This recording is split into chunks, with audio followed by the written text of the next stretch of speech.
Al-Ula 2, I'm hoping what we saw on the opening day was not just a flash in the pan, just a one-time good performance, a one-hit wonder. I want to see Al-Ula put Mina back on the map once again today because, man, oh man, that was so impressive on their opening day, especially looking at Claws, right? I feel like that was a player that you mentioned, Hodrix, that stood out to you a little bit. And if he brings out a similar caliber of play here, I would be insanely, insanely excited. But where we really need to start paying attention to here, Hodrix, is going to be our second page. And this is going to be the game I want to play when it does transition. I thought I was going to start talking and manifest it. There we go. Down. I want to ask you a question here. And chat, feel free to jump in if you want to play this too. How many games are Alpha 7 and Yangon Galacticos going to survive in the top 15? For Alpha 7, I'm predicting it's going to be one game, and UF is going to take them down. Yangon, I think they're going to survive 2 games. What do you think? I think 0 games. I think they were done yesterday. Literally, 100%. There's 0% chance, folks. It would be a Christmas miracle if one of these teams makes it in, all right? And I'm talking, we're in July, okay? It ain't happening. It's hot outside, all right? So it's super unfortunate that we ain't gonna see him here, but I mean, it would take almost the entire lobby, half the lobby, doing 0 today. 0. Well, you said it's unfortunate. I think it's quite fortunate because that means that our finals lobby is going to be way better. Because I'm sorry to be harsh here, they did not play good. Especially A7, the way they were going for these pushes, they were going for these weird player rotations too. Right, Nuth going in, replacing at one point I think is Guizao. On day 1 it was the side of Carrillo. Really odd stuff happening here, but the second page is done. Third page is now on our screens. And really, so many big names. Thundertalk, Weibo, Regnum, KRX, Nigma Galaxy.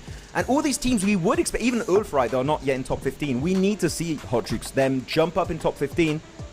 But I'm going to say, there's not enough points here for all these massive squads to make it. So it's going to be tooth and nail here on day 3 of the PMMI group stage. All right. Yeah, I mean, you're totally, I mean, yeah, all right. Let's get it. I mean, you're right. It's tough to see for if you're a fan of those 2 squads, obviously, right? And and also, you know, not seeing 2 previously championship squads make it. But all right, let's see someone new in it, right? Let's that'd be fun to see as well. And one thing I love about this particular tournament, Max, is just how insane almost every single squad in this lobby is, right? Even if those 2 squads don't make it, it's correct. Like, we're gonna see an incredible finals, right? And I want to see an incredible rondo here. This first match is gonna really set the tone. One team that I'm gonna have a question mark for this one, Max, it's gonna be Al-Ula, right? Because they won the first rondo yesterday in tremendous fashion. Well, if you guys didn't watch day 1, day 1, yeah. So when it comes to Al-Ula, when they won that rondo, that just propelled them for the entire rest of the day, okay? My question mark for them is going to be, if they have a rough rondo, can they still continue that dominance or bring it back afterwards, right? We'll see. We'll see. I think this rondo is going to really set the pace for so many of these squads. Yeah, always, right? With the inflated points because of the recall towers, they're definitely going to be doing really well. By the way, I do want to bring up a topic before we do get in the first rondo. I looked at the chat for like from the corner of my eye for a split second. Everyone's talking about, check out Doc's story. And I checked out Doc's story, and it's a screenshot of the game where Doc got 26 eliminations and Top got also 26. What? Okay, that feels more like a TDM to me. Everyone is like, guys, Doc is ready. They're not going to drop a 26 elimination bomb in these games, okay? So we need to bring it down, Hodrix, to a more realistic fashion because there's no way we're seeing that happening in these games. No way, homie. Oh my gosh. We saw that Silas crazy, squad wipe on day 1. Or I'm sorry, BTR, yeah. And I screamed so loud that I heard the video back and my voice was clipping, right? If they get that many eliminations, we're gonna never see a repeat of that. I'm gonna have to stand so far back away from my mic because it's gonna be absolutely wild. I mean, let's be real. If it could happen, I would not be shocked if it's those 2 guys, Max, right? But it's always hype to see these guys just locked in, ready to go on the last day. And it's also really good to see Aurora not waiting to the last day to put some points on the board. They're set up pretty good here, going and have a big favorite going into the finals. Yeah, I mean, they're in 9th position, right? Tied up with the likes of Bigatron, so I feel like they're going to make it very easily. Actually, no, they even tied with the likes of E-Arena. It's 49 points for BTR, Aurora, and E-Arena. Come on, man. I mean, they should be, unless we see, again, a 0-point day, which I don't expect from a team like this, even when Doc is trolling and can still get like 2-3 eliminations a game. I'm still hopeful they're going to be making it here because I'm not going to lie, I've been somewhat disappointed by Aurora so far this year, except for PMGO EECA, but the caliber of the lobby is way lower compared to an international lobby. I need to see them just dominate. Maybe not today. No, today they can take it chill, but in the grand finals, I need to see a massive pop-off, Hot Jukes, if I want to have hope for this roster to win a PMWC, win a PMGC, because as of right now, I'm on the fence. And I think the best player actually on the team is Reefus, that's just been so consistent. Top, Doc, Zjol had a good time actually on their opening day, but I need to see the rest of the team step up alongside Reefus, that's just having an amazing year so far. Yeah, I want to see what happens in Rondo too. Are we going to see a crazy drop on the top like we saw in PMGO? But they swapped it, right? I believe it was Doc that was the recall player. That's true. That's true. They did that. And Doc should usually handle himself when he's on his lonesome, right? So we'll see how it works out for them when it comes to Rondo. But you know, these points, there's majority of these squads did so well on their first day that they're, as long as they have a half decent day, they should be able to lock it in. The one team out of Group Red I'm worried for, I mean, I think Wolves are probably not going to make it. Okay. This is just my guess, right, guys? I mean, I don't know. We'll see how today goes. But I think Wolves, their chance is low. I think D+ are going to be that team that's right on the line. I think it's going to be so close for them. But the best thing that could happen for both these squads today, Max, at least in my opinion, is if we have a crazy points crunch here, right? Yeah. One team that just soaks up all the points that it really gives those two squads a chance. Yeah, like Influence Rage, Al Ula, BTR, Aurora, E-Arena, if those teams do a bit of a point sponge effect, which is what you're talking about, then maybe the point threshold is going to be way lower to be in the top 15, and that makes it really feasible for Wolves, D+, to just remain in those top slots. I agree. I feel like that would be an extreme case scenario that could really favor some of these teams from Group Red that are not playing today. But it still sucks when you're Group Red because your fate is not in your own hands anymore. It's just you're hoping some teams are good and you're hoping other teams that just completely suck on today's 6 games. So it's not great when your fate is in the hands of your competition. But really, out of the bottom teams, though, not in the top 15 here, Hot Jukes. Okay. Big question for me. Which is the one team that you're like, these guys, they're going to be in the top 15. They're going to dominate. No way, Jose, do they not reach the grand finals. Not in the top 15? Yeah, there's not in the top 15 currently, like Thunder Talk, Ulf, and everyone down below. I think we're going to see Weibo make it. I think I liked their play style, believe it or not. They have 36 points, right? Okay. But I love the fact that they were full committing pushes as a team. So a lot of them didn't work out yesterday. That's why I think they had 36 points. But it's a 50-50, right? If they full stand that crash, they get an initial knock, they win that fight, they're dominating, right? I see a lot of teams when it comes to hectic decisions, they're so indecisive. They kind of just push out to the worst spot and play things slower, and that almost never works, right? Sometimes you have to take that gamble and just make that full push. Weibo was taking those gambles, I think, a little earlier than I would like, right? But I still think that they have a big chance of making it. I think Regnum Karya does. K1, big question mark for me, Max. I didn't see enough for sure from them. But who knows? What do you think? So wait, your pick is Weibo, yeah? Because then you started going on other teams. Weibo's your choice. Yeah. Okay, cool. Yeah. I'm going to go for the side of Ulf. I feel like Ulf, they had a slower opening day. They're going to come out. They're going to pop off. They're like, what, literally 1 point away alongside Thundertalk from Alpha 7. They're just at the door of the PMMI Grand Finals. For me, there's no doubt we're going to see that team make it to the finals. So yeah, Ulf for me, especially with how they played and did one of the biggest comebacks ever during the PMGO Season 1 Grand Finals on day 2, catching up to the likes of Fourth Rise. I feel like this team just can win a global trophy, right? They got second place twice in a row. Hot Tricks, unfortunately, they got second place in PMGC last year in Thailand, and now they got themselves a second place in Jakarta for PMGO Season 1. You know they're hungry. They want not that silver medal, they want the gold, and they might try and make it happen here in PMMI. Yeah, I would love to see them do it. I love how we picked basically the 16th and 17th place teams, you know? and it makes sense because, I mean, they're two great rosters, great squads that just had a okay, you know, first day. Not a bad one at all. But you know what? We're getting ready for day number 3, the final day, the second day all these teams get a chance to play here. 6 matches to go, and these players are on the plane getting locked and loaded for some Rondo action. Oh, never mind. They're not on the plane. They're out it. They are flying. We can see this plane path here. And one thing I could just notice right off the rip, Max, is GOAT again avoiding a hot drop when they've only had 10 points on day 1. I don't know if I like that.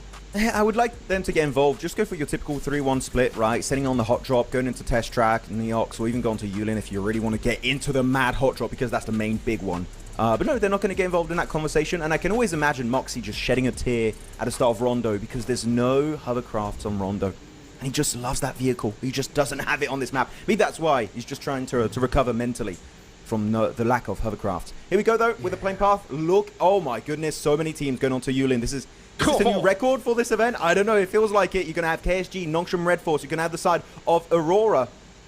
And actually, as I'm talking about Aurora, I don't see a 3-1 split. Are they going to go for the recall strat? I don't think so. Oh my gosh, look how many squads are over here. You got Regnum Karya, Ezel. First blood there from Coops, getting shot in the back. Too many angles to cover here. And he's like, why? That's what it takes there. You can see squads looking for some loot as well. This is when, you, especially with Rondo, you have to make sure that whoever's flying the squad, or if y'all are flying individually, you have to have the perfect drop timing here. Yeah, you got to be very cautious here of how you're going to be pulling it out. Well, especially, they're all going to test track itself. They're not going for Neox area. Most of the players are going to be on the western side, so trying to maybe avoid that area. They didn't want to go for too big of a stretch in the parachute. Oh, Silas camping the angle into Narvalo with a JS9. That's an instant punish play. Still, it might not be the end of the line. They could still go for the recall later on. But Silas, we saw his clutches the other day with the P90. He's going to try and repeat it here with another weapon. He's going to be the JS9 specific weapon on Rondo. And Silas is just too damn good. Takes him down once again. That's the end for Satan. Enigma Galaxy getting swept under the rug. Silas is just built different here in PMMI. 1v2 there. Oh, Coops out in the open! Turning on Chief there. Coops is on fire right now. That looks like it could be 3 eliminations. We'll see if his teammate's going to be able to res him, though. But Coops with a beautiful start. And the rest of his team is already picked back up. Now he's got the shotgun. Oh, yeah. He wants some of that Silas action. Ooh, get revenge on his team.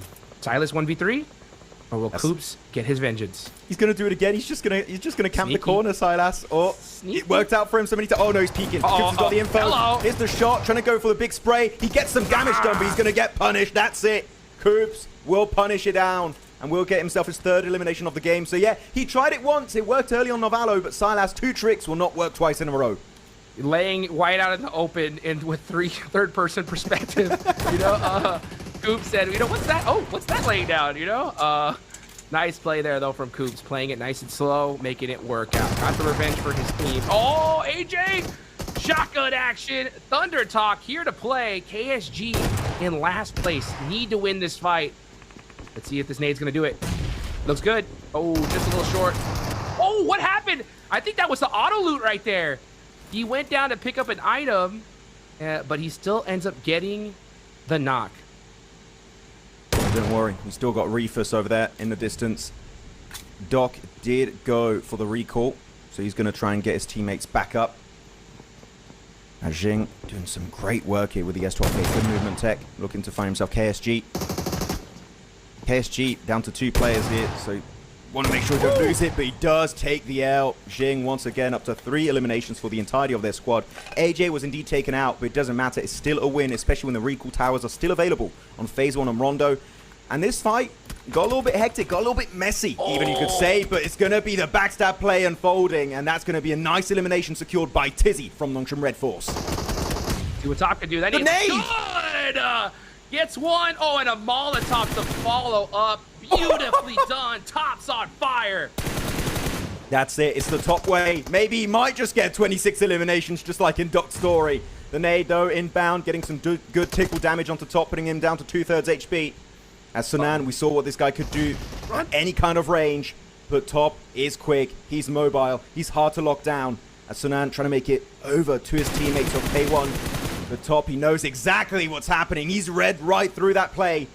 And he's looking to convert another one. Goes for the shot right through the smoke. He gets 2 bullets to connect. Almost gets a 1v3. As the nade is getting pinned out. Doesn't get it from his teammate. He sends it forward in CQC. And Top gets the 1v3. Can he get the entire squad? Top is in these players' heads. Like, perfect movement. He knew exactly what that man was planning. That is how you do it. Now you got Solus popping one out the vehicle, but Schweppes right there to help out his teammate. Great teamwork there from E-Arena. E-Arena did so good on their day 1, and they're looking solid here on day 2. And with 4 eliminations, getting their whole squad back up. Great start for E-Arena. But man, Top's looking good today, folks. Yeah, by the way, Zez did get the full recall onto K1, so I was wondering where the final player was, but he was not inside of Yulin, so that is not going to be a 1v4 from Top. I'm sure he could have, I'm sure he could have gone the entire way and got himself those 4-piece eliminations, but nope, he was not able to find that recall player that's going to be way further away from Yulin itself. But yeah, E-Arena, really, as you said, I'm really happy with this team. I expected way more going into PMGO Season 1, just the entirety of this year so far. They've got so many big names on that team, like Mormon in particular and Schweppes. Those 2 guys are amazing. And then you have Tony K. We don't have Tony K. We've got Tony K at home. We've got Tony K. And Tony K has also been doing some fantastic stuff. We saw, especially during the Asian Games, I was loving what this team was bringing to the table. Of course, that tournament was a little bit different because it was a 12-team lobby, not a 16-team lobby. But they've built a lot of momentum, and I feel like they really are showing that Thailand is back here in PUBG Mobile Esports ever since... fair to say here, Jukes Vampire have fumbled the bag massively in the past 2 years. Man, E-Arena, they took that torch and they are sprinting down with it. Yeah, I agree. I mean, I was going to say the same exact thing. Thailand is looking great here because, Vampire got a very large bag. And then since then, we haven't seen much from them. But it's great to see E-Arena coming out strong here in such a insane lobby as well. I mean, all these teams... top to bottom are not messing around here. I'm expecting an Erangel, 15, 20 minutes in, we're going to see like 60 remaining. I mean, it's not an easy lobby. So the fact that you're able to put up so many points shows that you are here to stay.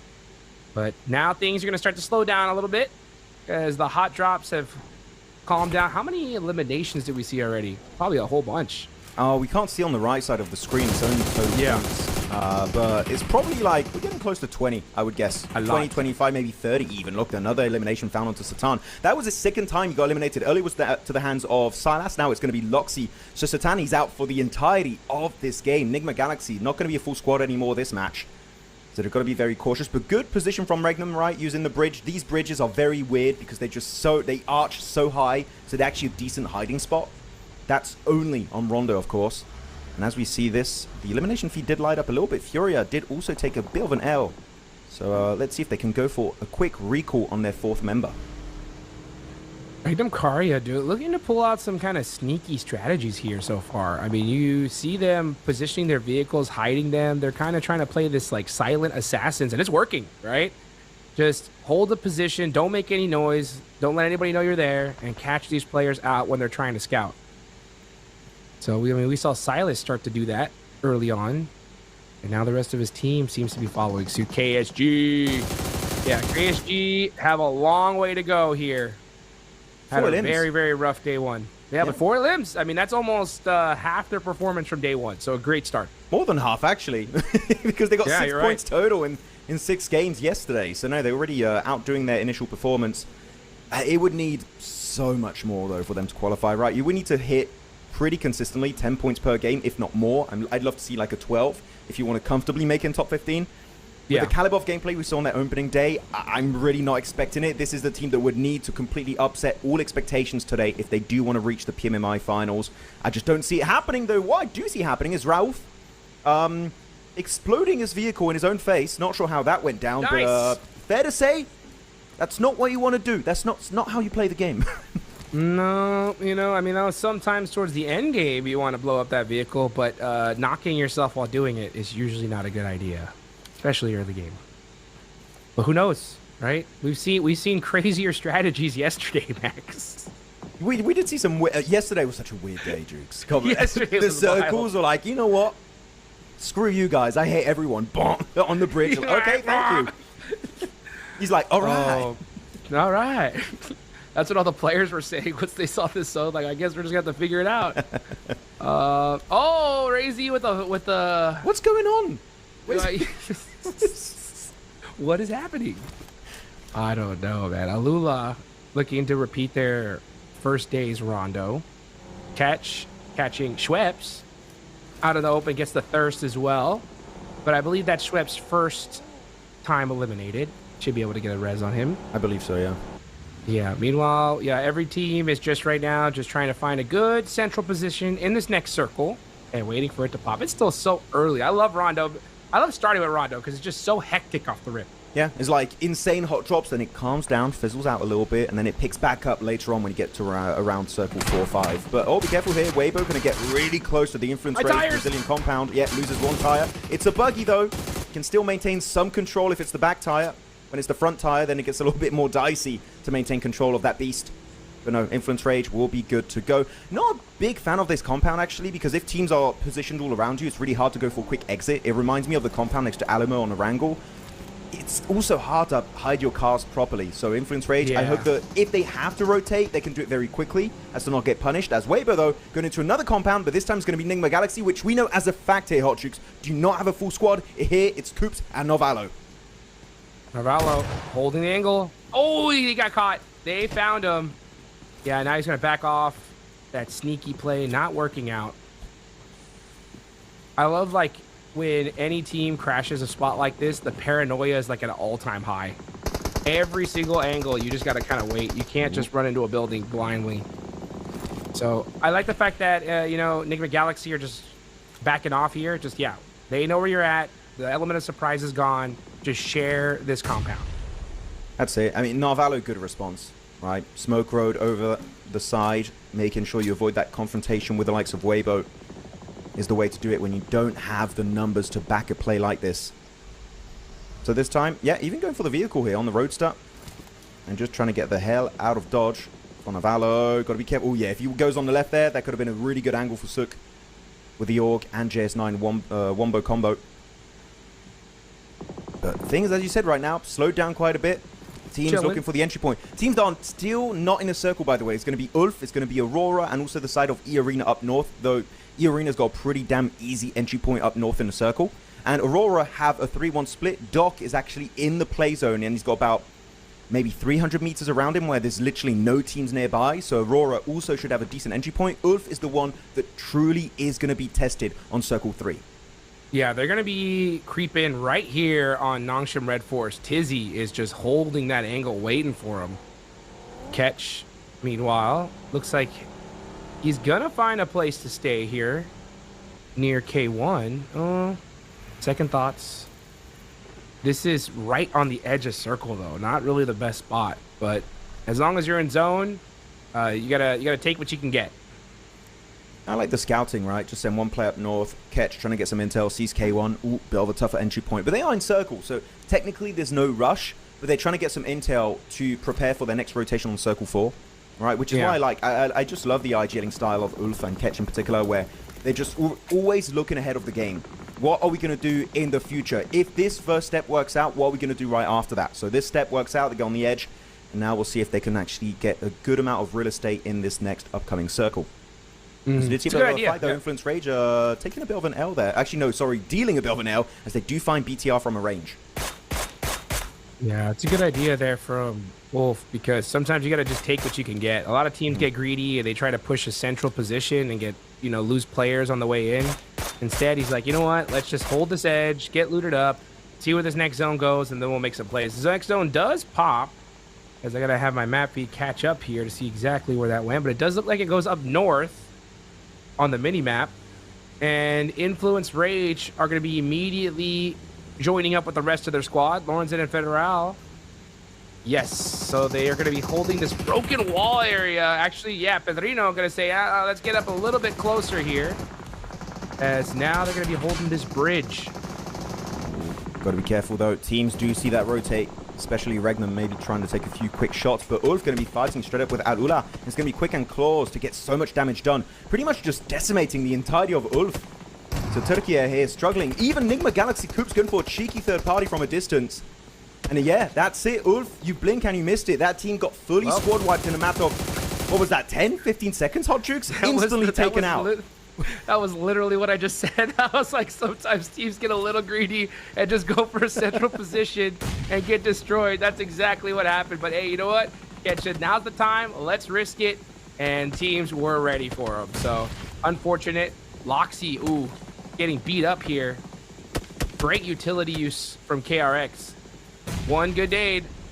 Ooh, this wall though is helping him out big time. Ooh, nice jump down here. Oh! Switching to the shotgun, but getting shot in the back. Not able to put in the work that he wanted to. Yeah, I mean, I like the idea of trying to go on the roof, but the thing is, in that position, you've got so many teams looking your direction. Nigma Galaxy, you got Regnan, you got Weibo, you got Al-Ula. Any position you think is safe when you're surrounded by so many squads, it's just not going to work out, and KRX can take it home for free, pretty much. Hoxie does get one elimination, but Nongshan now going to have to go for their own breach. This circle is just terrible for the side of the Red Force squad. And chances are they're going to have to go for a breach of some kind here, Hot Jukes. And I would say going on to KRX's building would not be a bad option, because all the options they have to fight regardless, so the better one might just be to go for the one that's closest to you. But they are going to go for a little bit of a wider northern western rotate, as E-Arena now clashing with Thundertalk from China, and Awake just not ready to take that heat. He's trying to get the hell out of there, and he's literally left on a slither of HP trying to make his way back to Jing. That was way too close for comfort. Way too close for comfort is right, man. 1 HP just sneaking away there. E-Arena setting up as a squad. Turney K putting that pressure. 6 eliminations for the team. They're on the north side here in a very dominant position. Meanwhile, Bigatron have been eliminated. That's going to be the team in 15th place out of here. 47 players remain, making that 46. Mormon, look at that. I mean, E-Arena having their way with this north side. Furia just trying to get away unscathed. But it's not an easy one. Oh, and now Mormon smoking it out, just saying, hey, don't even look in this direction. It's a bit of a banger game for Thailand. Loving the game so far for them. KSG, though, going to have a little bit of a push-up on their location. It's going to be Nongshim Red Force, though they don't commit fully to the building. Meaning they have the perfect angle to just deny that push, that entry point, and get a bunch of eliminations in the process. XZY going to be the sole survivor here for the South Korean team.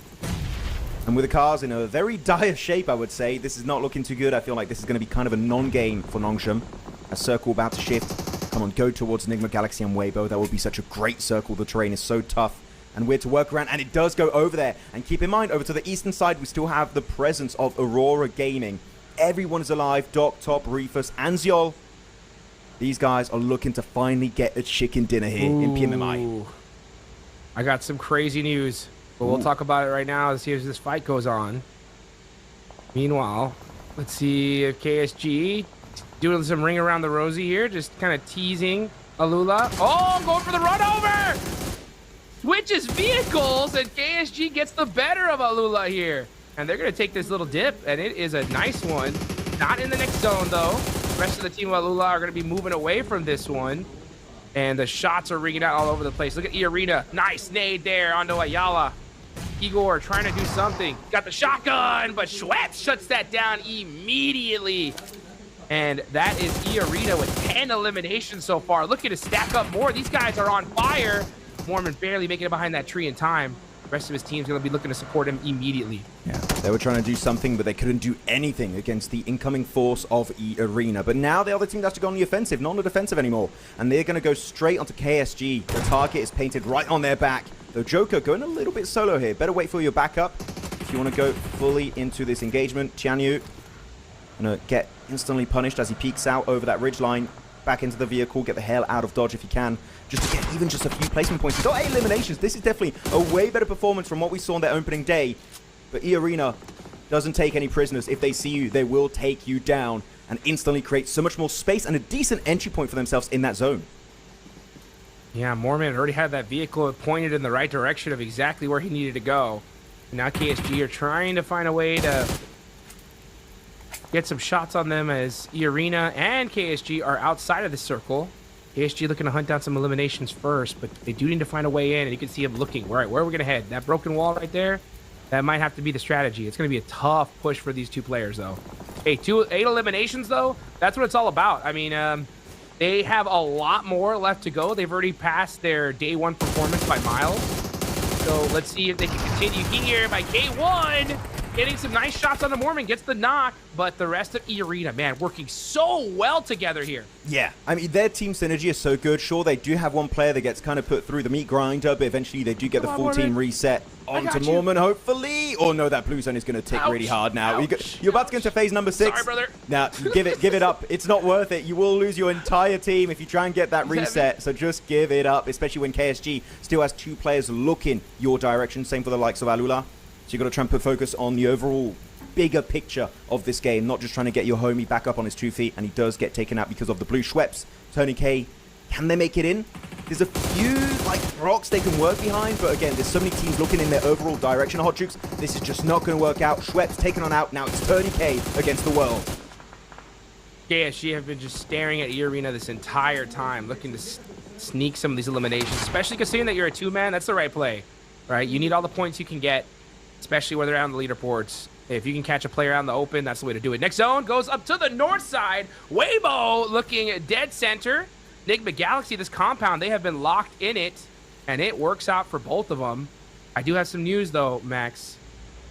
Magnum Karia got 1 point. Thunder Talk got 3. Alpha 7 are out. Oh, I was thinking that was going to be the news, but yeah, guys, officially Alpha 7 are eliminated from PMMI 2026. And Young on Galacticos, I'll have to recalculate exactly. I didn't check it now, but it also might be looking pretty bad for them after this game. But now... There's a lot of points. It's a lot of points from a lot of the teams that were not in the top 15. So that is not looking good for those 2 world-class champions of 2025, which will not be the case for this year, apparently. As Alula now going to get rained upon with that utility. As Chum, I was going to say Chum, that's Thunder Talk fighting Aurora. And I was going to say, this is not an easy entry point. They have to go on the aggressive side of things, and they do just that onto Thunder Talk, looking to get to the double-digit elimination point threshold of this game. This is the Aurora you just love to see, Hot Jukes, and here, with that kind of momentum, I would not be shocked if they get a 20 elimination bomb here with a chicken dinner on the opening game of today. Oh my gosh, we saw it on social media. These guys were locked in, ready to go, and it is proven true. Quick, absolutely on fire here, and that is it for him. Meanwhile, Lula, nice little peeks there. Yes, sir. Oh, now he's on fire. The Molotovs, the UC utility. Yeah, you know what? If you're on fire, jump in the river. He's on fire in the water. Doesn't make any sense. How's it possible? It should turn off. It should, right? Yeah, but because he was walking, I think it didn't work out exactly. But no, he's going to try and find himself that one player getting backstabbed, forced into a fight he just doesn't want to take, and that is going to be it. Game over for them. Al-Ula still going to get a few points this game, making it over to the top 7, so that's still going to be an extra placement point on board, but now it's top 6. This is where the real points can be secured for all of these squads. But Aurora, in particular, they were in 9th position at the start of today. And now they're up in 10th. They're 2 points behind Al-Ula, 3 points behind the likes of Influence Rage and E-Arena. Chances are Aurora could be in the top 5 if they do secure a massive game here on Rondo. They already have. I mean, and now they could just make it a monster game, right? With just a few more teams eliminated. Aurora, I believe in just this game alone, have punched their ticket to the finals officially. So let's see how they're going to be able to continue here. They're looking so strong. They have the entire back against them. Nobody's behind them. So they are set up for this match. The big difficulty is going to see where this next zone is going to go. Oh, nice shot there on the Doc from Bay. And Doc is all by his lonesome. I think they were doing a crazy split. The dockening. Yeah, the dockening. Nah, I get it, right? They're trying to keep their options open with the next circle because they don't know if they're going to stay on the northern side of that roadside or if they have to go back down south of the road. Why? I get it, but yeah, when you have only trees to hide behind, Hot Jukes, it's not always going to work out in your favor. They still got 3 players, so you know what? It might still work out. Though Weibo, what a step up. They started off the day in 18th position, and now they're up in 13th and could climb even higher. Man, this is so good to see Suk and the boys get performances like this in PMMI. I'm so happy to see it. You asked me which team down there I thought was going to be able to do it. I said Weibo, and they came out in Rondo and said, Jukes, we got you, man. We're going to make it happen here. And they did, right? They picked this position nice and early. They decided to, split it with Enigma Galaxy. Or Enigma Galaxy said, you guys can have it. We're out of here. And because of that, the zone locking on this spot works out perfectly for them. Let's just see where this... Okay, the next circle actually does lock onto them.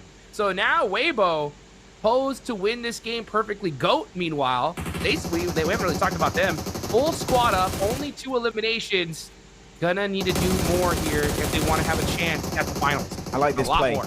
Yeah, try and get rid of Aurora if you can before going for your own rotation. That is the best way to do it. Just try and carve out a position in the zone for yourself. But Force is the one that's going to go on the aggressive scout play. Trying to get in CQC range off top, it seems. Trying to get a little bit of an angle, dipping out in the blue too. But the rest of the team's going to follow onto him. He tries to get top, but he dodges it. Toro doesn't quite get that one for himself, and it's going to be forced to drop first in the fight. Goat team now getting picked up one by one, but top will suffer a similar fate. Goat is down to Moxie and Focus. Can they secure the entire win as it's Seol in a 1v2? He's got the nade being cooked up. He's got 2 pieces of utility. He confirms his teammate, but does take one. It was a necessary sacrifice to take down top. And now Moxie also cooking that nade. He gets a good chuck, and that will be game over. Aurora sent right back to the graveyard, and Goat team getting a successful rotation in the process. Successful rotation, but man, that one hurt. They're down to 1 person left, but they do end up getting some elimination points. Did some of those get stolen? I think totally possible. Possibly, yeah. Yeah, I think Weibo ended up taking some of those. Oh, rough for Goat. Considering that, you know, Goat, KSG today, for them to make it to the finals, they've wasted every bad match they have, right? They need a good game, all 6 matches, if they want to make a chance, and that's going to be tough considering just how well these other teams in the lobby are doing. Now Weibo said, all right, Enigma Galaxy, it's time to pay the rent. You know, let's get it going here. 4v2, and Sook now at the 4v1. Well, okay, got to be careful to not nade your teammates again. We know it happened earlier for Seol onto top because he needed to, but this one is definitely a bit risky. Luckily enough, it doesn't go down. Koops had the pan in hand for a second there. He really wants to get in CQC right in their face. But with all the nades they have, yeah, they just, if they eliminate Koops here, even get rid of Binny from KRX, this is pretty much game over. I do not see how Weibo could not win this game when they still have 4 players alive. You never know. Things could get a bit hectic here. As Sook, though, trying to get right up in there. Trying to get himself that final elimination. I think they guess Koops might want to deny it out to the blue zone or something. So, like, we really want to get that point because we want to secure a top 15 position. We can afford to take that risk. Sook knows where he's at now. Yeah, now he's going to... Does he have any more util? Well, he doesn't. He's just making sure he's not up on top here. Nope, cleared out. He's like, where is he? Little does he know, right behind. He has to know now. Yeah, Sook has to have a good idea exactly where he's at. 1 piece of util, that should do it. Now he's on fire. No, that's blue zone. Blue zone. Oh! And he gets Sook! Wow, so Enigma Galaxy, Koops able to steal a point away there. He'll take that. And now it's Goat Moxie versus the world. I'm surprised they were so willing to go for that one single elimination. They could just wait it out. Of course, he did have the backpack that could deny a bit of blue zone damage, but they really wanted Koops. There's maybe a bit of drama right there we just don't know of. They really wanted to get rid of that one solo Enigma Galaxy player. But yeah, Binny has been just surviving as a solo for the longest time, Hot Jukes, and he does have at least 1 grenade in his arsenal. We can see he's ready to pull the pin. So the moment Weibo are forced to push outside, if he gets the knock, man, maybe this is the chicken dinner just slipping right through the fingers of Weibo. And you know the Goat are ready to defend their position too on the east. Well, I say they, it's him, it's only Moxie without the hovercraft. It's a 1v1v3. Weibo cannot afford to fumble this finish. Yeah, Moxie needs to win this for his squad. He needs to find a way to make it happen. You can see him throwing some nades, possibly. Yeah, right now he's actually making a little bit of a path on the way into this circle. He's making little dips with those nades. Suki, though, has some angles. There's the smoke. They know exactly where he is. Bay's running wide out in the open here now. No util, though. No nades. Nothing. He's going to have to get it done with that AUG. Only 10 shots in it. See what Moxie can do. Come on with the JS9 in the open. He spotted. Does get himself actually 1 knock onto Bay, but the angle on the roof will be enough. Weibo finally securing himself that chicken dinner, and they were in 18th position before this game, Hot Jukes. They needed a massive performance just to kind of cruise through the rest of today, and they did just that on the opening game on Rondo. What a performance. And one thing that I would say really secured this game for them, Hot Jukes, is being willing to coexist with the 2 players of Enigma Galaxy, defend that position as basically a 6-man team, and then you're just cruising it out for that chicken dinner. What a game from Weibo. Again, you're reigning champions from last year in PMHI, and they're looking to do it again here in PMMI. That's the right decision. You know, a lot of teams, I think, get a little bit too antsy when it comes to trying to share a compound with another squad, right? Yeah. They just see them, they're like, no, we got to push this immediately. Then they get third-partied and everybody's out. But if you do exactly that, just, hey, you guys take that side, we take this side, we look in this direction, y'all look that way, we'll defend this compound, and then once the final circle happens, we'll fight it out and see who wins, right?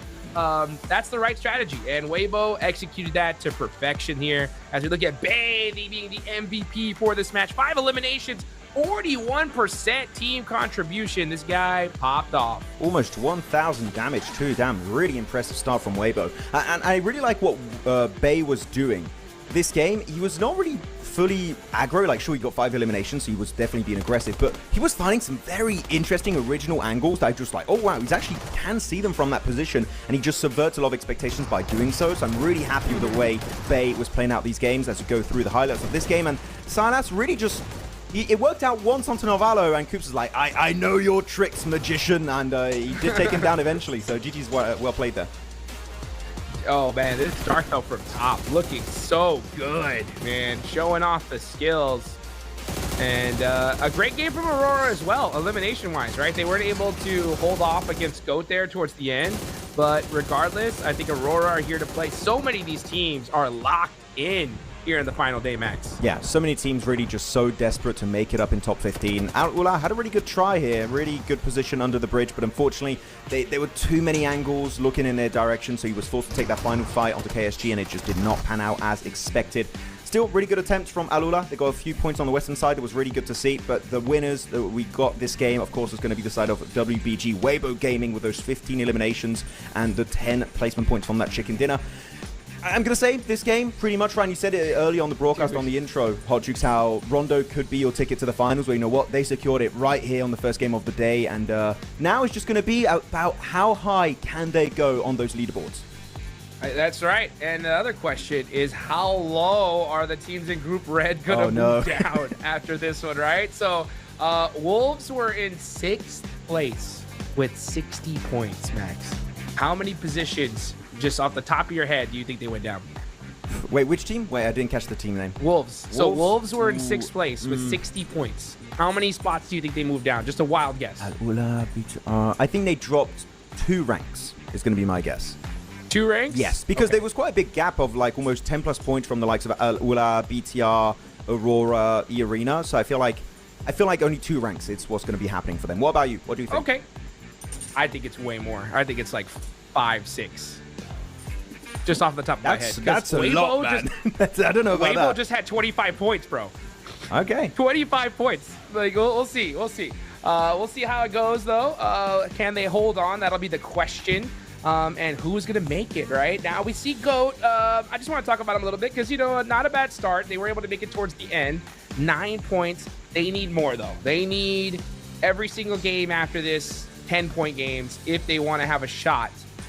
Because all the rest of these teams put up so much. Look at the spread, right? Double-digit points, pretty much almost in the entire top 10. Yeah, I mean, you know, I'm actually really happy with the likes of KSG getting 2nd place in terms of overall points, not in the actual game, because that would be taken away by Mugti from GOAT. They had 6 points before today, and now they basically tripled their total points, right? Because they had 6 points today, they had an extra 12, they got 18 total. This is going to be great for the likes of Kawaii Short Gaming.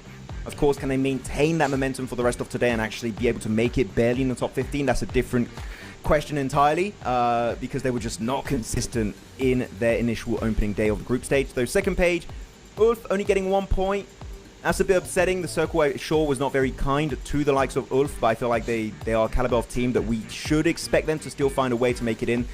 Upsetting first game, but you know what? We still got 5 more games to go, so it should be fine. Whoa, Weibo up in top 8. Wow, okay, insane comeback. I told you 61 points already.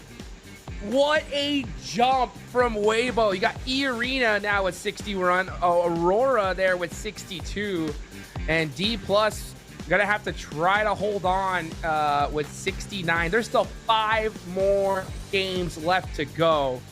I can't wait to see that second page. It's also interesting. Influence Rage were pushed down then by Aurora, Arena, right? Everyone, even Weibo took it over. So they're getting pushed to the second page. And Wolves actually going to be dropping from 6th position down to 10th. So they dropped down an extra 4 ranks. So I was wrong. You got it, Hot Jukes. GG's. It's close. So I think we were both wrong, right? I said 5. Oh, you said 5. 4, sorry, yeah, right? Sorry. But you were closer. Yeah, it was good. But man, I'll tell you, it is brutal out here, right? Rondo allows so many teams to get some points. So, I mean, look who's below them, right? Yeah, Young Galacticos, they're not playing, so they're not going to worry about them. But you got KRX, BTR did not have a good game in game 1. We're going to know they're going to pop off. Alula right there, Nongs from Red Force. And now we look at that second page, because that's going to, the third page, because that's going to be those cutoff squads, guys, right? So top 15, going to be the name of the game here. And yeah, we saw some good movement from the rest of these teams. Yeah, yeah, decent. I mean, KSG, sure, it doesn't seem like they've done a lot because they just moved up from, what is it, 24th position into 23rd, but they started off with only 6 points. Actually, where they got 20 points, sort of. I thought they got a little bit, oh, they got 14 points total, so yeah, it does make 20. 14, yeah. Yeah, I thought it was 12 in my mind. I was completely wrong. Again, my math is just terrible, guys. I'm so sorry. But yeah, Joe jumping up, and it puts them somewhat back in the race because now there's not like a 20-point difference between themselves and the teams above them. Now it's just an 8-point difference, single digits, which is definitely a lot more achievable for the likes of KSG. But we know they got to go just so much higher. So KSG, there's a little bit of hope, right? Just a glimmer of hope in the distance. We'll see if they can take it home. Same for K1. Unless they just pop off today, it's just not going to be happening as we look at our top eliminators, and it's the same names here, and everyone here is not playing, so I'm expecting at least one new name on this graphic eventually. Hot Jukes and Lepar should be the first guy to fall. Yeah, it'll take a couple games for that to happen, for sure. You know, I'll give KSG their props, though, right? I'll give KSG their flowers for sure. I mean, 14 points game 1. If you're going to have a strategy, right, to try to make it towards those finals, I mean, perfect execution so far, right? Game 1, they've nailed it, but I get where you're going with it, right? They still need to do something similar 5 matches in a row, right? And that is going to be a tall task considering just how insane this lobby is. It's gonna take them playing perfectly and a lot of luck as well. Of course, no, it's a game of skill and luck at the same time. That's PUBG Mobile Esports for you. QZZ still going to be up there for Tiamba, of course, also not playing today as he was part of Group Red.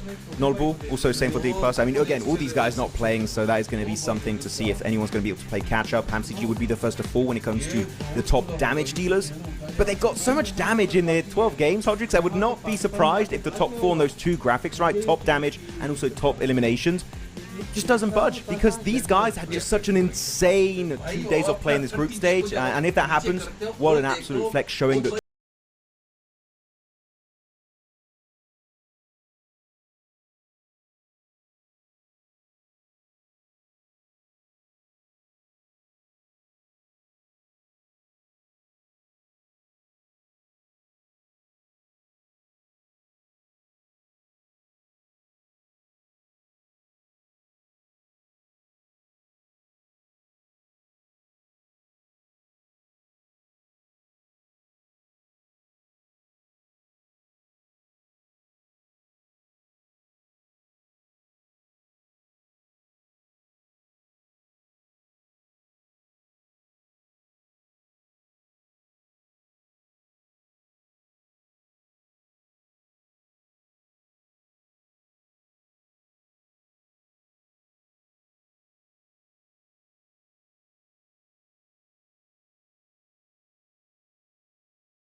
Welcome back, everybody, to the PUBG Mobile Macau Invitational. Final day of group stage. I'm Hot Jukes. Next to me is Max Man. Not right next to me, but across the pond on the mic. Man, let's get into some Aaron Gale action. So now things are going to slow down a little bit at the start.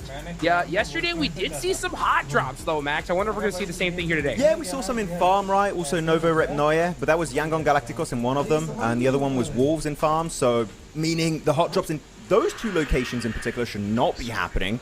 But are we going to see other hot drops? Because this is the first time we have this clash of groups, right? Group green versus group yellow. Who knows? Could be happening right now on our screens. Though, quickly before we do get into this game, I do want to announce that when it comes to our world champions, as you said last game, Hodrix, Alpha 7 already eliminated, taken out of the Macau Invitational very early on. But now Yangon Galacticos will be the next on the chopping block. All we need for Yangon Galacticos to get eliminated is for Thunder Talk Gaming to get 1 point, Nigma Galaxy to get 2 points, and Furia to get 3 points. Any of those teams get just even one decent fight, Hot Jukes, and that is your PMWC champions out of PMMI 2026, which, again, what an insane upset at the start of this year, and it will be happening again right this game.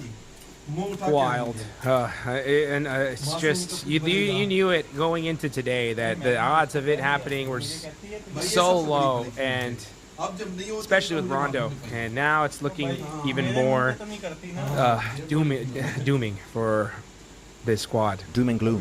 But yeah, doom and gloom. Yeah, trying to think of the safe word to say. It's bad, you know.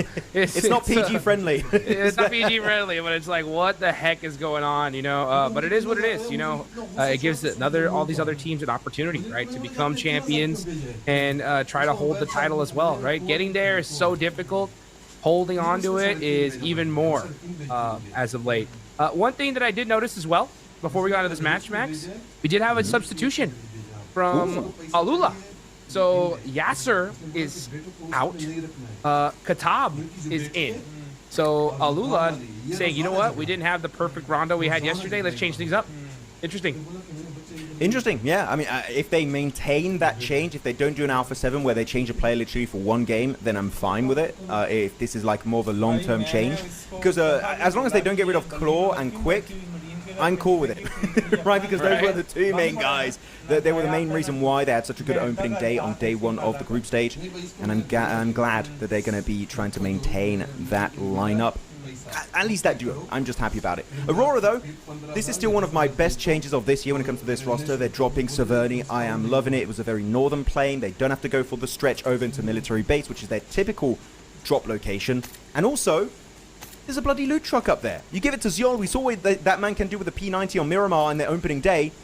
If you give this man another P90, oh boy, we will get a win from these guys eventually today. Come on. Yeah, I mean, absolutely. I mean, that P90 has just been going crazy so far in this tournament, right? We've seen some little shakiness with the shotguns after the nerf, but that P90 is just online. That's for sure. Let's take a look. It is. Yeah, it's just been crazy to watch. Actually, I kind of want to, before we get into any kind of like early rotations, what do you think in this current meta of update 4.4? I haven't checked patch 4.5 beta patch notes or whatever, but what do you think is the best weapon in the game currently? Like all weapons combined, which one is number one? I mean, it's P90, right? Without a doubt. I think so. I mean, it's got enough ammunition, enough fire rate, enough damage to get a... If you're going to try... The way I just try to describe what is the best weapon is which is the weapon that you could 1v3, you know, most likely with. And right now, it's the P90. It's the most versatile one. It works so good in CQC. It works great from long range. Yeah. What do you think? I do agree that P90 is very good. I'm actually going to go and say it's the MG3. I feel like the MG3 is just insanely powerful, but I am biased. If I'm trying to become unbiased and say realistically which one is the best weapon right now, I would have to say the AUG, because unlike the P90, AUG can be used at mid, short, long range. And I feel like that adaptability of that weapon is what makes it the best currently in the meta. M4 is really close, right? They're kind of comparable, but AUG for me is just a little bit better than the M4 in the current meta. So yeah, and also it's not a crate weapon, so you can get it super easily compared to a P90, where it's only airdrops or only in the loot trucks, and that makes it a little bit worse in my mind. So yeah, AUG it is, and I feel like the players might agree. Yeah, I mean, if you look at what's the most used weapon right now, it's AUG, without a doubt, right? My question is, if you have an AUG shotgun, do you drop the AUG for the P90? No, I would play AUG P90. P90, because also the thing is the P90 is right out of the gate, so you can and you can spray transfer. We saw it with the likes of Silas and Ziol in Mirabar in their opening day. So no, I think P90 AUG is like the best loadout in this meta. Would you agree? I think it's situational. You know what I'm saying? I think that if you're early game, I could totally see why. You know, like, hey, let's take the AUG, let's take the P90. If you're getting towards late game and you're going to be doing more CQC, then yeah, why not have shotgun P90? You know what I'm saying? So like you could just spray like crazy and then bah, bah, bah, bah, bah, with the S12K. But yeah, totally situational. We just know right now, never have a bolt action. Like that is DED dead. No bolts. I can't wait to see people in the chat be like, oh, these casters don't know. This weapon is really good. And they say like the Scorpion or something. I'm like, bro. Oh my gosh. Yeah, that one is not meta. It's underrated. Though looking at the map here, looking at where teams are located, K1 though going to be a little bit stranded on the side next to Shelter. And it's going to be Z-Boy looking to go on the offensive. Sunan going to be put in the car by Passion. Very passionate save here as he's trying to get him back up on his 2 feet.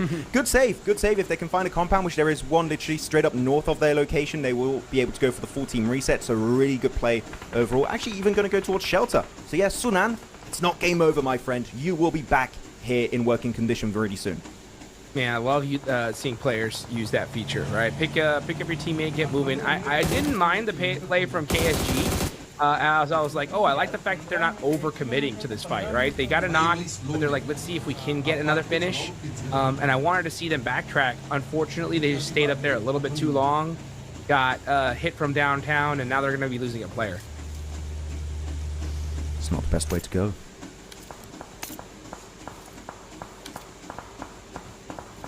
Take a look here too, man. I mean, right now it's still super early. The zone, we're not getting a military circle, so that's a good change of pace, that's for sure. But there is some of the zone in Millie, still possible. But it looks like we're going to probably have a good farm Milta finish. All these teams are starting to collapse on that area.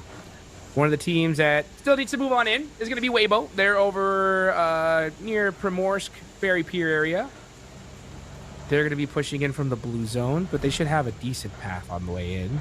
Yeah, I mean, long road is really good. Also, you get a bit of elevation, so I feel like this is pretty much a free entry point for them. And actually, because you have so much water in play, I feel like hovercrafts are going to be a big portion of the mid to late game section of this match, especially because of GOAT team being in this game. They're definitely Moxie's going to love to get that hovercraft for himself. Yeah, hovercraft looking insanely strong also in the competitive meta. And I'm still waiting for one finish, Hot Jukes. We had it happen in...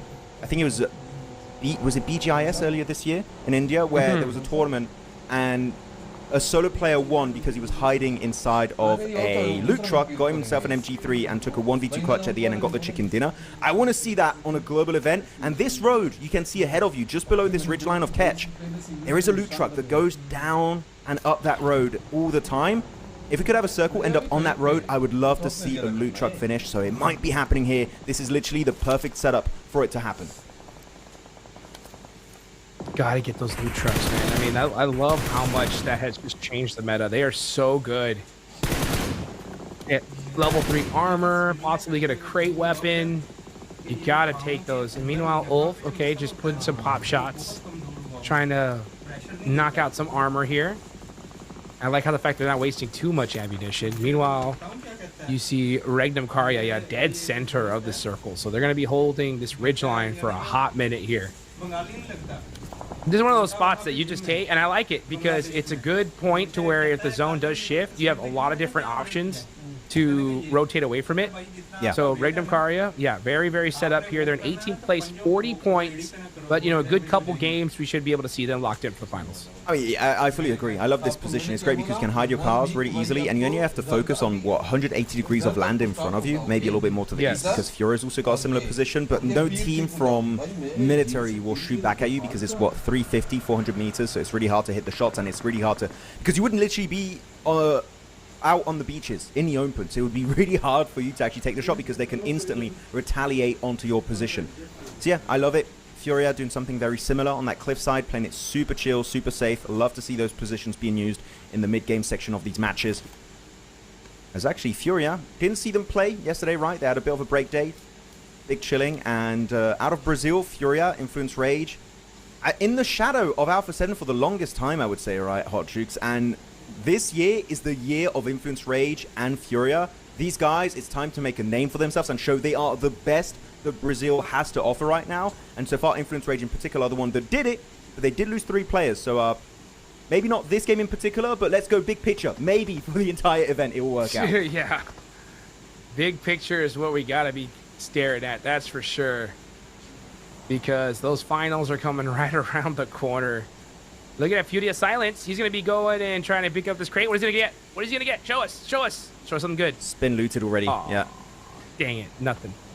Yeah, we did see, by the way, Enigma Galaxy have I think it was a FAMAS in the hands of Coops, if I'm not mistaken. So they did get the loot truck because they dropped going into Pachinki. And there's always going to be a very early loot truck in the first minute or two of the game. And oh my goodness. Okay, this is going to be a cliff-ending finish, possibly. And again, that road straight next to KSG has that loot truck that keeps rotating every single time. So we'll see if it's going to explode in the playable area. But so far, team's in great positions. Again, I have to highlight what we said earlier. Regnum Kari got an amazing position to play from. They still got 4 players. Regnum Kari, if they play their cards right, top 5 is definitely doable in this game. Top 5 is what they're going to be hunting down as well. They're just outside of qualifying position. Furia, you're going to see them kind of interchanging spots here on the leaderboards. You can see Igor, yeah, just right now keeping a good eye on everybody. They are so set up. I mean, they've picked the right spots here, especially now the fact that the zone has switched to this location. There's a lot of teams that still need to rotate on into the circle. That's going to be E-Arena, Aurora, Weibo, K1 are going to have an easy rotation on in, but everybody else, man, it's going to be a tough one. Ooh, I'm not sure about this location for KSG. It's so open, literally. You run out of smokes, you're just instantly done. Like, there's a slight dip here, but it's very minimal. And anyone has any kind of elevation against you, especially looking at the side of maybe Enigma Galaxy up north with the double warehouses. I'm not loving it. And especially, it's so hard to leave this position because everyone knows where you're exactly positioned. And look at that. He got in particular, trying to get in that nade range, cooking it up. Trying to get a bit of damage done. A little bit too far of a throw here. But it's making it known that KSG can't stay here. You see that first nade, you should be looking to leave. But no, it seems like they're really sticking to their guns, Hot Jukes, and they want to commit to that dip. Again, it's really risky, and Z-Boy almost gets taken on out. Oh, boy. Z-Boy gonna get looted back up. He should be able to heal here. Enigma Galaxy have the warehouses, so they are set up. Those are so difficult to crash on with all these different teams looking in those different directions. Driving up to them is not going to be an easy task. So right now, I mean, all these teams have picked pretty much every good spot in this area. Right now, the hopes for them is just the zone locks them down here, and then this is going to be a great final for all these guys. But how is everybody looking loot-wise? Silence, not looking too bad. He's got a UMP M4. He's going to just be adjusting that buggy just a little bit, just in case that zone does go in a different direction. Yeah, just to be quick. But yeah, Influence Rage down to 1. Yeah, that's tough. I just realized the other day we had so many purple teams. Now we've got so many red teams. You've got Bigatron, Regnum, Weibo, Nongstrom, Red Force. E-Arena's like kind of a bright pink, but kind of comparable to their red. Oh, okay, yeah, this map thing's a bit confusing. Just a lot of teams that have the same color. But Ulf now pushing up. They had a really tough last game, right? I believe it was only a 1-pointer, trying to make a big exit onto the western side of the Rondo. But here, now it's going to be E-Arena. And Morm's got great angle with the AUG, instantly shutting down that player. That is not working out for Scarface whatsoever. And Errand also gets dropped. It's really bad. And Ulf going back to their old tendencies of PMGO Season 1 on the early stages, where they would just lose players super early on and just don't have that manpower to clutch up those wins and get the chicken dinner. So E-Arena, again, just looking so strong, building so much momentum, and looking insanely confident. This team, with the way they're playing, Hot Jukes, generally could be going the entire way. They could become the champions with the way they're playing, and I would not be surprised. I agree. I agree. I mean, we could easily see them become champions. We could see so many of these squads make it happen here, and they're trying their heart out. You can see Catch all by himself, trying to survive. Whoa. Gets the shotgun shots, but Regnum Kari said, we want that one. They took it.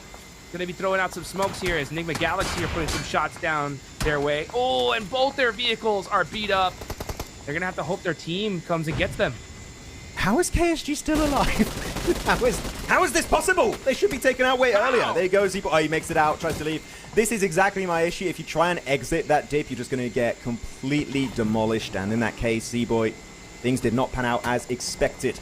Furia, Higor, though, also got to try and go for a little bit of a pivot away from that position. Sure, he wanted to try and get rid of all of KSG. It's going to be Bay 1 remaining as a solo, as they are just going to fully send it, go for the squish play, and that is it. Game over. The comeback of KSG is cut short, and they're going to be remaining down in 23rd position, and maybe 24th if GOAT get a single point this game. GOAT need all the points they can get at this point. Not a bad start. I love to see teams like Rock Bottom just come in day 2 and just come out swinging, right? Oh, Silas, though, getting a nice knock and finish on the Zeol from Aurora.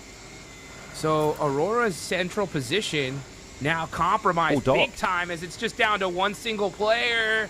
Regnum Karya taking full advantage of this Silas. Now one nade. It's all up the top. Can he get the shack? Just short. This shed is terrible. It's a playable position if it's on the edge of the circle. When it's center, you got so many teams Furia looking your way. Al-Ula, Nigma Galaxy. Now you got Regnum Karya. They're not only looking your direction, but they're also nade range. Instant disaster. I wish we saw Aurora go for a little bit of a more playable position and even go for a fight instead of just going here, because it's just a salvage play and hoping that no team really eliminates you, which is just not going to be happening. Weibo, though, meeting their maker very early on. Oh, wait a minute, Federal not taking a shot to Razy. He has no idea. He's so juicy. He's right there. Yeah, gotta take it. Gotta take it. And Razy's like, what are you doing there? Are you kidding me? And now Axel with the shotgun. Oh, man, lost the angle there on the Federal. A lot of movement there. Parkour. Let's see if this nade will hit. Oh, good nade. Oh, no way, Federal, the 1v2. He did it with a pistol yesterday. And now he picks up one. It's a little bit hard to climb it. He doesn't want to get up. He doesn't want to fall down. Still got one more grenade. Come on. One more grenade. He's falling down. There's no way, Federales. The mess up is huge. Swapping on over to the DBSP. Does find him eventually. That's Influence Rage taken on out of this game. Oh my goodness, Federal. What an incredibly risky play, but eventually it does work out. Now we're going to see KRX get the better of E-Arena. So, I mean, fights happening all over the place. K1 coming out from the edge, looking at a third party that. Meanwhile, Federal is going to have to run away as Furia. They heard all this action, say, you know what, let's get this third party going and let's dominate this position. And that Federal's out of there. So, Furia are holding on to that ridge line. I just realized. And that's perfect timing, too, because they got to move into circle. I just realized it's Federales taking out Federal. No, that's right. Yeah, that's what happened. Wow. Federal action. Yes, federal action all over the place. But yeah, they do eventually avenge their Brazilian brother. So that's going to be Furia getting himself the win. And actually, the circle shifting completely away, we just saw here a few seconds ago, away from the cliffside. So K1 instantly being quick on the pivot, getting back in their vehicles, going for mad northern rotation wide on the pivot, and getting very close to the likes of Nongshim Red Forster. Not going to lie, Nongshim Red Forster, I was expecting to see a little bit more presence from this team. Sure, they are still looking comfortable in their 12th position. That will be enough to make it in the top 15 of the finals.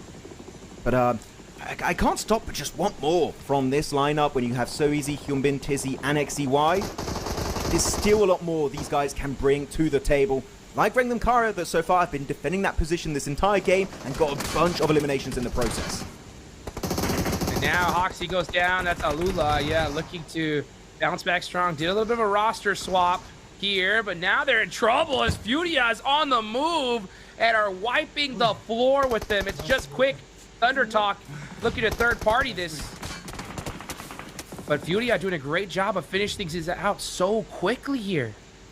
I love they kept Ayala up here. This is such a good angle. Finds Claws. Wow. The MVP of Alula taken on out. That's Furia, another win, making it maybe 10 eliminations if they can just get 2 more up in their arsenal. Nigma Galaxy still got one. It's quick. But yeah, Nigma Galaxy and Thunder Talk won a third. Thunder Talk also won a third party this fight. Furia are looking good right now, Hot Jukes, but as the fight evolves further and further, there's going to be that sandwich situation. Can Furia weather this storm? Yeah, I mean, Nigma Galaxy have a safe spot still in those warehouses, but they're hurting it out and said, hey, you know what? Can we get out of zone and actually get some eliminations? Instead, they say, you know what? The fight has calmed down. Let's get back to safety. Ayala all by his lonesome in this shack. It's a great off angle, right? You're able to get so much support for your team and information. Quick forced to run out and gone. So Furia on fire here. 10 eliminations. Now Ayala gets knocked. So yeah, that's that angle done and dusted. As Goat now going to have the job of gatekeeping these squads. Well, they're not really going to gatekeep it here, Hodrix. Look at their position. They've got a 3-1 split. Force. 3 players in Nongshim Red Force's compound and 4 solo in this shed. I would say it would be good if he can stay hidden, but there's literally a car right next to the shed. They know someone is here, and they just don't care. They're just going to try and leapfrog that position, sending it right onto Jing, which is actually going to be a neighbor off top from Aurora Gaming. They do crash the car. The Dacia straight into the tree.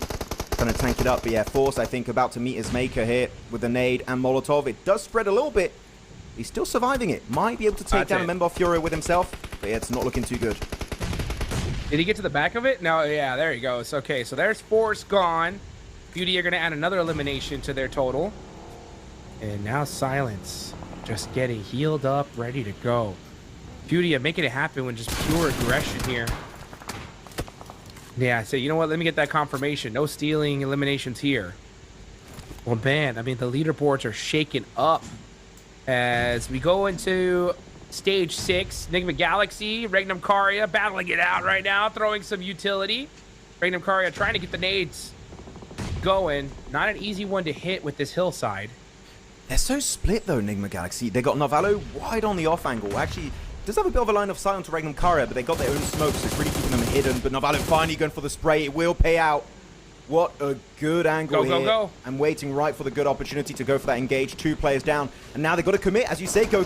We need to see the engagement right onto Regnum Karia, but they're taking so long. Satan getting punished. The backstabber's chief is huge. What's going on? And this might allow Regnum Karia to go for a full reset. There's no way they survive this. Enigma Galaxy taking so long after that knock to push this. And Regnum Karia are able to get a reset here, shockingly. Now Coops is starting to enter the fray, but Narvalo from up top doing absolutely nothing from that position. And yeah, just like that, I mean, Regnum Karia get everybody back up. And oh, nice shots there through the smokes from Enigma Galaxy, but now Coops getting peppered. Ooh. That's good. Raul's able to find himself Silas. But it really is Furia just ruining this entry point for Enigma Galaxy. The backstab of Chief was huge. Just kind of clipped the wings of this team. But Narvalo's got the angle too. He makes it a little bit closer to a decent ridge line. The smokes are going to dissipate very soon, so you've got to be quite quick on the pivot. As Narvalo does find it once again. He's created so many opportunities for Enigma Galaxy. He really is their lord and savior this game. And Coops is willing to help and assist on the west. Looking to regroup with that car. It's down to Loxy and Azel. One of the newest additions here, Azel, from this team. Can he save the day for Regnum Karia? We'll have to wait and see. As now even K1 is getting involved on this conversation. This took so long. It took so long. K1's like, all right, what's going on over here? All right, let's see if maybe we could get in on this action. And they're still a little hesitant to crest this hill.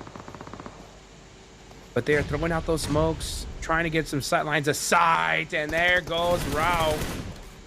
Now K1 applying that pressure. We'll see if Regnum Karia hear this and decide to do something about it. And that is Ralph out of there. Just up to Narvalo and Coops left. Let's see what they decide to do. Yeah, right now it's just, I guess, just snake it out at this point. Can't move much. Only 22 bullets too, so it's not looking too good. Coops does have a FAMAS, so you know what? Could be working out, but it's going to be Zez to find himself that knock onto Azel. The fact they still survived this long is kind of impressive from Regnum Karia. It's a really good play around with those exploded vehicles and those smokes to try and just survive that initial encounter. But now 2 teams fighting them at once, and the off angle of Furia that will still look in their direction. I feel like eventually they are going to be taken on out. But Narvalo, the blue zone, comboed up with passion. That is going to be game over for him. Enigma Galaxy getting absolutely wrecked. It's down to just a solo. It's going to be Coops himself. As K1 just starting to farm up some eliminations, and they need it here, Ultrix, as they are still in 22nd position. They need to climb up right now in this game. Yes, they do. Let's see what K1 could do as they start to put some more shots down range, and that's going to be Wild getting peppered. Dez getting the angles, and that's Regnum Karia out of there. K1 looking alive here in match number 2. Meanwhile, we're going to go ahead and shift the fight on over to the zone. You're going to get Thunder Talk, Goat, Nongshim, Red Force, all sharing these compounds. And all the rest of the teams are going to have to try to make a push on into this direction. K1 though, great start. They should be able to get a good hillside as well. So this could be a really good game for them. I mean, this compound is so interesting. I feel like you mentioned it on the opening day of the group stage, but this compound is basically 3 mini compounds in one. So you can have 3 teams coexist, right? ThunderTalk's got the southern one, Nongshim Red Force has got that one main central building to the western side, and then the eastern buildings are going to be secured by the entirety of, well, entirety. It's 3 players of Goat in Moxie, Iato, and Focus.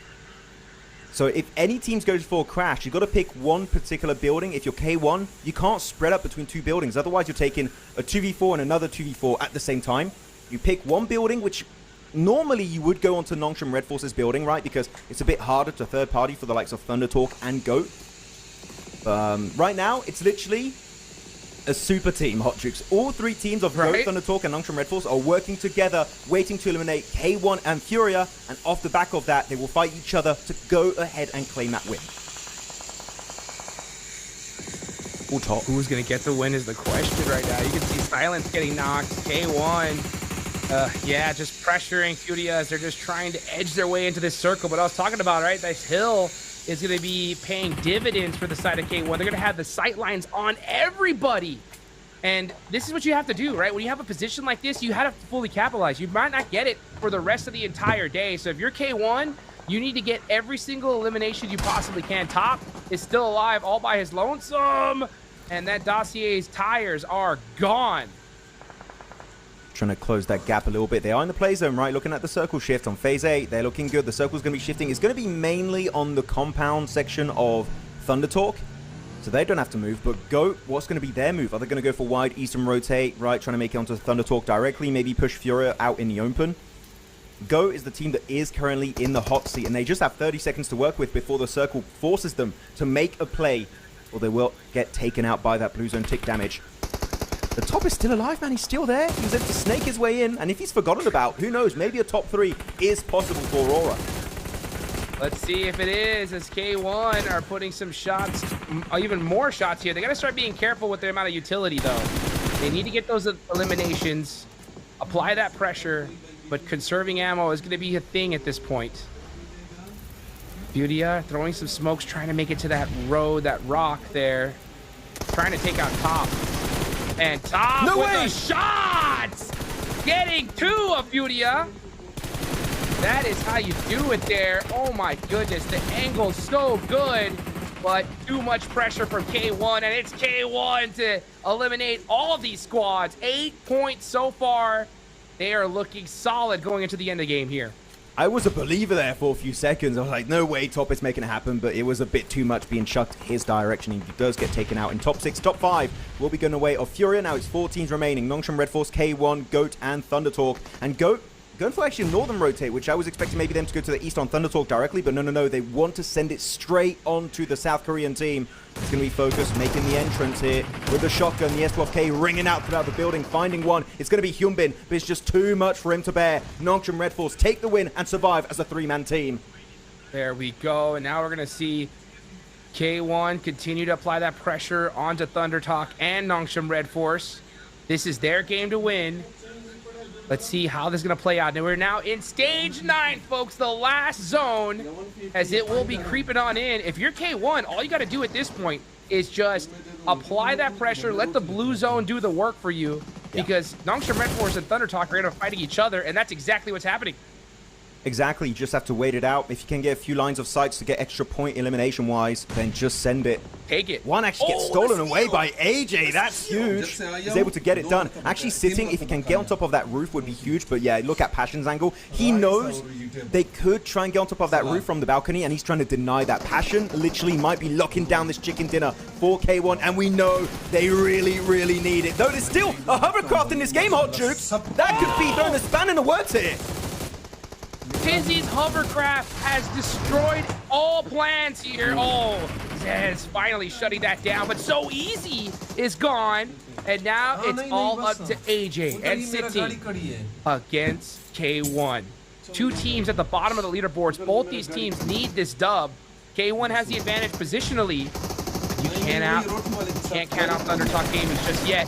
Nice shots there from Sitting! 1v2! And now it's only 1 player left. It's Passion versus Sitting and AJ. I would say if you can, yeah, just go ahead and confirm those points. You never know. If Passion gets the 1v2, we'll be missing out on 2-3 elimination points. So Passion peeking behind that shed, trying to go back into hiding. He's got himself the DBS ready to just pump them right in the face. But Thunder Talk, they know the center of the circle is favoring them. Passion trying to go for the jump shot, but it's just not going to happen. Thunder Talk going the entire way here on Game 2, Day 3 of the PMMI group stage, and finally get himself their chicken dinner. And you know what? They were in the middle pack of the rankings, Hot Trooks, and this game alone might be pushing them right into those grand finals. Wow, Thunder Talk, what a way to win it, guys. I mean, I gotta say, they were at a huge disadvantage there. Sitting, though, getting it done. You can look at K1. They're not too happy about that one, obviously. That was their game to win. They know it, but they're going to have to try to do it in the later stages. Still not a bad performance from them. They are going to need to do great for the rest of the day if they want to make it to the finals, but it's always good to see a team that is at the disadvantage make the play and take that chicken dinner. It was such a massive team-wide effort from this team, by the way. AJ was doing amazing stuff. Sitting got the 2 players down, as you said, at the end of that game. He was doing so much heavy lifting to make sure that chicken dinner was locked in for this lineup. And yeah, I mean, it was a straight-up PEL finish, right, for China. You had 2 teams. You had your side of K1 and you had the side of Thunder Talk. And of course, looking at the MVP, it is going to be the man himself, AJ. No knocks because he takes no bloody prisoners. 4 eliminations, though, and also over 31% team contribution. This man is an absolute legend over in China, and he's bringing a similar level of heat here on the global stage. Let's get it going here. Yeah, AJ popping off in that one.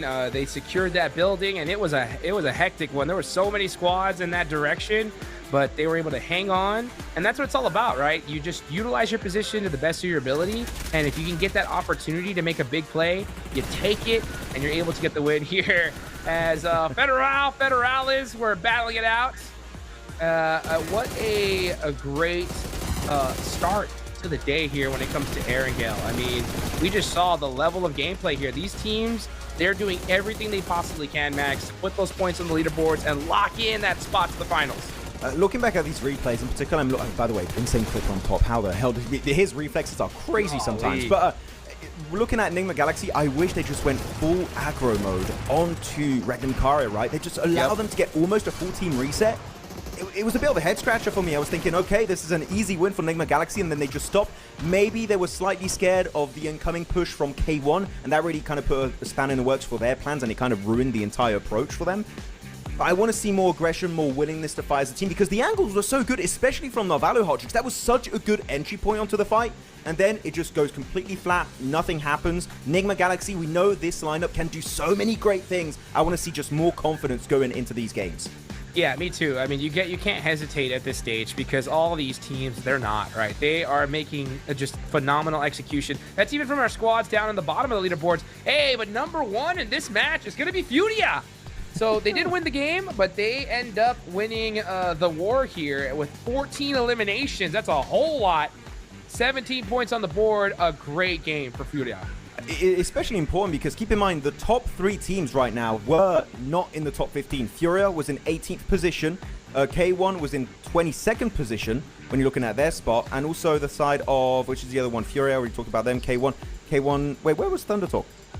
No, Furia was, sorry, in 18th position. Yes, it was their position. So, yeah, 16th, 18th, and also 22nd position, respectively, for all 3 of those teams. And they're all on the podium here, point-wise. This is massive for them. And you were talking about a potential point sponge happening at the top right.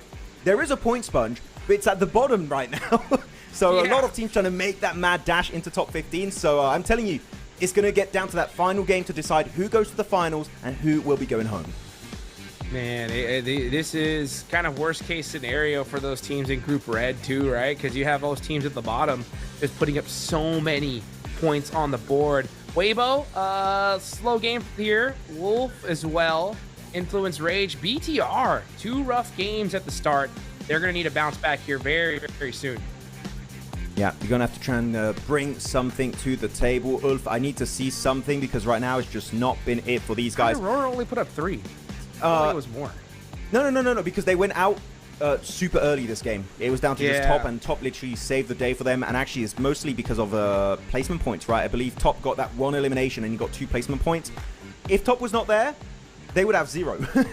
So Top Gun is saving it somewhat in quotation marks. It's still not a great game. They're still going to remain here on the first page of the rankings in 8th position. But looking at the climb from some of these teams, man, E-Arena now closing that gap just 1 point away from the likes of D+, Kia, and Tianban, etc. are going to be very easy to catch up on. I am loving what we're seeing from the side of E-Arena.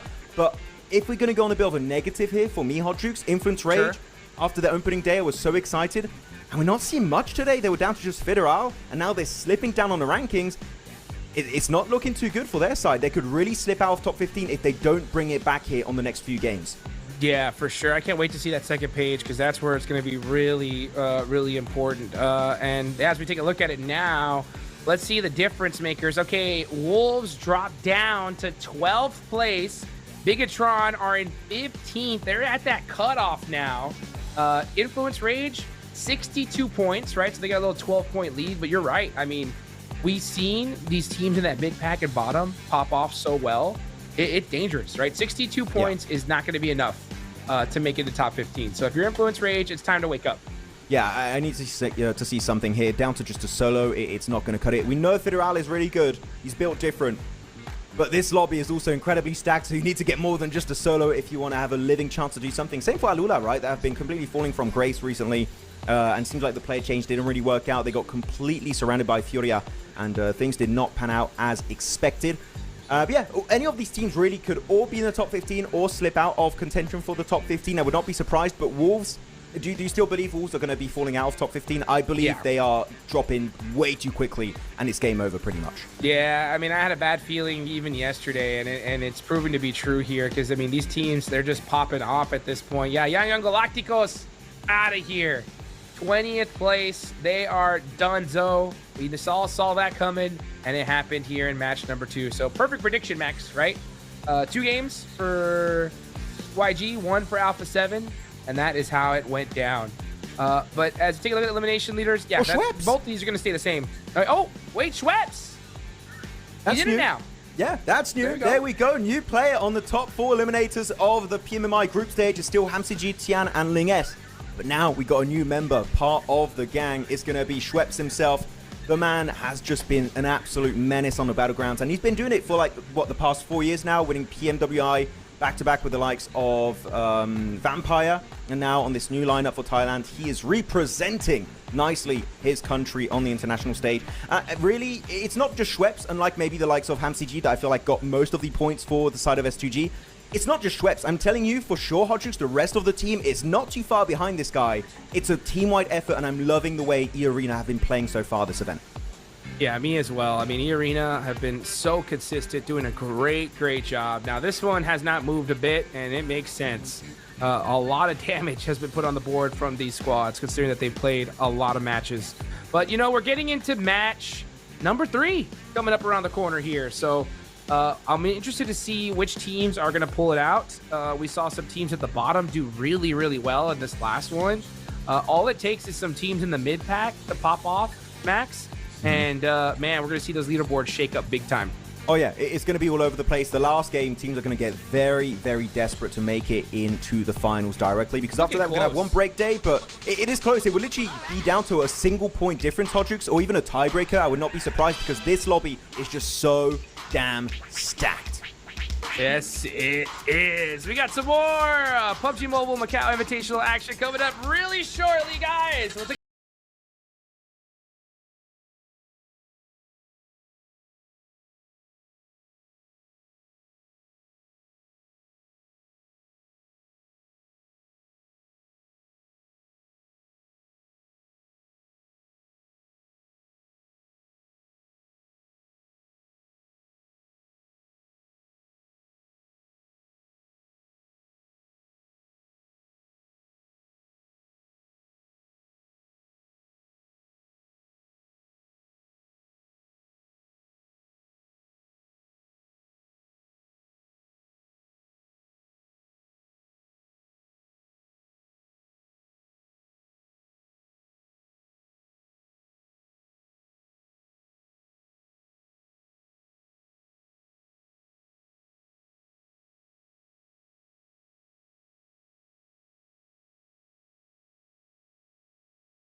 We are back, everybody, at the PUBG Mobile Macau Invitational. We're in the group stage, final day of it, and we don't have very many matches left to go. Players have already dropped out of the plane, and we got a lot of squads that need to fight tooth and nail here, Max, to try and make it into that top 15 and keep their dreams alive here in this tournament. Ooh, the pressure on their shoulders. It's getting real heavy right now. And actually, wait a minute. We've got a hot drop in Severny. It's going to be KSG, one of the lowest teams in the rankings, against one of the teams that pretty much locked in their spot already for the finals. It is going to be Aurora Gaming.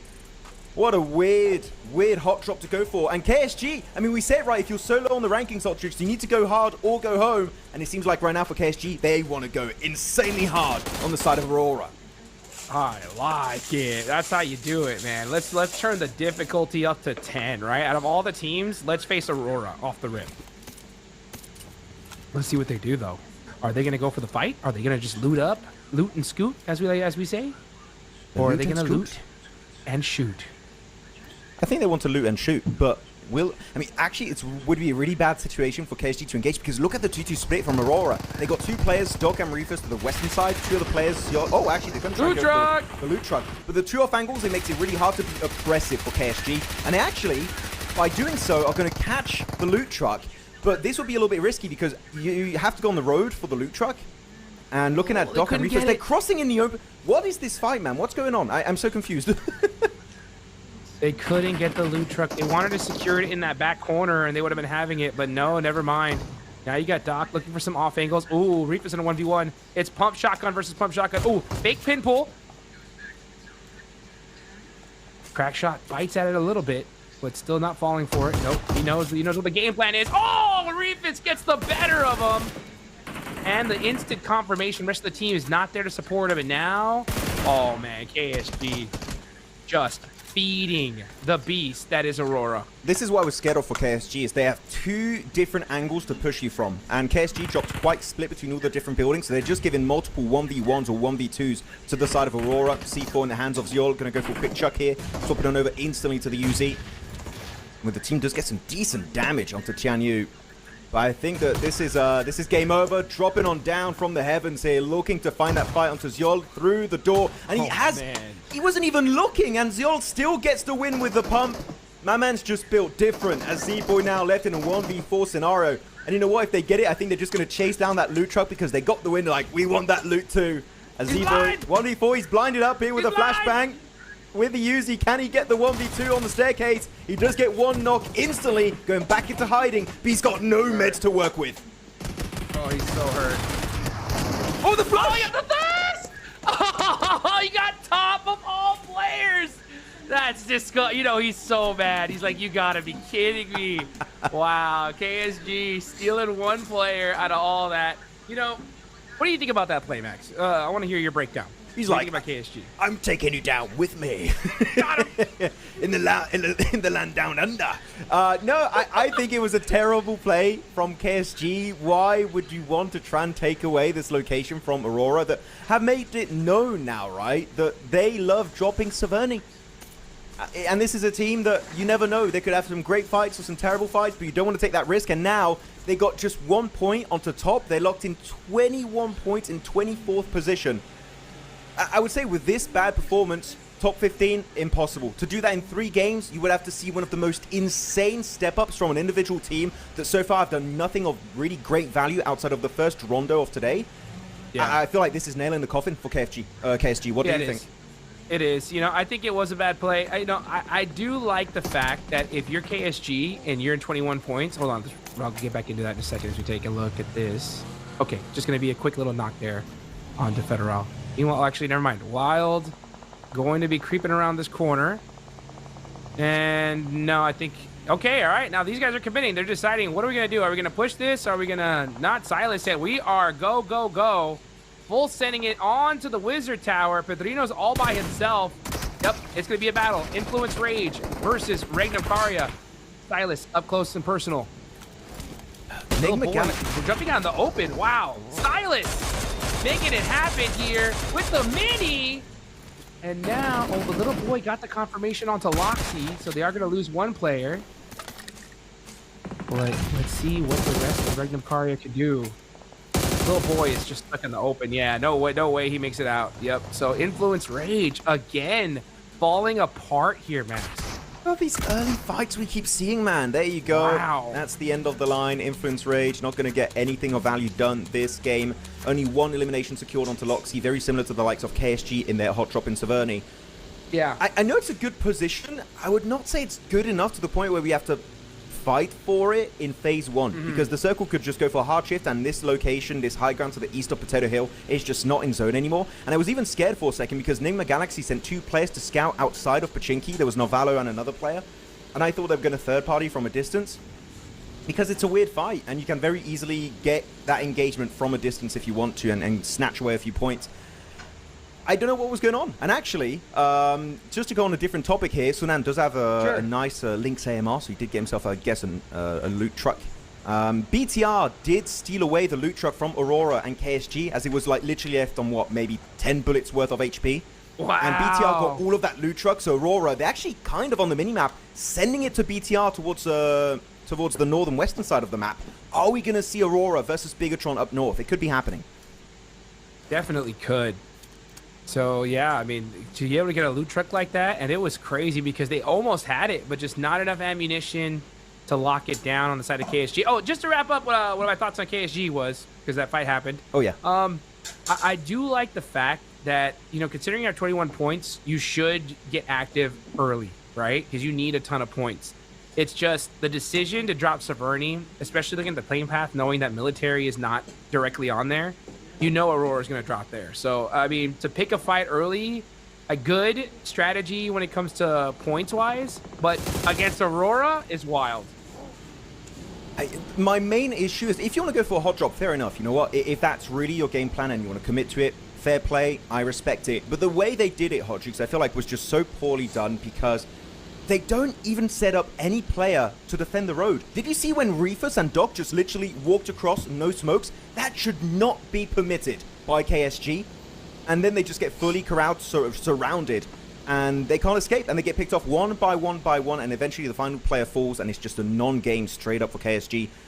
Yeah, if you want to go for the hot drop, I'm fine with it, but you need to understand the layout of the compound you're dropping into and be ready for the team against you that might go or on the offensive or on the defensive. You need to respond accordingly to that play. KSG, I feel like this is going to be a great learning experience because, again, a lot of these players, this is the first time for them playing internationally. They need to know that these guys, they mean business, and a hot drop is going to be instantly shut down if you don't come out with an insanely good plan from the get-go. Yeah.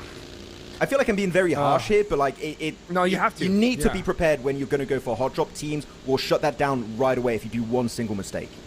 Yeah, and it's just so unfortunate, you know, considering that with that game, it's pretty much locked them down to it being all over for them. Well, at least the pressure's off, you know, and sometimes we have seen when they have no pressure, they just start playing their own game and can turn things around. Ooh. Oh, the AMR! Let's see. Can you say that again for me? What was that? AMR. This became a demon. What was that? Anytime I see any kind of sniper, I get so stoked, man, because to me, there's nothing better than a crazy flick headshot. As we look at Weibo getting into a KRX. KRX on that cutoff position. They need these points. Weibo, 61 points on the board in 11th place. They got to find a way to come back from this one through 33Z. Tries to catch the nade. Just too short. Come on, 33. Bay is going to get thirsted here, yeah. He's not careful. Suk is joining a little bit late for the fight here. Bay is going to be the most impossible res to get, trying to flush it out with the M249. Unfortunately, he doesn't have the great angle here. So much utility being chucked all over the place in this compound. There was the game-winning compound of last game. Thunder Talk did eventually secure the dub, but that's a beautiful piece of utility. TRE getting it done now. It's down to Suk against the world. He's got himself that JS9 against, again, newest addition here in Update 4.4 in the esports lobby. It's a 1v3 right now, trying to get TRE. Just get so much damage, nice just shot. Get that final bullet before the reload. Now turning it down into a 1v2. Beautifully done there. Can you get the reset? Go ahead and get the reset. What was that nade, though? The Molotov, whatever it is, they're in trouble. Yep. 33Z, gone. And Soup's going to have to back off from this one. He needs another knock here. Bad. Oh. They're not going to give it to him. They're not going to give it to him. They're going to reset. You got to push it. Otherwise, they're going to get the two players back up. You need to get on the offensive here, Sook. But I feel like he knows he's lost that opportunity. He's lost that chance to take this 1v2. Now it's going to be turned straight back into a 1v3. There's another nade coming his way. It's going to get some good damage, actually. 100% worth of damage. And that is going to be it. Game over. Weibo not able to get any higher off the back of this Erangel game. And they're going to be stuck on 61 points. Great opportunities for teams below them here, Hodgix, like your Thunder Talks, your Furios, your KRX, to overtake Weibo and push them down under on the rankings. Wow. What a great job there. Yeah, Weibo, they're still in a good position to make it into the finals here, but, you know, we're going to have to see what they do in the rest of the day. But, man, what a lot of early engagements here, Max. A lot of early fights. Yeah, I'm quite interested with the amount of Phase 1 fights we've had. That was a Phase 2 fight we just had between those two teams. But yeah, it seems like getting very desperate for points, which I don't understand. I think so. Although this circle is okay, this is bad. Yeah, this is a bad zone. I mean, and that's the thing, though, is that every early fight you have, it makes that end game a little bit easier, right? Because now you have 3 teams out. That makes a lot more space. I mean a lot. It's so crazy, the difference of level of play whenever you're dealing with a zone stage 5 with all teams alive. It's just that much more difficult. So having 3 teams gone, it really just lightens the mood as we get into the end game here. You're way closer to getting placement points, right? You just got to survive a little bit more. But now with a potential Milta City finish on the horizon, teams got to start to think, what are we going to do? Are we just going to send in the city and just hope the circle keeps going there? Are we going to play on the outskirts? I actually really like the position of, for example, of Nongshim Red Force. They're going for a swift entry into Milta onto the eastern edge of the city itself. So I think that Nongshim, again, slowly but surely getting way more points on board. And I still know this team has more to deliver. And you might be thinking to yourself, Max, man, you're being very critical of a team that's like in top 8. And yes, because I feel like this is a team that could become a champion on the global stage if they play their cards right. So I know, I'm sorry, Hodgix, I'm being very harsh this event, but because I want to see these teams in their top tier form going into the finals, and I know Nongshim have just so much more to deliver. Yeah, you know, I love that you preface that, but I don't say it's being harsh. I say it's being real, baby, and that's what you have to do, right? We got to keep it real with these squads because you got to do everything you can to keep your dreams alive here. As only 15 teams are going to go, and it's going to be hard. I have a feeling that our hearts are going to hurt here towards the end because there's so many phenomenal squads in this tournament, and it's going to hurt to see some of them go. So you really got to make sure that any opportunity you get, you capitalize on it, because those last 2 matches where everything's on the line, it's going to be just so much chaos that it's going to be difficult to predict no matter how good you are. Yeah, I mean, for now, for example, my heart hurts because we saw Ulf get knocked again. We're just not seeing the team-wide finishes that I was hoping to see. It's like group stage of PMGO all over again. Come on, Ulf. Not make it in top 15, that would be, I would say that would be the single biggest upset of the tournament. Even worse than Alpha 7 and Weibo not making it, in my opinion. Because these guys, 2nd place PMGC, 2nd place PMGO S1, come on. We know they can deliver way more here on these games. They need to get back up, which they do. They do get the reset on that 4th player that got knocked. And hopefully can bring back way more points. Just get more consistency on the line. As Bigatron, though, a team that has been, a little bit topsy-turvy this event so far, Hodgix. 50 points, 16th place. They are on the cutoff. They need to get something done here. Yeah, they do. Man, dude, so many teams need to at this point. It's wild to see. I mean, yeah, just looking at the bottom of the leaderboards there, you can see on the bottom right, Regnum Karya, you got in 17th, BTR 16th, KRX 15th, Ulf down there as well, Enigma Galaxy. Oof. Now's the time, in all honesty. Like, you need to put a game up here because, again, I've said it once, I'll say it again. The last match of the day is going to be too chaotic to depend on. So, Furia putting some pop shots downrange on the Enigma Galaxy. Everybody right now just kind of poking at each other, saying, hey, this is where we're at. Don't even think about coming in this direction. And we're going to get towards that end game. There are some squads that are still outside of the zone, Max, right? We got KRX, Nongshim Red Force, Alula. Oh, Alula's going to have a hard time into this zone. And I talked about it at the start, right? I was like, man, what is Alula going to do if they don't have that amazing Rondo to start off? And so far, it just hasn't been a lot. it's been an on-day, realistically, for Alula. And they've been trying to also swap a player right earlier today. Didn't quite work out as they were expecting. So it's still, they've had such a good opening day that top 15, for me, there's no way, Jose, they're not going to be making in top 15 at the end of this. But yeah, we definitely want to see more if we want to have more confidence in the MENA region when it comes to those Macau Invitational finals. But looking at this zone in particular, teams have already... Most of the teams are in the play zone, except for, as you said, Alula. Even the likes of Goat have to go for a little bit of a push onto Lumberyard on the mountain next to Shelter. So that's going to be the next approach for them. But everyone found a building, a compound, a dip, a rock to call home. So now we kind of... It's the calm before the storm here. The next circle, phase 5, is really going to start to kick things right into gear, Hot Jukes. And Alula in particular, they know Goat's up there, but you have to find a way in the circle. You might just have to force a fight at this stage. You just don't have too many options available. Yeah, you're going to have to fight your way in. That's just it. I mean, yeah, the free spots where you could just chill and wait till the next circle, they're gone. Yeah. So even with 3 teams out, you know, that's what I'm saying. If we had 3 more squads here, imagine just how much more crazy it would be. But the fact that they're gone gives you a little bit of breathing room, but still, I mean, everything's taken. Pick a spot and make the push. And they can take a rock here and just wait. Yeah, I think that's what they're going to do. Quake's going to probably take that rock right here. Yep. Yeah, good rock. It's good position. Just got to be careful to be in nade range of Goats because they're going to be hearing that buggy moving all over the place, so they have a good idea of where you're going to be located. And actually, we did see Nigma Galaxy's position earlier, right? They were fighting next to Furiad. They got himself that Wizard Tower, Harry Potter Tower. It's a good spot until you have to leave because you can't hide your cars behind those towers, Hot Jukes. So the moment the circle does not favor Nigma Galaxy, I feel like they're just instantly going to get blown out of the water. Or the tower, should I say. So I'm not super hopeful this is going to be a strong showing from Nigma Galaxy, which they need. 46 points, 18th place. Even just an average game could be enough to just secure them a position in top 15 if they can do that until the end of today. But right now, it's been very inconsistent, and it's just not been it for the side of Nigma Galaxy so far. Yeah, it really hasn't. We saw a good sign against Regnum Karia last game. Oh, watch this fight, though. Goat battling it out here with Alula. Alula need to win this fight. Goat need it way more. They're so much further down the leaderboards. Trying to get some shot on the claws is going to miss, and Alula, I think, are going to back off from this. Come on. Let's send it. I do like the use of Alula with the buggies. Just kind of go in the opposite direction. The back seat will keep your head nice and safe from the sprays of Goat. Alula, now they don't have the high ground advantage. And I feel like this is a good play because Go instantly see the BTR looking to third party it. So they want to try and shut that down instantly.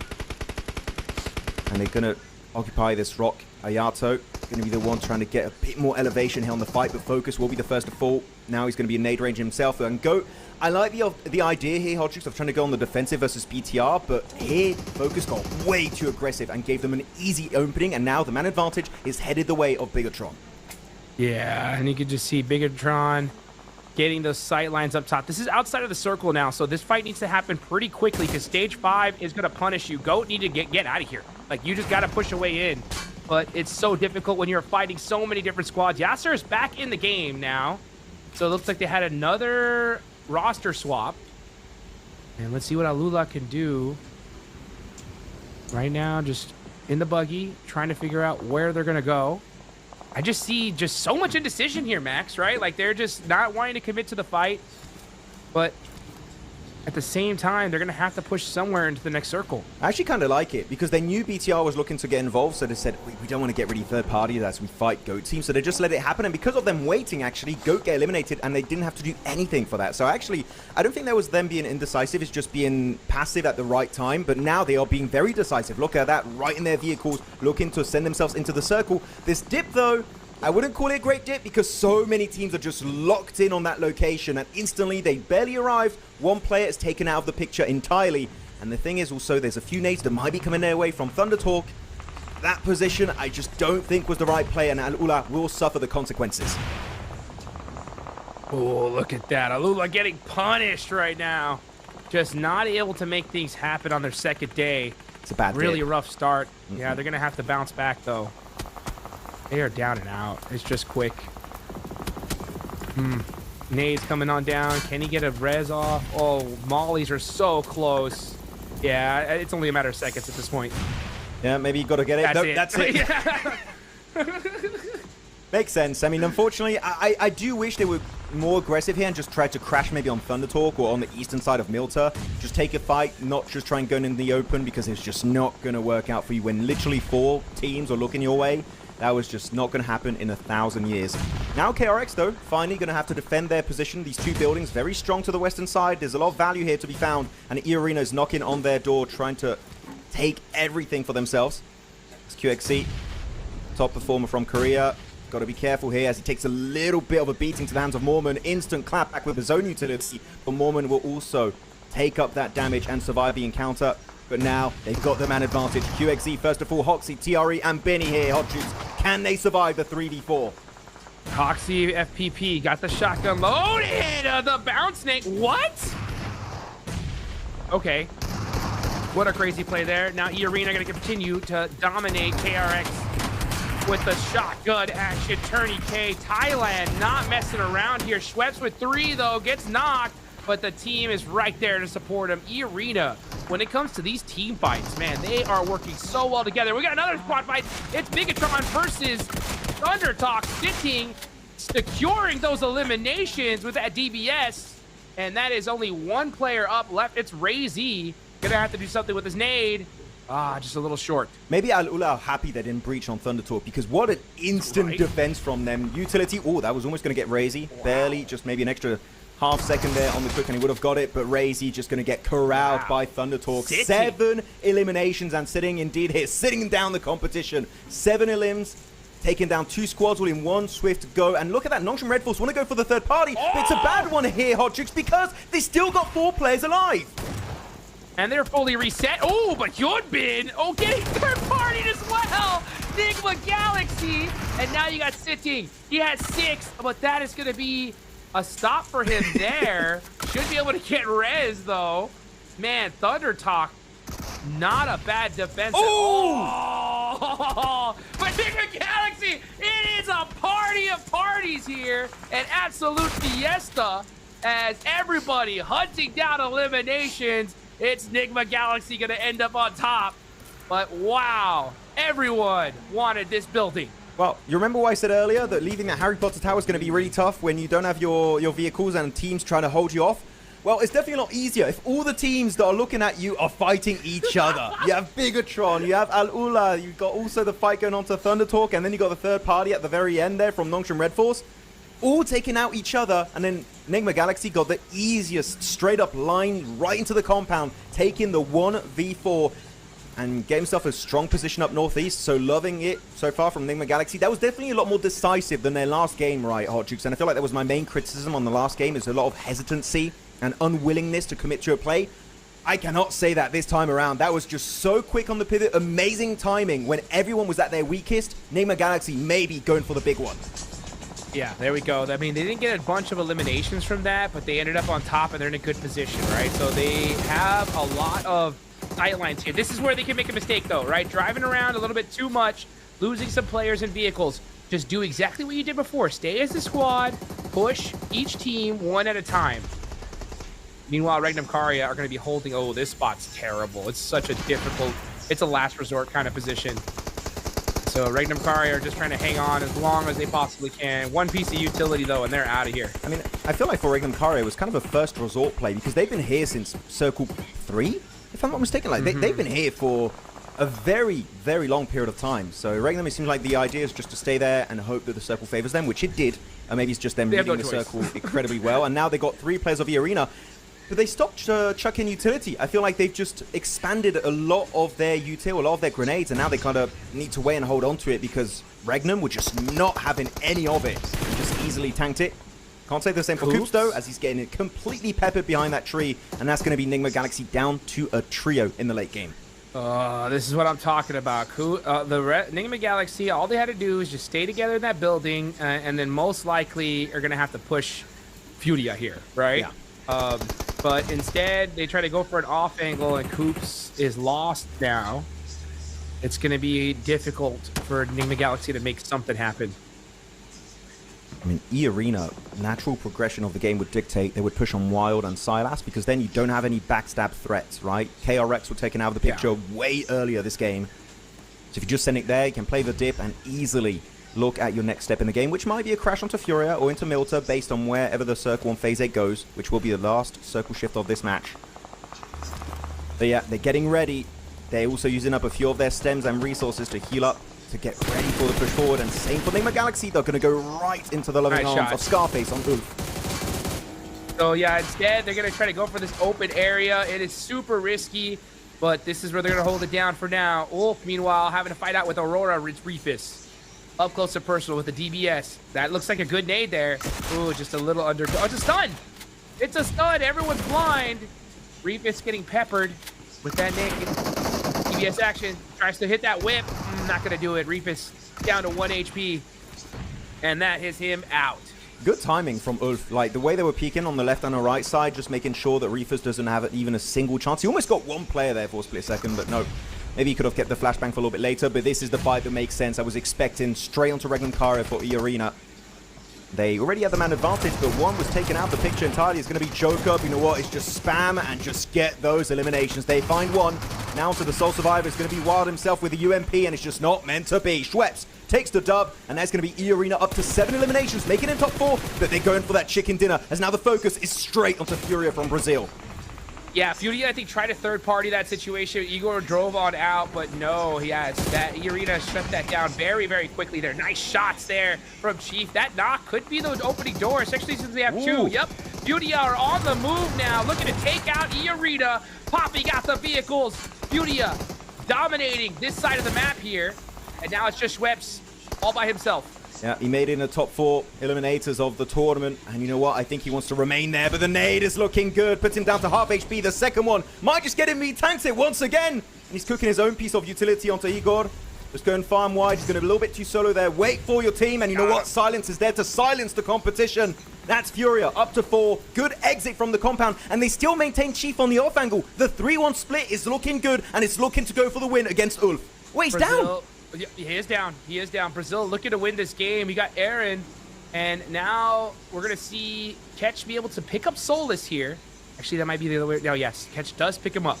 So it is going to be a 3 versus 4. Furia should be able to get the full reset here. They have the zone as well. I mean, this is Furia's game to win 100%. They should have this in the bag.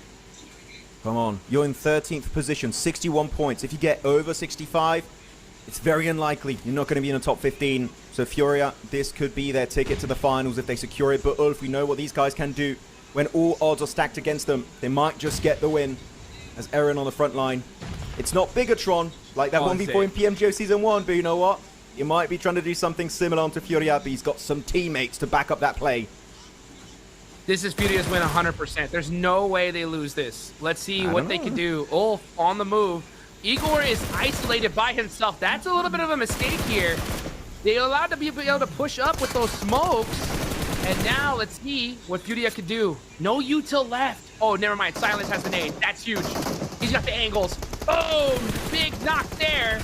Ayala up close and personal, but it's all over. It's gonna be a Furia win here. Brazil with a big comeback. I love the way they were playing that 3-1 split. Chief eventually getting knocked, and they go for the big save, trying to get him back right into the game. Furia, really, the execution, it was not one of the most aggressive game tournaments so far, that's for sure, but just the macro execution was beautiful. The amazing use of that compound in the center of the circle with the squad house. And I would say the game-winning play for me was not even that final fight against Ulf, but it was the way they pushed onto E-Arena hot troops. They don't go to the most central location on the eastern side of the road. They go for the wide northern western rotate behind those positions, which actually keeps them safe from a potential third party from Ulf. So they were so methodical on that engagement, Furia. There was so much happening right under the hood. I was loving that game, and Furia, with that performance, with that chicken dinner, I am proud to see this team go ahead and play in the grand finals. Yeah, let's get it going. Yeah, Furia showing that, you know what, even though our Brazilian brothers Alpha 7 aren't here, we came to play, and yes, they did. You know, Coach Knight is really excited for this squad. As you see, Silence going to be the MVP. 5 eliminations, 383 damage, 41% contribution. You're right, not the most insane aggressive, but very calculated, right? Furia held some great positions. They did the third parties at the right time and won the game. And that's what you got to do, right? When you get those opportunities, you got to take them, and Furia definitely did. Yeah, Silence for this year is definitely a name that's always in the back of my mind because especially during PMGO, he was doing so many good plays. I think it was with the DP28, right? He was one of the few players using that weapon, and he was actually performing really well. He's giving me Paraboy vibes from like 4 or 5 years ago. So I'm definitely very happy about the way Silence has been playing. But here we go, checking out the highlights, and this hot drop, still no clue why KSG just felt like it would be okay to hot drop Aurora into Vernie, but they tried, and as we saw, they only got 1 point to show for it. Yeah, only 1 point is going to be rough, and you can see, man, this game was crazy because we definitely saw a lot of aggression in that mid-late game, especially on that one compound. Oh my goodness. E-Arena, this one right here. Wow. I mean, just team after team after team. Thundertalk did a good job, or as best they can, is defending it, but there's only so much of that assault that you can take. Hey, come on, you have 3 teams breaching the same compound back to back to back in like a 30-second window of time. You can't survive that. You could be the best team in the bloody world, and I still believe that you could go down at that moment. I'll be like, you know what? That was kind of a tough one being chucked your way, but they give it a fair shot, and they do get a lot of eliminations. Sitting in particular gets so many eliminations in that fight, really deserving of maybe an MVP award at the end of today of his group because he's been able to put up some big numbers. Though, looking at the overall match rankings, there's going to be Furia up there with those 7 eliminations and a 10 placement from that chicken dinner. But we talked about Fury enough there, I would say, but looking at the side of Ulf, this is also a team that was just so hungry to get these points, and now the Wolves and the Panther finally get a game they were hoping for the entirety of this group stage. Yeah, let's get it going there. 17 points for Furia, Ulf with 13, Thundertalk with 11. This was a lot of those kind of like mid-low-end pack teams, right? Putting up some good points on the board here, so that's going to be really solid for them. Aurora, I mean, 6 points, that's good enough, right? That's all they need. They're set for the finals. They can just have fun with it at this point. But Regnum Karya, that's a team that needs to still do a lot more here, Max. They're trying. It's just been a little bit tough. Come on, there's no way we don't have Alpha 7, right? Yangon Galacticos, and Regnum Karya, all of our champions of last year not making it. Weibo, actually, I really want to see where Weibo is going to be in the leaderboards, because if they don't make it, you also wouldn't have the PMHI champions. But I believe they're looking quite good on the rankings. We'll have to see as you look at the first page of our overall leaderboards. They're still going to be up here for the side of S2G, untouched by any of these other squads, but they're getting close. It's a 23-point gap between themselves and E-Arena. They might just become your group stage champions, and we still have the second half of today to go, Hot Jukes. They might make it happen. Yeah, they definitely will. I mean, now we're starting to see some mix-ups, though, from the teams that in Group Red. Like Tianba finally moving down. They go down to 7th place, and they've played 12 matches. So E-Arena, they're going to be hunting down one of those top spots. Furia are now in 5th place. Aurora still at 8th. All these teams locked in at this point, at least in my opinion, for top 15. But we're going to see who ends up on top of the group stage here soon. This is the page that we got to take a good look at here. D+ moving down to 9th, and the Wolves down to 14, Max. 6 points for BTR and Nigma Galaxy, and that's it. That would be game over. And Bigatron, Nigma Galaxy, especially with the way Nigma Galaxy played that previous game, I think for North America, it's done. I'm sorry, Hot Jukes, to burst your bubble right now, but I think the dream is just not going to be happening for them, especially because they're just not playing these next 3 games. So NA, I think it's game over. My bubble was bursted yesterday. Before the tournament started. I saw 60 points, and I was like, that ain't gonna cut it. Ain't gonna cut it. And I even said that I didn't even think D+'s 69 was gonna cut it. Do you think it will? I think... Oh, I'm looking at the team. I feel like it will be enough, but like barely. I feel like if they qualify, it's by like 2-3 points. If they get eliminated, it's also going to be by 2-3 points. So for me, it's a 50-50 when it comes to D+. Yeah, we'll see. We'll see. I think it's looking more like 80-20 at this point. And oh, really? Being not making it. Yeah, I mean, we still got a lot of games to be played here. You know what I'm saying? A lot of points to be had, and we're seeing a lot of these mid-pack teams soak up points. Regnum Karya are going to be hungry. Ulf are going to be hungry as well. So all it takes is one game from them, right? I mean, if they get a chicken dinner in this next one, either of those squads, that's going to shake the leaderboards up like crazy. As we take a look here, Schweppes moving on up, looking to dethrone Han Suji, and that's enough eliminations. Looks like he's going to do it. Yeah, I was not even looking at Schweppes, to be honest. I'm looking, we got a new name here on the top 4 again. It's Silence of Furia that's going to be putting his name and putting Brazil on the top 4 eliminators of the PMMI group stage. Love to see these new names finally stepping up and showing that they have what it takes to be some of the best players out there in the world of PUBG Mobile esports. But yeah, HamCG, Schweppes, Tiana, and Silence, good stacked lineup with different regions, right? You got Turkey, Thailand, China, and Brazil. But can HamCG get overthrown by Schweppes or even Silence? That's a 3-point difference for the side of Schweppes. It could be happening in this next game. Yeah, definitely can. Take a look here at the damage. Damage hasn't moved just yet, but it definitely will shortly. At least I have a good feeling that's going to happen. Man, these leaderboards are getting wild. But the thing is, Max, we have 3 more matches left to go.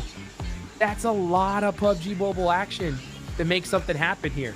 So, man, and the only big concern I have is that last game. The last game is going to be just straight chaos because there's going to be teams that know they made it. I have a feeling though there's going to be a lot of squads because this is going to be really, really close on that 15-point mark. Oh, most definitely. I mean, we already saw some hot drops happening now, right? We saw Influence Rage sending it straight onto the side. Well, it wasn't a hot drop, that one. It was like an early rotate into each other. But you had a fight, Influence Rage versus Regnum Karia. You had the hot drop of KSG straight onto Aurora. And really, it's not necessary at this point. So if teams are willing to hot drop now, just wait until we get into the last 2 games. Miramar is going to get real crazy, and it's going to heat up here in these lobbies. All right, let's get it going, guys. We got the second half of the tournament coming up this day coming up very, very soon, guys. Get everything ready. Get ready because it's gonna be a fun one. We'll be back soon.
And here we go. The last 3 matches of the PUBG Mobile Macau Invitational Group Stage. I'm Hot Jukes here with Max, man. These players are flying, and it's a southern play path. Aurora are going to get their military base drop, as this is the last Erangel match of the group stage. Okay, now KSG, if you want, you can go to Severny. Now it's a good option. Yeah. By the way, I feel like I was unmuted maybe for a while, so maybe I was talking during the timer. If that was the case, my bad. I'm not sure if I clicked it too soon. Maybe I did. Maybe I didn't. We'll see. We'll see. Just hear me saying all my random nonsense during the breaks. But now, here we go. Looking at the playing path, indeed, is going to be quite decent for majority of the teams. GOAT team in particular also not having to go to their secondary job of Kameshki Stolber. They can go to the main location of Nova Repnoye. And there's no Yangon Galacticos, so that's going to be free loot for days over there. They are going to be loving it. And outside of that, KSG indeed will be making their way towards shooting range / Severny. And it is going to be, ladies and gentlemen, a Southern military phase 1 circle. And Aurora is going to love it. Ooh.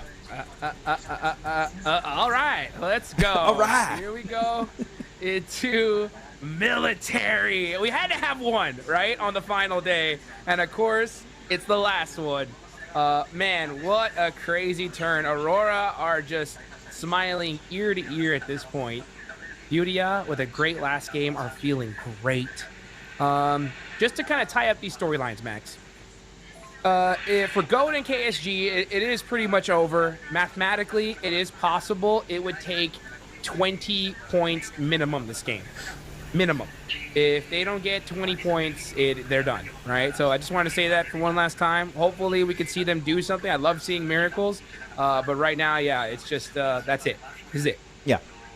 It is going to be do or die for these guys. Actually, I'm seeing a lot of people in chat actually talking about D+. Let's put our bets in now, because you said it's more like an 80-20. Are you just saying D+, they're not making it? I said that yesterday. Honestly, You're still there? I don't think that they're going to make it. Okay, I'm going to go ahead. I'm going to, just to have a split desk, I think they are going to make it. Oh my goodness, he tried, but he failed. Zyol taken on out for a military circle here. They're trying to go on the offensive, trying to take down Ulf. And Ulf, they've got so much playing off the back of this match. They can't afford to take any L's. And they got that first W onto Zyol and looking to just swarm that location. Looking for Doc 2 right now, just hiding behind that rock. Ulf going fully on the aggression side of things, and it's working out beautifully. Oh, man. Solus catching Doc as well. I'm not going to lie. I don't mind this. I don't, Max. For who? You want to know why? Huh? For who do you not mind this? Like, look, I'm a huge Aurora fan. They're making it, right? So they're safe. So we're not going to worry about Aurora. We do have to worry about Ulf, right? And I do want to see Ulf in the finals. So for Ulf to get the better of Aurora in this particular moment, I think it's going to be pretty wild for the lobby. So Ulf, you just got to take full advantage of it. It's a worthy sacrifice. If Ulf can make it and Aurora don't get the win here, that's okay. It's a sacrifice we are willing to make. No harm, no foul. We'll see both of them in the finals, right? You know what I'm saying? Yeah, like, I don't really care because, as you said, Aurora are in, so I'm not going to be too critical. If this was like the grand finals, I'd be kind of raising my hand at them, just like, that was a bad play. It's not good. Totally different. Yeah, I'd be like, what have you done? What have you done, Aurora? Kind of throwing it here. I feel like they've just had too much experience playing versus 4 Thrives on that bridge. So they're just like, oh no, it's a different team. Ooh. So no, they're not going to go for it. Though we did see 4 split second there on the main feed. GOAT did go for a quick setup on the gatekeep on the eastern bridge. So it seemed like they want to try and hold off maybe the likes of Nongsham Red Force, Furia that do have a hovercraft, maybe even Thunder Talk if they go for also rotation over there. Though we have seen in the past, right, Hot Troops, that Thunder Talk are super willing to go for these botations and glider rotations away from the coastal line just to make sure they get into the play zone. So I think that they're going to avoid the bridge, but Furia versus GOAT, that just might be happening very soon on the eastern side of the map. Let's see what GOAT can do. I like it. I think if you're GOAT right now, I mean, I said it earlier, and I'm a big believer in it. Personally, 20 points minimum or 0% chance. That's what I think. Right? I agree. So if you're GOAT, you need at least 10 eliminations and the win. And if you don't get the win, you need 15, 16 eliminations, right? So a bridge camp here is a great idea, right? Because it's a good opportunity to get some of those points. So let's see what you can do, GOAT. Let's see. I agree. I would like to see some 20-pointers drop from these guys. I mean, we still have 3 games, right? So I would say, on average, I need to see a 15-point average from these guys if they want to have a chance. Maybe like maybe around, like, you could say 13 if you want to be very specific, because they need to aim for around 65, right? So you just take that, you divide it by how many games you have left. You're around that ballpark. So we need to see GOAT teams step up. Do they have a hovercraft? That's the question, because when they have a hovercraft, they have that typical buff where they can actually get a few points on board. And one team that has no hovercraft, but has a boat to make their transition, is going to be KRX, going straight for that western coastline into that one open compound, which is free because it's a very quick early rotation. So they should easily secure that position without having to take a single fight. Love to see it. Yeah. Just to kind of wrap up my thoughts on that, you know, the reason why I say right here, right now, is because in my experience, every group stage that I've ever been a part of, the last match is so unpredictable, so crazy, you just cannot depend to get points. I've seen too many times, and you have as well, Max, right? Al-Ula getting knocked out here. Man, rough day for these guys. They have probably put anything on the board here. But, you know, we've seen that final match where a team only needs to get 3 points to make it in, and they don't get it, right? So I'm worried for all these squads that are going to be like, oh, you know, I don't like the mentality of like, hey, all we got to do is put up 10 each and we're good, you know, because it's so difficult to get that on the last game because it's just chaos. It's not at all typical PUBG Mobile esports. Yeah. So I think you need to really soak up the points now to hedge your bets for that. And that's why in my eyes, you know, it's 20-point game, do or die here now. Yeah, no, it's really a time of desperation for these squads. So this ain't Ultimate Royale. You know, you can't be like, yeah, we're just going to crash all the teams and get like, you know, 50 points in that game. All right, like, no, it's not going to work out for you. As Weibo, hey, nice rotation here with a hovercraft making it in. But actually, we're talking about this. It actually kind of brings up a question in my mind. We just had PMGO Season 1 that was like, what was it, 2.5 weeks, 3 weeks ago, right? That ended in Jakarta. Yeah. 1 by 4 thrives. I have a question for you, Hodrix, and I would love to see what the chat thinks too. Do you think this lobby for PMMI is stronger than the lobby of PMGO Season 1? Because I think this lobby is stronger than PMGO Season 1, but what do you think? Yes. Absolutely yes. I mean, this is top to bottom, just straight chaos. Because, I mean, we saw the group of death in PMGO, right, Season 1? And that lobby was crazy. The second lobby wasn't as strong. All these groups have been stacked. They really, really have. We've only had a couple of teams that have been outliers. It's crazy. In the last group, it was Alpha 7, right? This group here, it's GOAT and KSG. But you can see GOAT, even then, right? They're doing everything they can to try and make it into those finals here. Nice headshot there. But yeah, I think this is, if I were to put it on a percentage, what do you think percentage would be? I'm going to say probably 40% harder than PMGO Season 1. Oh, like that you want to do it? By the way, circle over to the eastern side. S2G would love it if they were here. I think this lobby is like, I don't have a percentage, but I would say it's about 1.5 times the equivalent of PMGO, right? So an extra 50%, so I guess. 50%. Yeah, I guess that's how you would put it as a percentage. Okay, I understood what you were doing. As I said, I was like, oh, you mean like that? Okay, so I would say 50% harder than what we had PMGO Season 1 because you got so many big names. And now, especially after PMGO, I would say a lot of these teams just are playing so much better. Like E-Arena, this team, compared to PMGO, night and day. Like, these guys have stepped up massively. Furia looking even more confident than what they brought in the table back in Jakarta.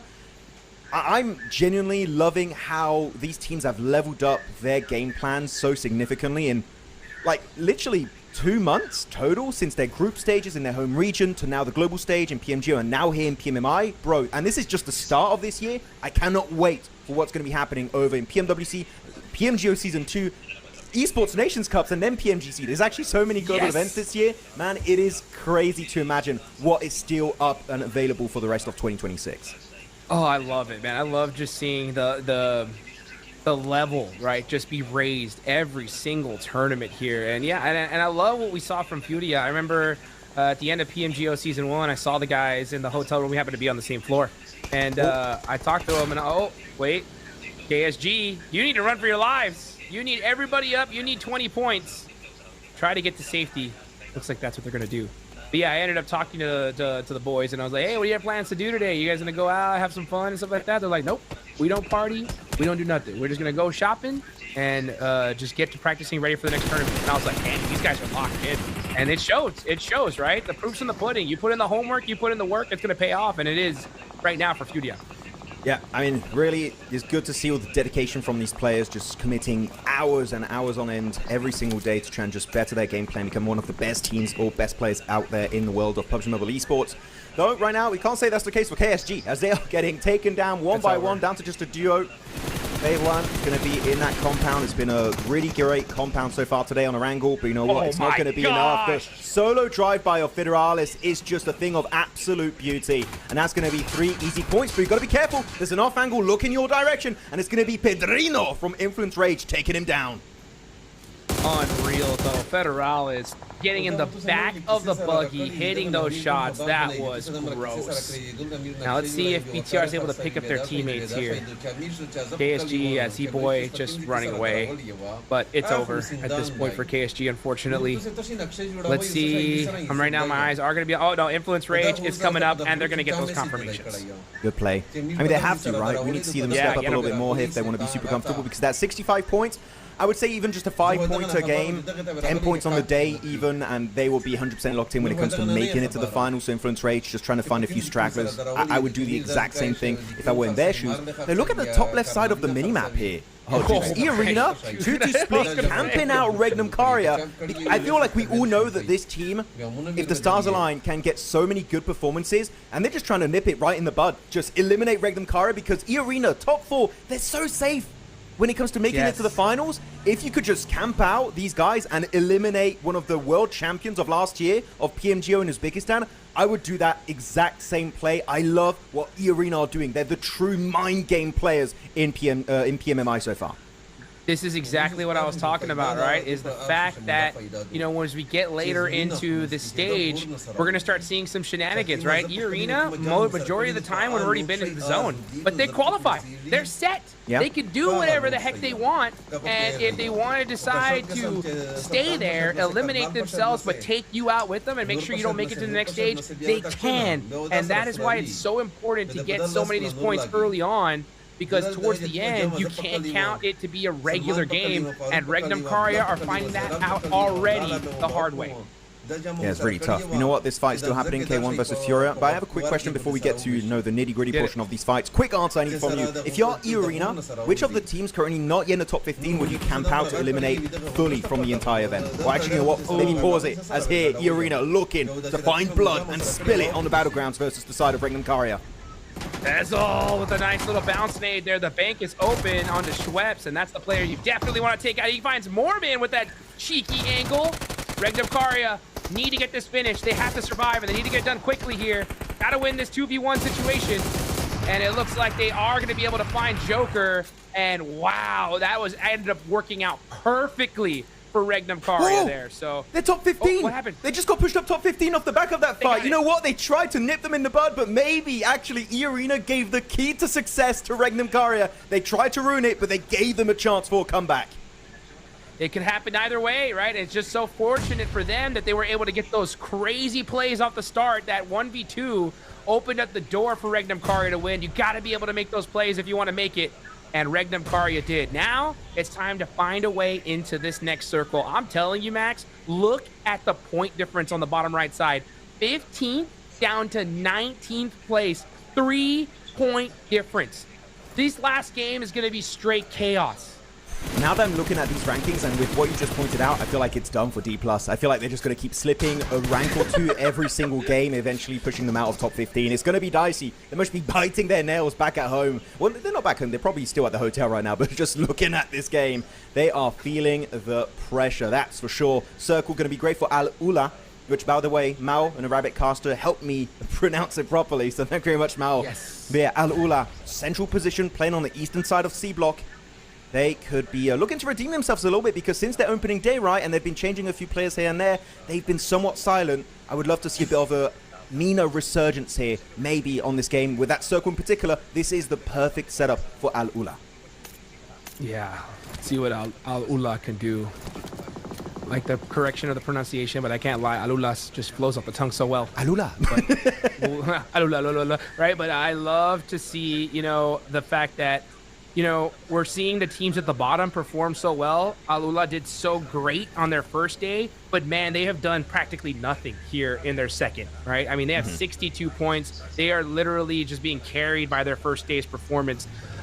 This is their opportunity, right? They got 3 players up. Where are they at in the circle? I'm looking down. They're dead center, right? So this is their chance to really just lock it down. Dez catching one of the players out. Passion's going to get that confirmation. That's K1. 44 points on the board.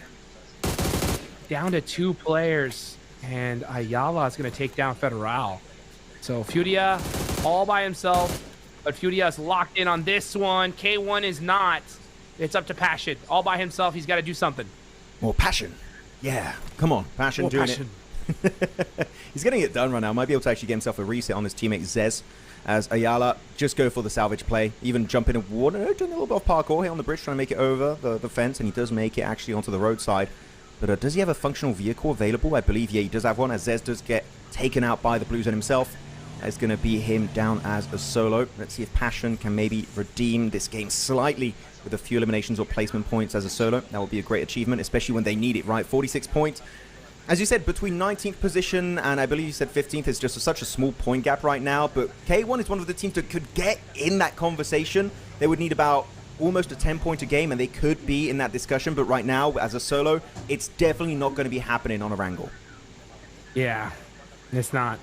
And then it's going to be left up to Miramar. Miramar is going to be wild. We're already seeing E Arena, right, out in the blue zone, camping a squad. I can only imagine what's going to happen in the last 2 matches. Regnum Karia, so fortunate that they ended up winning that fight. They have 3 players up. They're in that 15th place position. They should be able to have an angle into this next circle, right? There's a couple little spots they can find safely.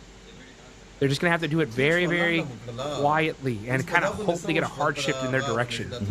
By the way, Mr. Bolt Action Hot Shoots. Did you see that Top is playing with a DSR?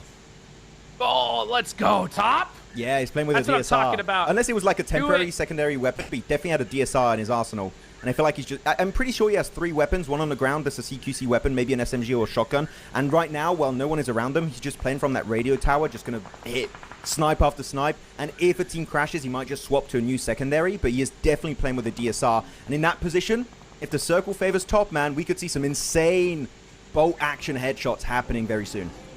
Let's get it going. North Circle here. Okay, Enigma Galaxy are chilling right now at the top.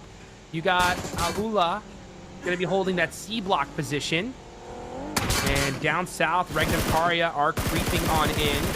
But they're going to have to face a lot of squads. Coops. Oh, they got that vehicle out. Ayala getting eliminated. That's tough. That's a really tough one there. Taken out of the picture entirely.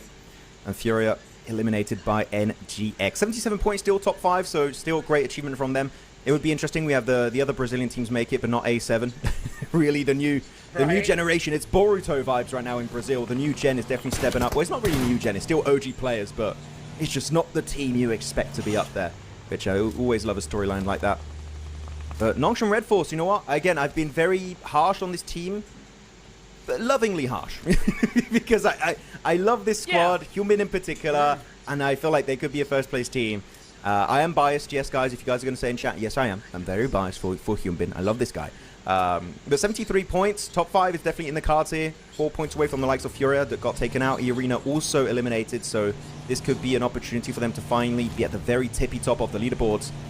But the entry point, they're already in the circle on the eastern side on the compound, just outside of military base. So it's a decent chance here. We see South Korea make it very deep in this game. Oh, for sure. I mean, a win here, and they're in the top 3 easily, right? So let's see what Nongshim Red Force can do as Irina and Fudia are already out of this one. Influence Rage being out, I still think they're going to need a few more points to feel comfortable, but they should be able to get those easily in the next 2 matches. But we've seen crazier things happen, because I'm telling you, Miramar is going to be so fun to watch. As Looking at Goat, Focus getting taken down again. Goat need 20 points, nothing shy of that if they want a shot into the finals. Weibo, though, where are Weibo at? Weibo, down 13th south, place, 61 points. Yeah, down south. They could use some eliminations, definitely. I really like this ridge. It's a very... Oh, okay, I don't like this ridge. Yeah. Just tumbling down the mountainside for Patton. And I feel like the Blue Zone's going to get him. Oh, one more tick, and he was done. Woo! He's going to be able to pull off the bandages. A few bullets being chucked his direction, going right back into the Blue Zone. He can't stay there for too long. Goes right into the Bat Cave. Oh, he loses a bit of momentum there. Come on, you need to park it. And he gets taken out. It's top with the M4 to put the nail in the coffin. See you later, Alligator. That is game over for the squad K1. The redemption arc has not yet begun. Man, it's going to be tough. I mean, they're going to need to win one of these Miramars coming up if they want to make it. They're down in 20th place. Aurora, big chillin'. Now it's Goat. Let's see what Goat can do. This team is going to be the squad down at the bottom of the leaderboards. And also the team that ended up replacing 4 Thrives here. Oh, not able to get the initial knock on Enigma Galaxy, and now they are pushing. C block going to be shared between the 2 Turkish teams. It's Ulf and Regnum Karya. Really happy, by the way, Ezel earlier, kind of saving the day versus the arena. So if they do qualify, it's going to be all thanks to him. Go team, though! The nades from a range will get it done. It's going to be Rauf to end it there onto that squad. Moxie, the last one to go down. What a beautiful piece of utility. Great arc, and the timing was just amazing. Nongshim Red Force, though, were looking to third party, but the fight was so quick, really. There's no fight to third party, Hotchicks. No, there's not. I mean, that nade just, boom, just ended Goat's dreams just like that. And for me, personally, I can just say that is it. That's it for Goat, KSG. Even K1 are going to have a hard time in these last 2 matches of the day. Enigma Galaxy, though, they saw the opportunity to put them into that top 15, and they are taking every single one of them. 61 points on the board. Still need some more. Look at the bottom left. Aurora, top with the 1v2. The DBS putting in that work. He's going to get out there and make it happen. Let's see if he does get the 1v3. I'm looking at the feed. Whoop. I think he did. By the way, Top Brief is just dismantling Weibo's position in the elimination feed. Good play. But Enigma Galaxy looking just so much more confident these last 2 games. I love the way they're just applying pressure on these squads and making it sure that no team's looking to encroach on their terrain. These last 2 games, it's been a bit of a new team, it looks like, in terms of overall synergy and communication. Enigma Galaxy, I hope they can maintain this form for the rest of the tournament. Because so far, looking at their spot in the rankings, 14th position, and Weibo's just above them and got eliminated, right? It's a tie, and then you got Al-Ula that's just 1 point ahead of them. If they get chicken dinner here, they get maybe towards the 70-point mark, they are in. So this game so much is playing off the back of this match for NGX. They cannot afford to fail right now. No, they can't. And I think the way they're going to fail if they do is going to be from just splitting up a little bit too much. When their back's against the wall and all 4 players are looking in a direction, they are dang good. It's just sending out one player to scout on an off angle, him getting knocked, that kind of makes them fall apart a little bit. So let's see if Enigma Galaxy can hold it together, fight as a 4-man team, and get the better of the rest of this lobby. Now, this is a very, very true military circle. C block is still in play, so is Police Station. Al-Ula is going to be holding that spot. Every single building is taken at this point. And Enigma Galaxy are going to be on top of the hillside looking at everybody. Let's see where this next zone goes, though. It's still only stage 6. We have 2 more zone shifts that are going to happen. Well, this positioning. The thing is, you always have a player that can be hiding behind some machinery, some corners, some doors. I do not like this area, but unfortunately, 3 teams are forced in very close quarters. Going to be Thunder Talk, a duo of Aurora, and the entirety of KRX. Well, I say entirety, maybe not for long here, as TRE gets knocked, and so does another member on that squad because of the off angle of Regnum. Kari is trying to just farm up a few eliminations here. Make it known that as the PMGO champions of 2025, they can make it to the PMMI finals. But Nongshim Red Force finally gone on the offensive, but the FAMAS is just doing so much work here onto Hyunbin, and instantly taking on out Rauf, defending that position, keeping Ado in check on the background. But Tizzy taking it too, but Rauf is just built different. Gets the 1v2. Can he get the rest of Nongshim as the nade is going to be chucked his way? So easy with the nade. Looks good. Bit short. Oh, just short. He's going to throw another one, though. Meanwhile, Ado getting eliminated, and that's Enigma Galaxy out of there. Nongshim Red Force getting the better of them. Well, it was looking good for Rauf. And unfortunately, it just doesn't work out in the end. I mean, you had literally one tree as cover in a 1v4. Chances are it's not going to work out. It's still a really good attempt, right? Gets one player down, flushes out, get an extra knock, but Ado, etc. were not able to actually get himself that win in the end. So still a good achievement. As Ulf, though, the circle not being too kind. C block is being taken out of the picture, this circle shift. And instead of just trying to force the fight onto Regnum or even the side of Al Ula, actually going for this wide northern flex out onto the previous position of Nigma Galaxy. I don't know if I like it just yet. It depends if they're just going for scouting for information and then going back into C block to fight with Eren. But if they want to fight Nongshim Red Force, I feel like this could be a little bit of a risky fight they're taking here. But they do have the high ground, and if they get one big nade knock onto Nongshim, maybe this turns it instantly in their favor. What do you think? Yeah, I think Ulf have 3 players up. They're looking to get every point they can get, especially considering that they're in 18th place. So they're a little hungry for eliminations. They have the high ground. They have so many different angles here. They want to have these entire side of the map to themselves. That's a huge initial knock. But pushing down this hill is going to be so difficult. They need to be able to do it with util. Solus, yeah, they don't want to push down because if they do, they're most likely going to get knocked. They're going to try to do it with those shots through the smokes. Not able to get the confirmation. This is what scares me. You're being forced by the blue zone to go downhill into the side of Nongshim Red Force. If they had more time to work with, maybe it would work out. But actually, you know what? They're getting helped by Thunder Talk. And now the bloom of the smoke just completely dissipates. And that is it. Taken on out. And now they can play this dip for free. Ulf, it was looking a bit dicey, a bit risky. But with the help of other teams around them and the great utility, they subvert expectations and secure the northern position. But now back into the depth of military base itself. All the teams are fighting each other. Reefers gets knocked. It's down to top as a solo for Aurora Gaming. Reefus getting hit right in the ear there. We haven't talked about him a lot, but it's KRX. Look at them. KRX are in 19th place, 54 points. They are not out of it just yet. They have a full 4-man, but they are in a tough spot positionally. They're going to have to make some plays if they want to keep their tournament hopes alive here. And I call this the Valley of Doom. It is so difficult to cross this wide open area, and you know every single player is staring right at them. It's going to be tough for KRX to pass. They need a big smoke wall. But do they have any util left? That's a question. They still got a few, right? But 5 seconds until those smokes are going to start to bloom out and dissipate. So that's going to give their location away a little bit easily to the enemy teams around them.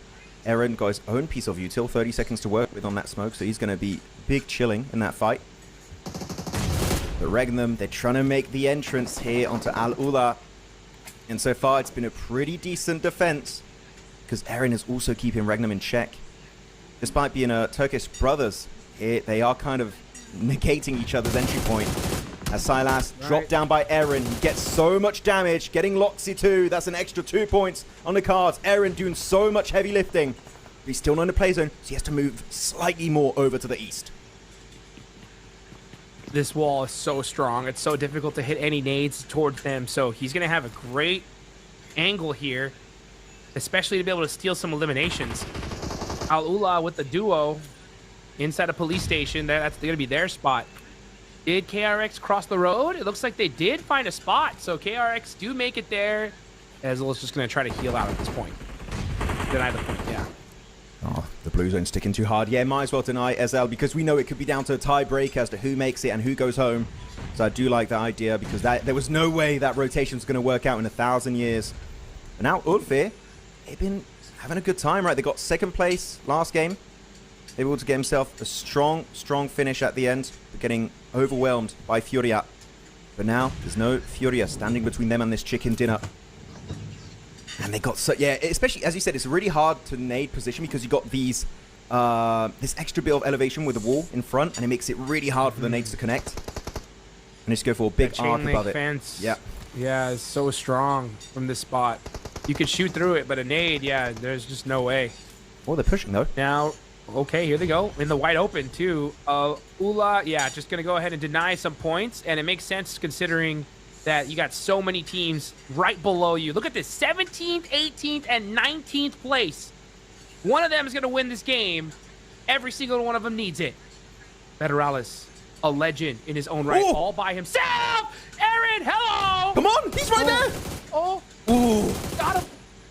Okay, that was a bit of a horror story. Gonna go put it right into the head of Soulless. Federales, how do you survive that? He gets up and instantly gets shut down by South Korea. It's KRX going hard for the win. It's only Ketch remaining here, surrounded by foes. And it's just not meant to be. KRX here, finally going for the chicken dinner and maybe redeeming PMMI here for South Korea. Oh, right at the buzzer, too. They had a tough time winning this one, but lo and behold, everything just lined up so perfectly for them. They were able to keep majority of their team, actually the whole squad up, all 4 towards the end there. And man, with that game, that could have just done it. Could have done it, man. I mean, just before this game, I feel like I was looking at their ranks. They were, what, in 19th position for a period of time. With the actual chicken dinner, how many ranks? Because it was so close. They could have jumped up 6, 7 ranks. And I said 6, 7. God damn it. They could have jumped maybe 7, 8 ranks. And they could, that's how big of a difference they could have made with that chicken dinner. And it was not a super aggressive game, in my opinion, from KRX. It was just holding down their position, zoning teams away efficiently. And by doing so, a really strong podium finish is definitely going to come your way, and they could convert it into an actual chicken dinner. I would say Federalis definitely helped KRX there at the end to get that final fight onto Ketch. But regardless, it is going to be a KRX win, and the Hoxie MVP moment is finally here with those 2 eliminations. Hey, they'll take that all day long, but more importantly, those 10 placement points, they needed them desperately. You know, I will say one thing as well, though, Max. The fact that we had all those players in that position towards the end, those specific teams, that is like worst case scenario for a team like D+. Exactly. Because we have all those teams in that area getting points, and that is just making D+. I just put it this way.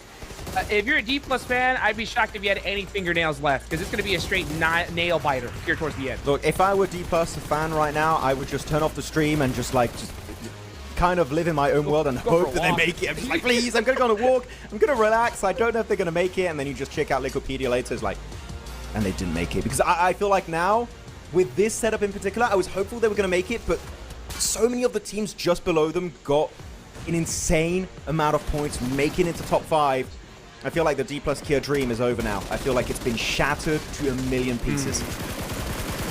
We'll see where cutoff ends up being. You know, I think I said at the start, I was guessing 75. Yeah, look at this. Federalis. Hello. Goodbye. Because he turns a bit more to the left. I feel like he spots Federalis, and actually then Scarface instantly trying to peek over.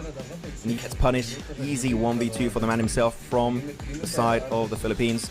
But all the players here at KRX able to give himself not a big elimination-based game, right? Which I said is just about zoning teams away. Very macro-based gameplay. And 15 points still.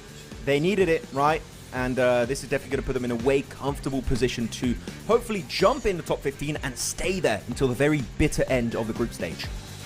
Yeah. Oh, man. Look at this match rankings. Ulf getting 12 points. BTR getting 10. That is huge for all 3 of these teams who are right there on that cutoff of making it or going home. Looking down the leaderboards, you got Regnum Karia putting up 7 as well. Man, if Regnum Karia want to make it, they're going to have to do it in Miramar, Max, because that is it for Erangel. It's going to be a tough one. You know that there's going to be so many disappointed fans here because you got so many big names at the bottom of the rankings, and there's just not enough space for all of these teams to make it. You already had some big names taken out in Yangon and Alpha 7, and I'm telling you, those are only the 2 big first names taken out of the picture. There's going to be many more to follow in their footsteps. It's gone on the second page of these match rankings, and Weibo, that big bubble, that's really, really going to hurt them. But not only that, GOAT, K1, KSG, I'm going to say this game just kind of shut down their comeback opportunity. K1 technically could still do it in the last 2 games, but GOAT, KSG, now for sure, Hot Jukes, it is truly game over for them in their PMMI adventure. Yeah, they're going home. There's the chance is too crazy. You got to win the lottery twice, I think, at this point if you want to make it. But when he looks at the leaderboards, this is where we got to stare at. Undertalk down in 8th place, 71 points. All right, Fudia are in 7th. Now we're starting to see these teams really push up on the leaderboards. As a matter of fact, the Arena with 2 matches left could be trying to hunt down that top spot. But you can already tell that we're doing something. This is important. All right, let's take a look now. D+, 69 points in 10th place. The cutoff is now 64 with 2 matches left to go. 5 points difference between 15th slot and D plus Kia with their 69 points. And usually I would say nice, but no, it's not nice. It's not comfortable right now for D plus Kia, and they are going to be normally overtaken by KRX. They just need a single point, and they're going to be tied up. And D plus, actually, one big advantage D plus do have here. We do have to talk about it, Hodge, because they got those 2 chicken dinners. When it comes to tiebreakers, chicken dinners are always the first number to be taken into account. So if they do end up in a tie between teams in 15th, 16th position, those 2 chicken dinners really could be their winning factor to go to the finals. If they didn't have it, oh, that would be even a worse situation for D plus Kia. I would not love to be in their shoes right now. Yeah, I definitely wouldn't as well. I kind of guessed the cutoff would be around 75 points. If it's 69, it would be hilarious. But D plus doing it with the chicken dinners would be absolutely wild. As we look here at the final page, all right? Weibo, 61. Regnum Karia, 59. I think that's it. I think that's where we're going to see the cutoff of the teams that have a chance of making it in the top 15. I think K1, with how crazy Miramar is going to be, it's just going to be too tough to break that threshold. We've got a new name here. It's not Silence anymore from Fury. It's going to be Hoxie from KRX with the 19 eliminations. Oh, interesting. And also Schweppes closing the gap slightly by 1 extra elimination. He was at 23 last game. Now he's at up to 24. Do you think Schweppes makes it happen here, Hodjukes? Do you think he's going to be our top eliminator of the group stage? I think so. I think because E-Arena, they're so comfortable, they can do whatever the heck they want. They're just going to go crazy elimination heavy. So I think Schweppes 100% is going to be the top eliminator here. QZZ, though, he ain't going nowhere. Yeah. Oh, you know, it's Top, man. Oh, the Top? Yay. Let's go, Top. Finally, we see some new damage dealers and Top making some sense here. He's been hitting some crazy shots today.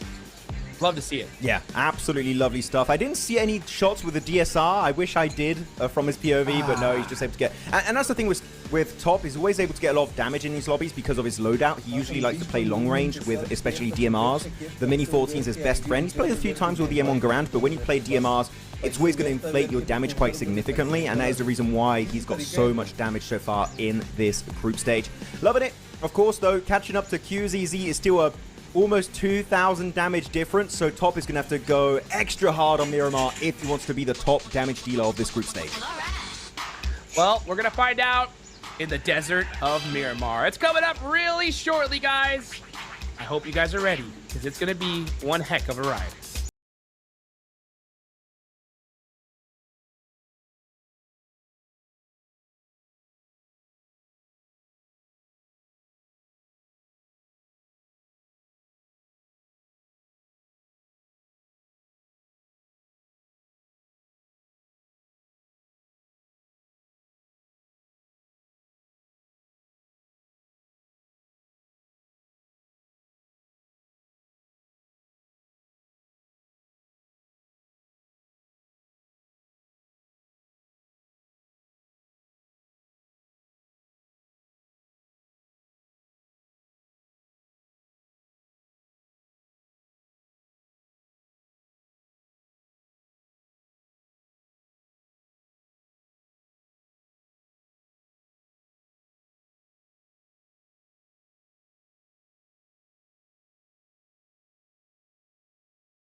And here we go. Last 2 matches of this group stage. We're headed into the deserts of Miramar. Max, I know you are hyped for this one.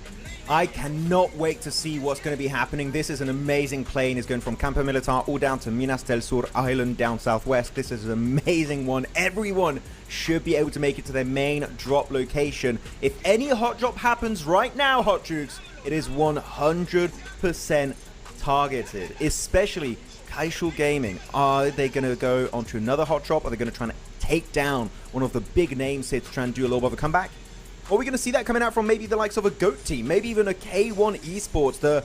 At this moment, unless you go big, it's just not happening. That comeback is not going to go down for you whatsoever. So might as well take a risk here and see if things can pan out for you in the long term.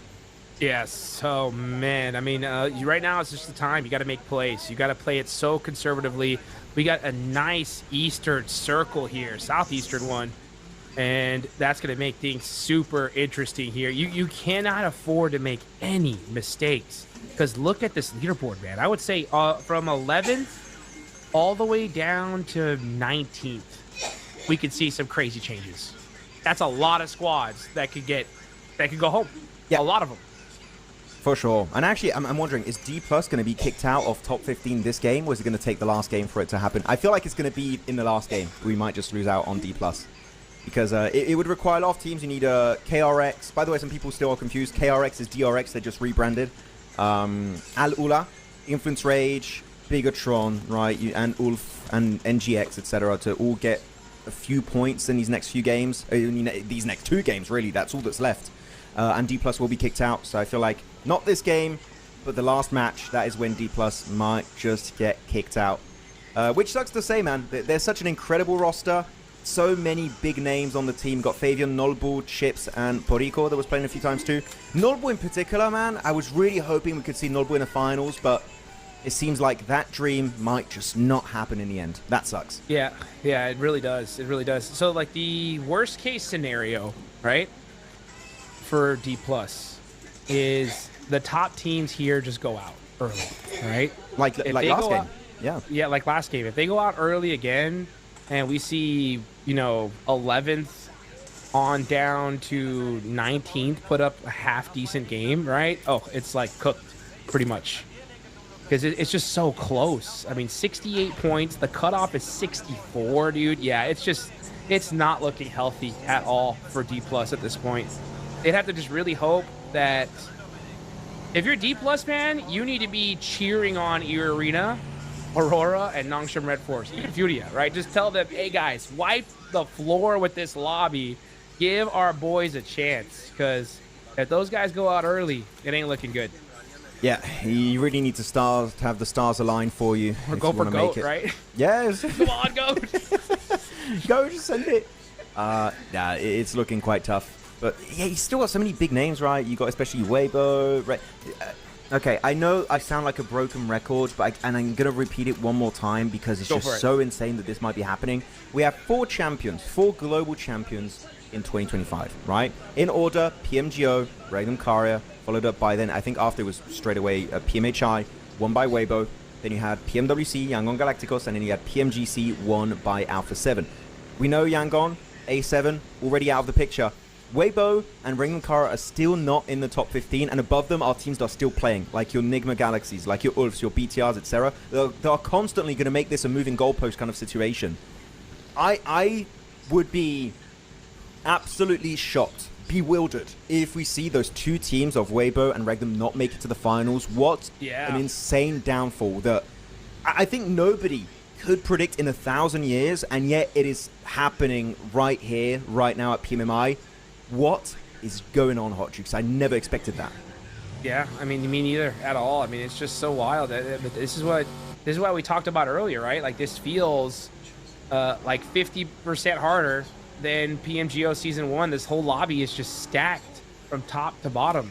And if you just make one tiny mistake, you're going to get punished. It doesn't matter who you're pushing on at this point. So, if you're Weibo, you gotta play this picture perfect. But this especially the last game, it's gonna be just so much crazier because actually it may not be too crazy because there's so many teams that are gonna be playing very, very normal because they all need points. but the top teams can do whatever they want, and that's always just a huge wild card. I believe some teams are definitely going to play a little bit more, defensive. Just get in position, try to get to the late game, and off the back of that, hope that eliminations and placement points naturally flow your direction.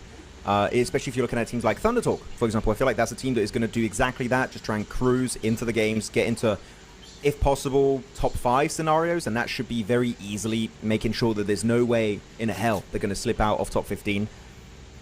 Even Furia, I feel like are just going to do something similar. They're not going to go out of their way. Unlike E-Arena, that did it right on the last game on Erangel, just chasing down Regnum Karya. I don't feel like those teams have that kind of comfort to do plays like that. But actually, talking about E-Arena, are they going to try and do something crazy again here? Because so far, looking at their drop location, they're in San Martin. Not looking to send it on anyone just yet, but what could happen, Hotrix, is they get a knock and a flush on a player, they see the team, it's an interesting team to eliminate fully from the tournament, and they just fully commit. That could be happening at any stage of this game. Yeah. Oh, man. Oh, boy. These last 2 matches, we've been talking about them for the past 3 days, just how intense they're going to be, and you can just feel the tension in the air. No hot drops, nothing. It's going to be just straight conservative play. Jeep driving down the middle of the road. Ziol said, hey, get off my road. That's mine. Got to pay the tax. And that tax was a few shots of 5.56. But Ziol going to go ahead and move away from this one. Not able to get that knock. Uh-oh, here we go. Influence Rage. Al-Ula. Big fight here. Federal looking to make some moves. Lorenzen is knocked. Trying to keep an eye on this fight here as, yeah, that is going to be the first blood there. Alula down to just 2 players now. For Alula, that would be an insane upset because they were #1 team on day 1 of groups. And they could, right now, 66 points. If they get a 0-pointer here, which right now is looking to go that way, Quick is also completely taken out of the pictures, down to a solo, unless he can get the reset on this fallen comrade. That might be one of the MENA teams completely eliminated here from the tournament, which would suck to see after how good an opening day they've had. But so far, their second day, to be brutally honest, Hotrix, has been a complete non-day for this squad. Absolutely non-day. I mean, they put up almost all their points on day 1. So, yeah, super unfortunate for Alula because we saw just a great start, and they were going against one heck of a lobby. So, man. Right now, if you're a D+ fan, you're excited, right? Because you're like, yes, one team in that mid-pack going out early. But for Alula fans everywhere, they are not too happy right now. We start saying their name correctly and everything goes wrong. we need to go back to calling them Alula. Yeah, Alula. Come on. Make it happen because they need it, dude. I mean, 1 player up left. They're going to go into the last game, and that last game is going to be wild. Yeah, and we haven't seen any clutches from Claws or Quick, right? They've been completely missing out on so many good fights. Just to double check, okay? I'm looking at the numbers. Okay. Ula, they had, going into this day... 51 points, I believe it was. 51? Wow. That's crazy. So to only put up 15 points in 5 matches is rough. That's what we would do if we were playing. Yeah, literally. That's a great day for us, right? Bad day for them, unfortunately. They don't need very much, man, but it's just not looking good because you got BTR, Ulf, Enigma Galaxy, Weibo, Regnum Karya all right there. If these guys have a good game, I mean, we could see literally Ula go down to 19 places. Yeah, definitely could be the case. By the way, I do want to say this circle, there is a road to the east of Los Lunas that has a loot truck. I do wonder if anyone has gotten access to that loot truck. And if yes, what did they get? P90s, MG3s, maybe even a Lynx AMR we did see played earlier, right, by one of the Chinese players. So could be a good bit of extra loot if anyone was able to lock that one down. It's Thunder Talk. They were one of the names that are currently looking pretty comfortable. 72 points. I would say it's very unlikely that they do not remain in top 15. So at this point, they're just playing for the fun of it, just to make sure they can actually get maybe a better ranking in the group stage. Because, you know what, actually, looking at the bigger picture here for this tournament, Hot Streaks, I feel like I'm so happy to see so many Chinese teams in PMMI / even PMHI last year, because they don't have a lot of global exposure. There's only a few events they do play against international teams. So now, sure, KSG getting wrecked, right? Even some other teams having a bad time like K1. They feel like this gives them a better chance the next time they qualify for a global event. They have a bit of a better fighting chance because they already played against these teams once before. Yeah, I mean, that's going to be a big advantage for them for sure, right? Man, it's just so wild to see like the level of competition here and how it's turned out. And I think it's just going to get even higher and higher and higher. The finals are going to be one heck of a thing to watch here because now it's no longer top 15. It's who's going to win the whole thing, right? So I'm excited to see how that ends up going. Look at Influence Rage. They're down to 3, 68 points. Only need a few more to really lock in that top 15. Hey, look at that. Lauren's in. Spots the buggy. Said, nah, no more tires for that thing. He's smart, too, because he's like, you can still use a buggy with 3 wheels. I'm going to pop 2. And that really makes it fully unusable. So good play here. Very aware of how to really hinder the mobility of these squads. As Razak, oh, he got himself an M79. Okay, the smoke grenade launcher, though. We've got to be careful. Pick up some momentum. Razak, they do survive it for now. Little bit too close for comfort, and they will retreat straight up to their teammates of Federalis and Axel. That would have been a really big loss, especially for a team that's in 14th position. That they're not safe. There's so much on the line for these 2 games. Losing 1 player at this point could spell absolute disaster here for Indonesia. Oh, man. Got to play it carefully. Got to get out of there. Buy yourself some time. I mean, there's still so much room in this circle. That's Soup going down and going to get thirsted. Weibo, 17th place. They cannot afford this. 33Z is completely isolated. Oh, he's getting in the vehicle.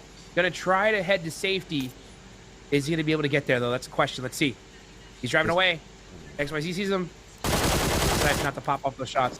A little bit too late. There's actually 2 teams involved in a fight right now. It's Kari and Weibo. The 2 teams I said it would be crazy if they don't make it, and they're both taking an early skirmish. And actually, Weibo do get, as you said, 1 player fully flushed out of this game. It's going to be Sook, the man himself. Has got some of the most international exposure out of all the Chinese players out there, alongside the players of Order in particular. So I'm, yes, this is becoming a bit scary for some of these squads, right? We'll see. As I did look at Weibo, they did have a welding gun.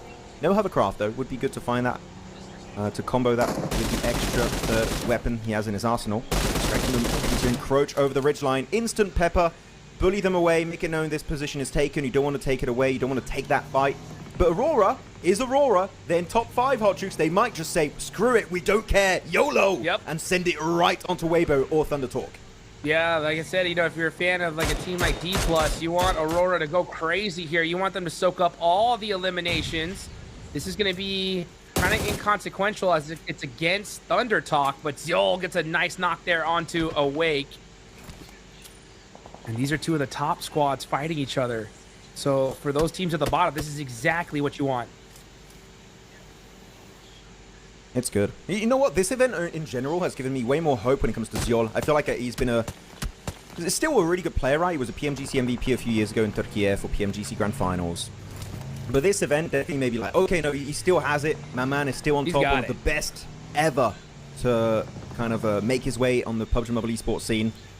And it's just looking like the whole package right now, this roster. And they go away. We got a knock. You know what? It's not worth committing to the fight. They regroup all together on the southern side of the road. Ziol's still trying to go for a quick rotation to the west to gather more intel.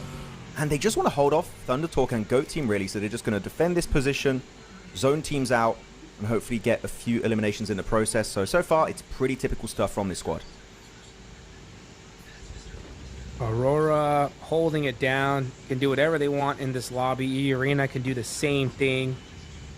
We're just going to have to wait and see exactly what they decide to do at this point. As the tension is at an all-time high. 58 players remaining, still 16 teams up, 15 minutes in the game. This is what I'm talking about here. As far as teams positionally, Max, there's quite a few squads looking really good here. You got Fudia in a really good spot. You got Bigatron in a good position now. They are down to 3, but they're still set up well. Regnum Karia are in the middle of the zone. Man, it's going to come down to the wire here. Here they go. Yep. Regnum Karia against Thunder Talk. Regnum Karia have to win this fight. It is against one of the teams higher up on the leaderboard, so it's a perfect situation for Regnum Karia. But Razy stole that point. He snatched it away from a distance. That's a point that they really wanted to secure. And Extra Day comes out right onto Jing. But they do get the reset on one of the fallen comrades. So they'll send it right over to Jing himself, hopefully trying to get another reset. but they're getting third-partied from a distance. Who is that looking their way? Is it GOAT Team? It might just be, but they are fully pincered here. And again, Regnum Courier, they'd be happy if Thundertalk get eliminated, but they need the points, they need the eliminations, and so far everything is being stolen away from the Turkish team, and they just can't push it, because if they do, they might put themselves in danger, so they might just have to say goodbye to those 3 elimination points. Oh, Regnum Courier is like, hey, GOAT, thanks for the help, but stop. We need the points. We need it. We need these. Calm down, calm down, calm down. And Wild not able to get up there and throw a nade. Thundertalk might actually just get this whole reset. As a matter of fact, this is where things get so difficult, Max, right? When it comes to decisions. Like Regnum Courier, you're desperate. You need every point you can get, right? I think this is normal. They would have just sent it up and pushed it, but now they're holding down the position as we look at Influence Rage. 12th place position against KSG, who's at the bottom of the leaderboards. Let's see how this turns out. They can't afford to lose the fight. KSG, this is pretty much life or death in this game. If they get eliminated, that's it. Their dream of the finals is done. But Loranzin gets clutched up. That's a nice trade-off. But Crackshot also going to be eliminated by Hoxie from KRX. So there's a bit of a cheeky third party happening from a distance. But Federal is taken out, and KSG finally getting a fight win. And they will get those elimination points. But a few of them were stolen away. It's getting bad. Yeah, this is a huge fight right here. Enigma Galaxy, they need to win this one against E-Arena. It's up to Coops. Coops going up against Joker. He's got the shotgun in hand. He needs to hit those angles. He can't do it. E-Arena take out Enigma Galaxy in 16th place. Enigma Galaxy, it's going to come down to the last game for them. Meanwhile, another big fight. Weibo need to win this one. They're in 17th place, going up against Nongshin Red Force. The teams at the top are doing exactly what D+ wanted. They are dominating the lobby and taking out so many of these mid-pack teams. Yeah, but Influence Rage and Al Ula also already overtook D+, right? We'll have to check the leaderboards, but now it's going to be down to Bigatron and Ulf. Can they get enough points to maybe push them down even lower on the rankings? But Enigma Galaxy, I mean, the MG3, again, they keep getting these airdrop weapons every time, E-Arena. They really know how to get those loot trucks early on, and they're making so much good work for them. Circle about to shift once again. Regnum Courier just crossing their fingers, hoping the circle favors their little dip in the open in the center of the zone. And they are still going to be in a playable area. Regnum Courier being given an opportunity, a single chance, Hotrix, to maybe make it to the finals, but they need to make it count. They still need to get those elimination points. This could be a huge game for them. They need it. I mean, they do not want to wait till the last game. They need a chicken dinner right here. You got Weibo as well needing some big points. Bigatron, they're not out of the hot seat just yet. KRX, after that last win, looking very, very healthy. They are now in 8th place. That's it. They've made it to the finals if you're KRX. Big fight between them and Nongshim coming up. And Weibo is looking in this direction. What are you going to do if you're Weibo? Do you hold the spot at the edge of the circle, or do you risk pushing out to get these eliminations? Fight the demon, you know. I would say you just fight this engagement of KRX onto Nongshim Red Force. It's Korea versus Korea. And if you can third party it, create a good entry point, that will be huge for Weibo. But looking at the side of KRX also, you want to make sure if you want to be super safe, just get a few eliminations here, and that should lock you in, because Nongshim are safe, 79. They are big chilling on the rankings. A lot of utility, though, being chucked. Nongshim, got to be careful. They are playing in this dip. It's a very nadeable area. But they do get Binny first. The man advantage has now been lost. KRX, it's a 3v4. Might want to disengage. He tries to go back onto the high ground, running for the hills. But Izzy will try to deny that rotate as Weibo finally here, Hotrix, as we were hoping for, going for the third party. But it's instantly shut down by So Easy. So Easy with a beautiful knock there. This is devastating for the side of Weibo. Weibo need to get some serious eliminations here. Suki, 33Z, need to get active. And meanwhile, I mean, the fight, where's KRX? They have not engaged on this at all. And now they have the opportunity to third party, but they're not. So Weibo, we're hoping to catch them in the middle of a fight, but KRX said, nah, you know what? How about you guys fight it out? And I like it. I feel like there's not enough eliminations that popped up in the elimination feed for them to commit to the fight. It doesn't make sense right now. If they can maybe leapfrog that position while the fight is still happening, that's great. But Weibo, I feel like they heard the vehicles of KRX like, hell nah. We're getting right out of that. I love that push from Weibo. It was too risky. Even if they win the fight, they're instantly going to get third partied. But they're pushing the location. They just don't know where everyone is hiding. Suki is taken out. Same for 33Z. I respect the play, but unfortunately just doesn't pan out. Weibo eliminated. That is a 0-point game they just couldn't afford to take. It's going to be up to the final game for the Chinese squad.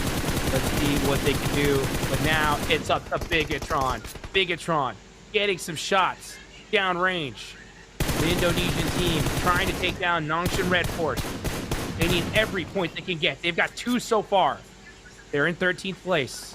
So many of these teams, those cutoff teams, went out early here. That's going to make the last game just that much more intense. As now we're going to look at another team that needs points. It's Ulf. Catch. Going up against Furia. Ulf. Down to 2 players. Need to make a big play to keep their team alive. I mean, Furia are super safe, right? They got 80 points. They're just trying to make a statement here that they can take down the second place of PMGO and PMGC. Uh-oh. Going for the drop shot, maybe. Chief here. Got to cook that nade. It's going to be an under chuck. Low toss. He hit it. The low toss. Connects damage. Ooh, puts Eren so damn low, but no knocks. As he will be going on the offensive, trying to spread down from above with the DPS. That's the first one being found. Ulf down to solo player. It's Eren. Can he clutch it up once again? So many good peeks around the corner of that rock. He's doing so much damage, but unfortunately it's just not enough. Down to solo. Chief will survive and bring the entire squad back up as a 3-man team. Are you kidding me? 12th, 14th, all the way down to 17th are out early. This is why we keep saying it, right? Getting those last points in the final matches is so difficult, but Bigatron, they want them. They came on out, ended Furia's reign, and that is 5 points for the side of Bigatron. D+ kind of loving this, especially because, again, they have those 2 chicken dinners. If it's getting down to a tiebreak at the end, they win it. So they're enjoying what they're seeing right now on the broadcast as KRX. Quick exit. I do really like, again, the idea of them not fully committing to the third party on Weibo versus Nongshan Red Force, and actually it helps them to leapfrog way closer to Bigatron. But the circle has a different plan in mind for them as they're getting forced out in the open over those dips and ridges, and Tizzy will pick it up, instantly confirms it with a QBZ. And Bigatron, hey, you know what? Very consistent in this game, right? Able to just get some cheeky third parties from a distance. They've been just so involved in the discussion, and that does reward them with those 7 eliminations now in top 10, pretty much sure to make in the finals. This game is their ticket to the next stage. Yep, I agree. They did it right here and here. They have punched their ticket to the finals. We're going to see these Indonesian giants make it into that grand finals. I will say also, with 13, 17 all the way out here, this is the perfect, and I mean perfect, situation for Regnum Karya. They are dead center of the zone. Almost everybody above you is out. What are you gonna do? It's going to be stressful for Regnum Karya. I've yet to secure a single elimination, I believe, right? So we need to see some points come their way eventually, or they'll suffer a similar fate to Weibo. It would be tough to lose 4 world champions of last year in PMMI. Bigatron, good position. I love that 2-2 split. I wonder if Axel and Razy have some nades to just rain down on the heads of Nongshan Red Force. Right now, it doesn't seem like that's the case. The Scope team going for the push onto K1, just trying to lock them down in the bottom of the rankings. Whoever loses this fight, it's pretty much game over. Your PMMI adventure ends here and now, as Moxie, sole survivor, leading force behind, has to just try and get some semblance of points this game. But from that position over to the east, it seems very unlikely to go get anything of value done this game. As he goes for the backstab onto Awake, and he cannot even find the knock. Yeah. Well, yeah, that's it for Go. Yeah, because Moxie all by his lonesome needs like a whole bunch of eliminations and the win. But hey, he could be a thorn in the side of some of these squads. But because of Thunder Talk, they don't care. They've made it, so they are big chillin' at this point. But what is Regnum Karya going to do? Are they just going to sit idly and allow all their eliminations to be taken, or are they going to get active and try to make something happen? For Regnum? I feel like Regnum Karya. I feel like Regnum don't have an option. If they peek over the ridge, they instantly get punished. I feel like they have to stay silent. If they do get a win, it's going to be a very low elimination win. And I would prefer that instead of going out. It could work. Getting yeah, one where or they're two at on the points. leaderboards. Yeah. Yeah. I feel like they are forced. They are forced in playing it super passive, but they love the fact that Moxie get eliminated because that puts them closer to getting way more placement points. So this is great. I feel like they are playing it as they should. But as teams start to bleed over these ridge lines, they get an angle onto you. This is not looking good, and right now, Razy in particular has perfect lines of sight. Regnum, can they weather the storm? Can they make it in the top 15? Oh, Regnum Karya just forced to snake their way into the grand finals. They cannot move a muscle. They stand up, they are gone. So many sightlines on this team. They have the position in the circle, but everybody is looking at them right now. Let's see what they can do as we look on the other side. Aurora going to be taking out K1. That is them done, and that's going to be, I'm going to call it their tournament right there. Now looking on over, though, this is the big storyline. Right now, it's all up to Regnum Karya. Yeah, Bigatron, they have made it. They have done enough. Can Regnum Karya do the same? Indeed, congratulations, Bigatron. Now going to send it round to Jing. Thunder Talk, the good nade could get a bit of damage done, but it's going to get third-partied regardless by Doc himself. He renamed from Doc to Doc 1 because he knows he's the only one in the world to play like this. He is an absolute enigma in PUBG Mobile Esports. As BTR now, really solid ridgeline, but because of their repositioning here, it actually denies a bit of pressure away from Regnum. They still have one player just behind them, but if Razy gets taken out of the picture, chances are this could be a Regnum win as they keep getting the revive on every single player. Ezel got knocked, brought back, Wild gets knocked, and now flushed out this game. Down to a trio, Regnum Karya. That odds of a chicken dinner is still there, but it's going to be tough as you still have some full teams of BTR and Aurora you have to face to go for that win. Oh, Razy getting silenced. Oh, they finally take him out. So now they don't have to worry about their backs anymore. That is so huge for the side of Regnum Karya. Regnum Karya need every single point here. They need to win this game. But they are getting some solid placement points as they are now down to top 3. It's Aurora, Bigatron, and Regnum Karya. And Regnum Karya need them the most. But yes, they're getting all those reses. Ooh. But him getting knocked is the worst thing that could happen. It's Loxy. Just heal yourself. If you can get the reset on your players, go for it. But just the one. Silas is dead. He's just a non-factor in this game anymore. He can maybe just feed a bit of information to the players of Regnum. He's got the line of sight. Top. He swapped over from the Mini to a UMP. He's locked in with a 4x scope on the M4. They're not in nade range, which is literally the only reason they're still alive is no nades would chuck their way. Now it's BTR versus Aurora, and Regnum just hoping they are left alone to get a second place. Yes, or a best case scenario, a Bigatron and Aurora fight each other, and Regnum Karya are going to steal this, but it's going to be so difficult because Aurora are set up so pretty. They have a spot in this next zone, and they are just glaring at Regnum Karya right now. Top, not even shaking at all, just staring at this vehicle saying, I dare you move a pixel! And Doc finds the angle, and that is it. Regnum Karya are out of there.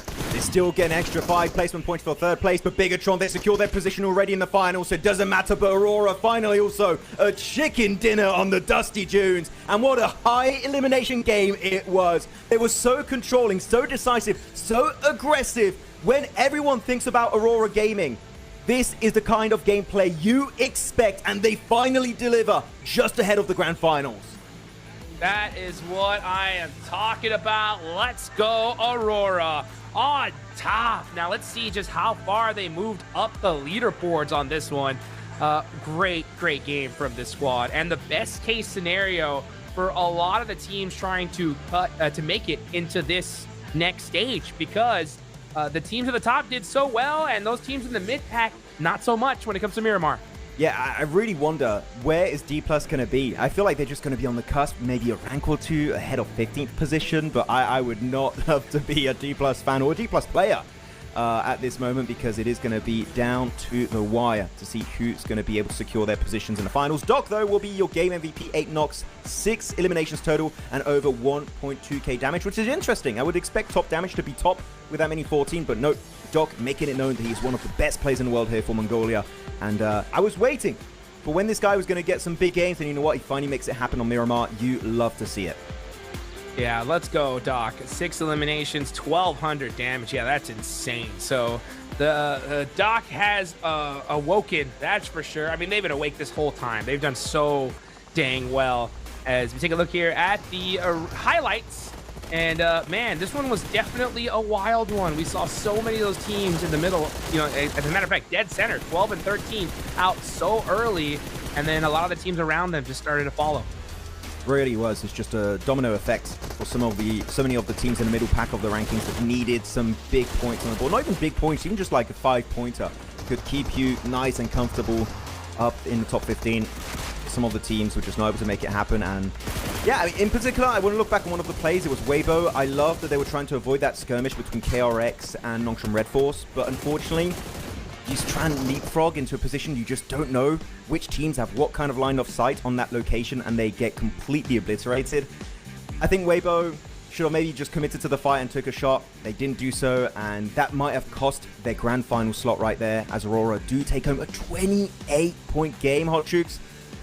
Biggest game of the tournament by far, 18 eliminations. That's even better than our best Rondo so far. Crazy. Yeah, I mean, that's crazy. 28 points.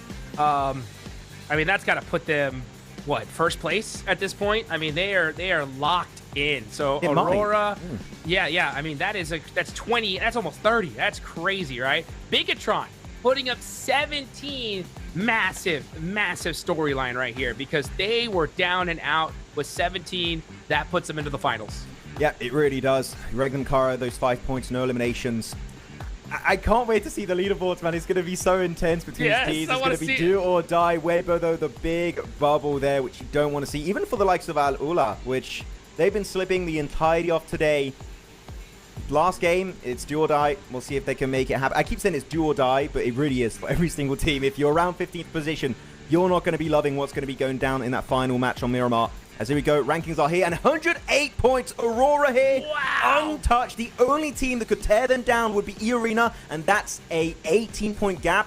You would literally need a win for E-Arena if they want to become your group stage champions. What the hell? Yeah. Aurora going crazy mode. Let's get it going here. They have topped the leaderboards, and they have done it in just phenomenal fashion. Let's go, Aurora. So Aurora on top of the group stage. We'll see where they end up on the finals, and they are looking so solid coming into this tournament, man. They are locked in. Looking on down, hey, Bigatron moving all the way up to 8th place with 81 points. This entire first page, don't gotta worry, as we go to the second one, and we're gonna see Ulf right there at the cutoff, 65 points. 4-point difference between them and D plus Kia. Can D plus hold on? I like too many of these teams. I don't know who I want to qualify. So I don't know. But you know what? Looking at this, I think D plus are good. I think D plus will survive it. It's looking good. It's looking good. You would need 4 teams to overtake you in the likes of Influence Rage, Al Ula, Ulf, Regnum Kara, or other teams on the third page. I think D plus are safe, which is great for Nullbull. But if the stars align, if the points go in the right area and the top teams go out early and all the points are concentrated in the middle of the rankings, that could be enough to topple the giants of D+. Literally no idea what's going to happen, but I would say it's 50-50 now if D+ make it or not in PMMI. Oh, man, yeah, it's going to be so close. I mean, because 5 points from 3 teams is not unlikely, right? But if we have the same thing that happened last game, where all those teams in the mid-pack go out early, then yeah, I mean, they're gonna lock themselves in. Now, if the opposite happens here, like we saw in the game before this last one, things can get super dangerous, right? Looking on down, you got Weibo, 61 points. That's not, they're not that far away from the cutoff. That's only 4 points there, so... that's where I'm going to put the cutoff, right? I think Weibo, Enigma Galaxy can all make it happen, but they're going to have to do a good game in the last one, and the last game is going to be chaos. So it's going to be 300% harder. Yeah, hell is going to be unleashed on the battlegrounds here. Looking at our top fraggers, hasn't moved since last game, right? It's still going to be Hoxie and Schweppes, the new additions here on this graphic, but then it's still going to be contesting the likes of HamCG and Tian, though 1 eliminations. That is all that we need for Schweppes to become the top eliminator of the entire group stage, unless Hoxie pulls like an insane hanging performance, which the way they're playing, that could happen. Hoxie's had some really good games every once in a while, but what do you think here, Hodgix? Is Schweppes going to make it happen, or is HamCG going to reign here as the top eliminator of this group stage? He only needs 2. You know what I'm saying? They're at the top. They're comfortable. I think Schweppes does it. I think he does. I think he's going to go big fight mode, just fully engage any team that they see around them. I think that's going to be the main game plan. But Aurora having now 2 members on the top 4 damage dealers of the group stage, and he's going to be joined here top by Rufus, the homie himself. Not possible to catch up to the QZZ, I would say. It's still very unlikely, but still good to see that Aurora now truly living up to their name and aura farming in the Macau Invitational. Oh, yeah. Yeah, that's how you do it right there, man. What a crazy turn of events. You know, Aurora rocket launching themselves to the top right there at the last second. And Top himself, right, doing phenomenal this day here. So what a way to end things here for the group stage with 1 match left. It's going to be one heck of a ride. That's for sure. Wait, actually, I'm just thinking we could have Nullbull be on the top 4 damage dealers and they don't qualify, which that would suck because Nullbull's done so good. Come on, D+. You need to make it in the top 15. Hold on. And you guys are going to have to hold on as well, as we got to get ready.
Here we go. The final match of the PUBG Mobile Macau Invitational Group Stage. I'm Hot Jukes, and the other legend on the mic is Maxman. Let's get into it. Every single point matters here to hopefully punch your ticket to the grand finals. Or you get everything you've hoped for, or you get nothing here in the Macau Invitational. And some teams, it's going to be the end of the line unless we see an insane step up from them. Cannot wait to see who will be our 15 teams to join all gamers into the finals this coming weekend. It's going to be an intense one, man. So many big names that we might have to say goodbye to after this game, Hot Juice. Your D+, Influence Rage, Ulf, Regnum Karia, Enigma Galaxy, Weibo. It's too soon to say goodbye. But one game, it's all it takes before we know which will be the ones to make it to the final stage. Let's see. Let's see who's going to do it or who is going home. Looking at the playing path, dead center. Seeing teams spread out all over the map. No crazy hot drops. We're going to the north side, though. This is what it's going to be all about here. Crater Fields. El Pozo, La Cobreria. Let's see where we're going to end up and who is going to make it. Man, this is going to be one heck of a ride. We got Weibo at 61 points. Like you mentioned, you got Enigma Galaxy down there with 63. Regnum Karia. Ulf. Man, anybody could make it. Regnum Karia. Big chilling in the city of Picado.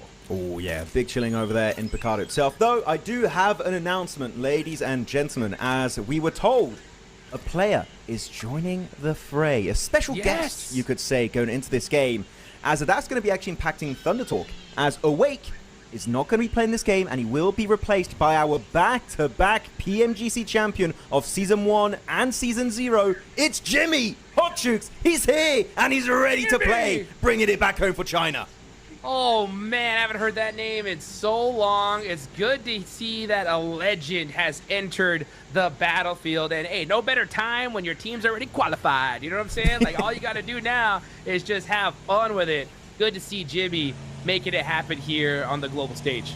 Yeah, really happy. I mean, the man is just still bringing some top-tier gameplay to the table. Sure, he's subbing in and out, right, throughout the entirety of PL2, but I'm just so happy to see this guy play it out. Sure, we don't have Paraboy, you know, or Order, but I will take a Jimmy. I'm always happy to see Jimmy try and play on the global stage. So, yeah, hopefully it'll be working out. And you know what? If he does well, maybe he'll play a few games in the finals. Ooh, that would be exciting. Though, yeah, looking at the rest of this one, I kind of wanted to open up the conversation, Hot Jukes, before we get into, you know, into the big boy fights that dictate who makes it or not. We had our MVP of Group Red, right, that we know was HamCG from S2G. But we're also going to have MVP awards normally, if I'm not mistaken, for Group Green and Group Yellow. And I wanted to ask you, and chat, feel free to get involved if you want to answer the question. Who do you think is going to be the MVP of those two groups after this game? What do you think, Hot Jukes? What are you thinking? How about this? You pick Group Green, I'll pick Group Yellow. All right? Okay. I'll pick Group Yellow.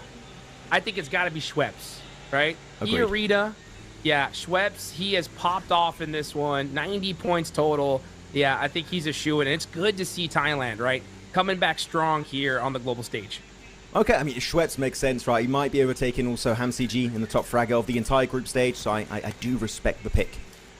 Even though it is a little bit basic because he's already got the numbers. Right. Yeah. But I'm going to go a little bit risky. I was thinking for Group Green, I was going to go with Top, but actually...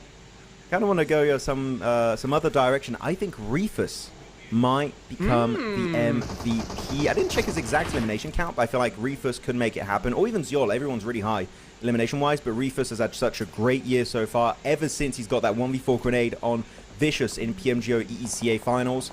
So yeah, Reefus is my Group Green MVP prediction. Yeah, we'll see. Chat, of course. Get your prediction down in the comments. I would love to see what everyone is thinking to join the ranks of HamCG. Because it's stacked, and it could be down to literally like 10 damage that makes the difference between who's the MVP and who is second place. It's really close. It's ridiculously close here, man. I mean, it's close at the top. It's close at the bottom here, Max, man. It's just a wild group stage. I love it, right? I mean, it's always good to see teams just do so well and they automatically qualify. But honestly, it kind of bums me out, like when we're here towards the end and like every team's qualified and there's such a points like sponge between 15th and 16th. But this one is close. Like it's literally last game, gotta do something. And honestly, it just breaks my heart that it's Weibo, Regnum Karia, Enigma Galaxy, all these names. Oh, man.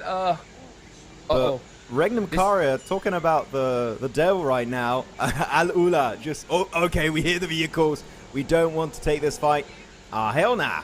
Right back into the two-seater, get the hell out of Dodge, which I like, right? That they know that they just can't mess around. They can't afford to take a big L at the early stage of this game. Losing even just a single member might just completely shut down every opportunity you may have had this game to actually make in top 15. So good on them to respect Regnum Karia and not take an unnecessary fight in Circle 1. GG's. Yeah, I like it. I mean, especially you're being Alula, Regnum Karia, it's just not worth it. You're not even worth getting into a fight, risking a third party early on.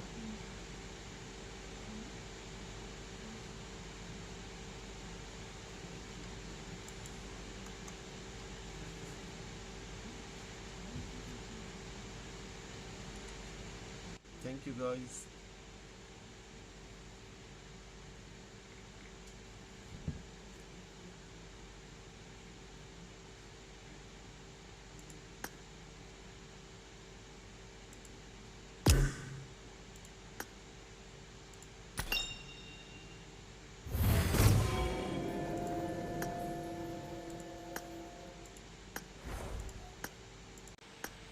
Assalamualaikum warrior striker, कैसे हो?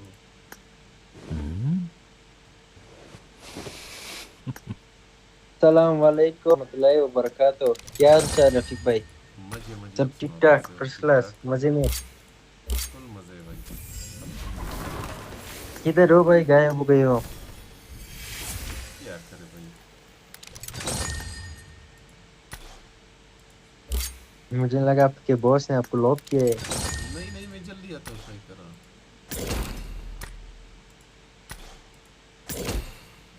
दो तीन बार live पे है भाई, game play लगाया था, उमेर भाई इधर कमेंट्स कर रहा था। हाँ, उनको मैंने बोला है कि भाई ये करो।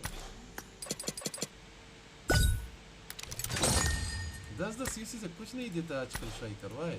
मैं 20 खाता। पता नहीं, मुझे भी बहुत टाइम है 10 में कुछ नहीं मिला। आज रात मम्मी सेट आने वाला है, ब्लैक वाला, देखे? नहीं नहीं, किधर है भाई? ये पैसे बर्बाद हुए। आज रात आएगा फरारी के साथ। फरारी 2 दिन बाद आएगा। Very good.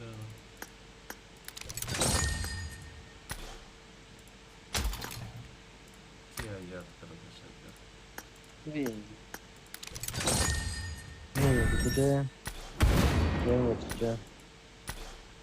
अच्छा, पेलोड खेलेंगे?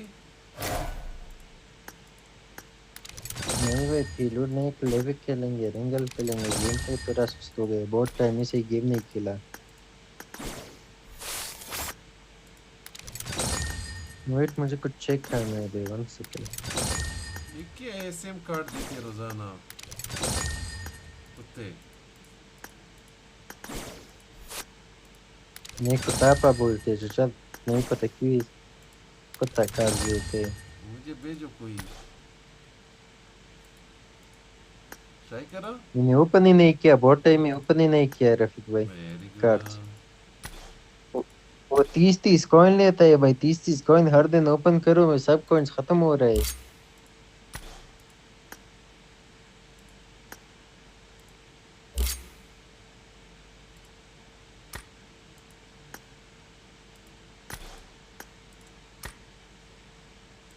चलो लेविक।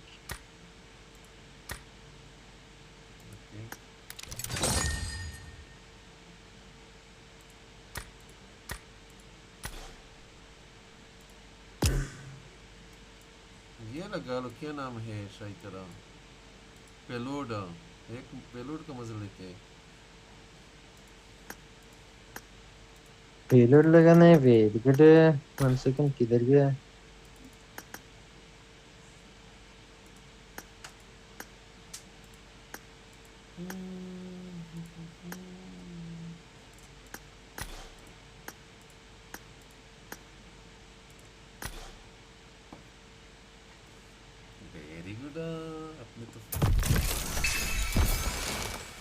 चेंज किया है। हाँ कुछ तो नोटिस किया मैंने मेरे ख्याल में।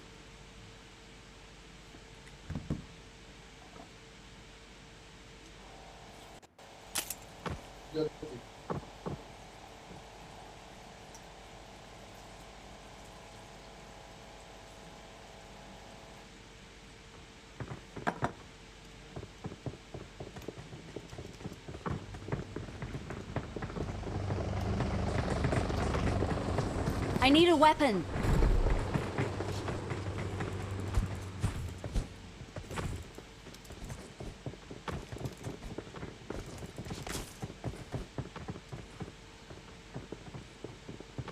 शायद अभी स्ट्रीम की क्वालिटी कैसा है? अभी चेक किया है? नहीं भाई वेट मैं चेक करूं। चेक करो अभी भाई, और फिर रैम भी ज्यादा करता है।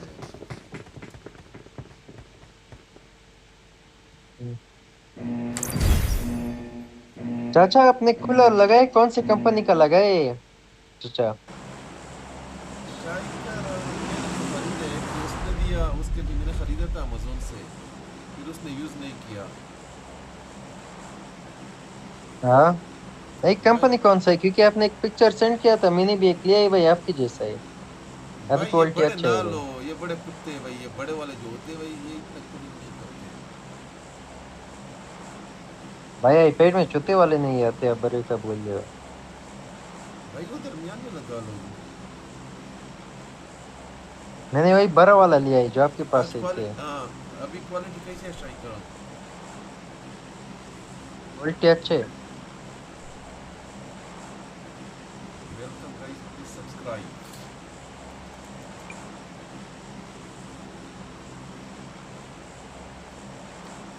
ट्राई करो। आपको मालूम है कल 200 प्लस बंदे देख रहे थे। अच्छा है भाई। हम इधर टैंक लेते हैं। बड़ा वाला अच्छा है, कभी कभार -1 -2 पे भी जाता है मेरा रफीक भाई। -3 में जब -7 मेरा पे ज्यादा जाता है। आईपैड गर्म हो जाए -1 2 पे जाते हैं। शायद मुझे अमेज़न में वो प्लेट मिले और मैग्नेट वाले कल, वो दोनों लगाए हैं अभी, दोनों फैन चल रहे हैं। भाई मेरे लिए एक बस है, जब गर्म आता है वो लगाता हूँ, सर्द करते हैं भाई, इतना ही मुझे काफी है। रेड मैजिक का ढूंढने का ट्राई किया लेकिन रेड मैजिक नहीं मिला।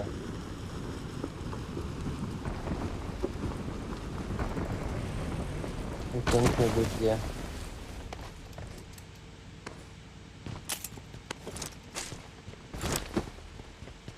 रेड मैजिक वाला बोलते अच्छा है चाचा, बर्फ बनाता है, देखा है भाई ये बहुत ही ड्रामे है भाई। नहीं सही बर्फ बनाता है, नहीं देखा भाई वो एसी में बनाता है। इसमें। ये देखो फंस गया तो ये। किसमें चाचा आपने बोला बनाता है? भाई वो एसी में जब आप बैठे रहते हो फिर बनाता है। Help! हाँ ओके। वो दूसरे बंदे के पास भाई रिकॉल ना था, करे, रिकॉल। Please recall उसने me. पिक्चर वॉरियर गया इतना जल्दी।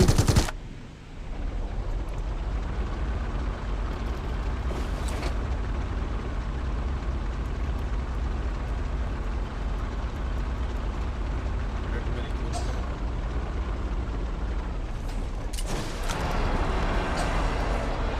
I'm recalling a teammate. Thanks. चलो भाई।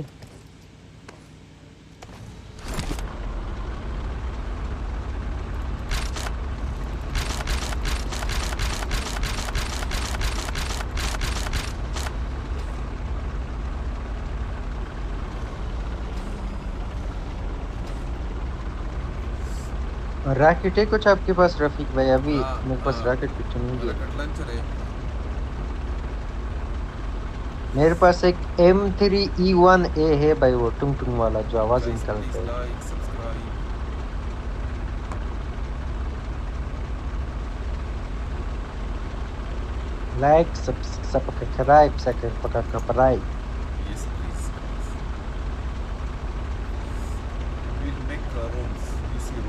Giveaway rooms until inshallah. इतना बड़ा झूठ बोला भाई अगर सच ना बोल रही हूँ नहीं मैं बनाऊंगा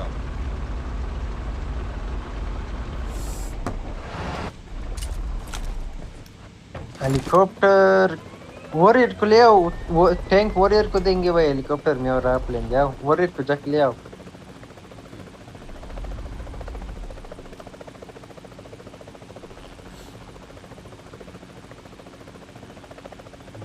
Form up.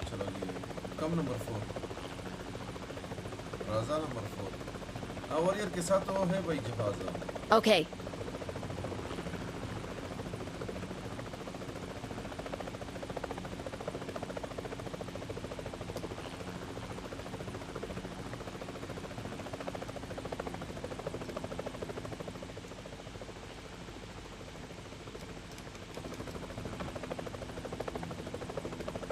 Thank you. आओ रफीक भाई किधर हो आओ चलते ऐसे ही आओ हेलीकॉप्टर चलाना आपको आ गया वेरी गुड है ये दिन नहीं देखा था नहीं वो उससे चलता है जोएल स्टेक देख भी लिया आज उसका सेटिंग मैंने किया था मैं अभी याद आया बंदा बंदा बंदा Marked a location. Number 4 number 4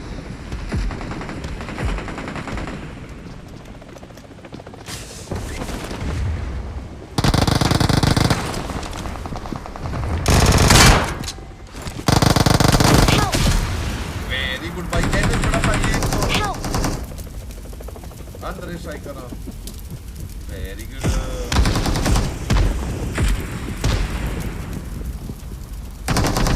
अंदर यार मेरा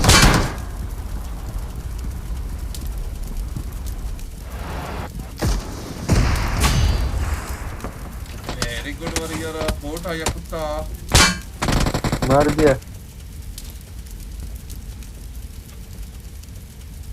वेट में कुछ लूट करो भाई नंबर 4 को रिकॉल करो वेट कॉल करते हैं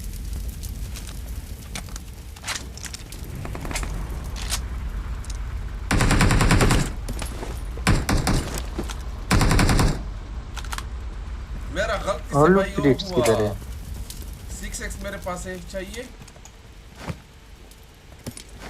ले लो 6x नहीं दे दो चलो काम है यार मैं वो 1 सेकंड ये हेलीकॉप्टर डैमेज है वेट ये डैमेज है नहीं है भाई नंबर 4 गलती से मेरा वो नहीं ये डैमेज नहीं ये वाला ब्लो अप करके है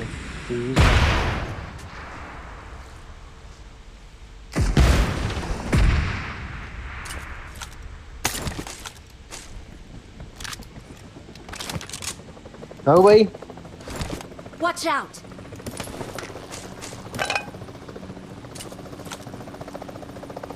बंदा है रफीक भाई आवाज आया बैठो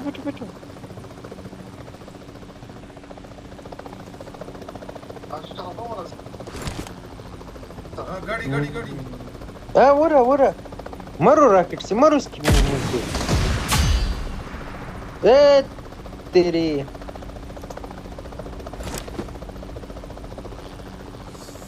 मेटा मेरे बंदे को भी रिकॉल मारे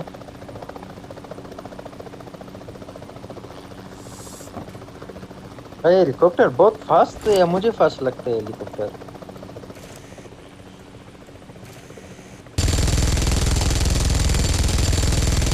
इसको मार रहे हैं भाई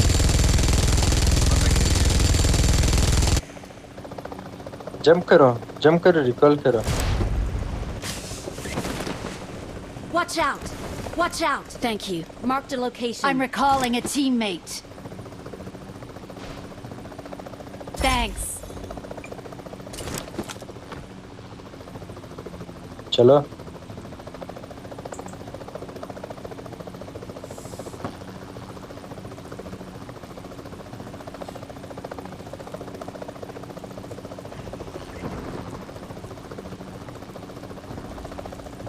उठाओ भाई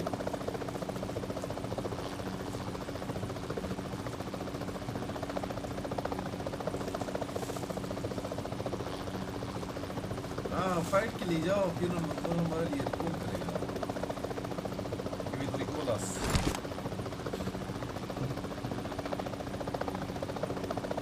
एट इधर वो है रफीक भाई, हाँ देखा बॉक्स है ओपन देखा होता है। है, बॉक्स से लूट करेंगे। इधर बंदे आएंगे भाई, केयरफुल।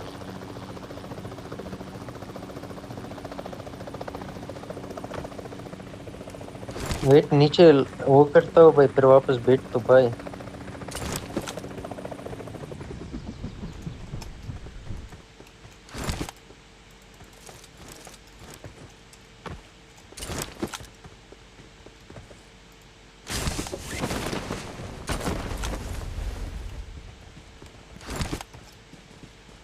ये कब तक ओपन होगा स्ट्राइकर? 54 second, 53, 52, 50 second. भाई किसके पास टाइमर है?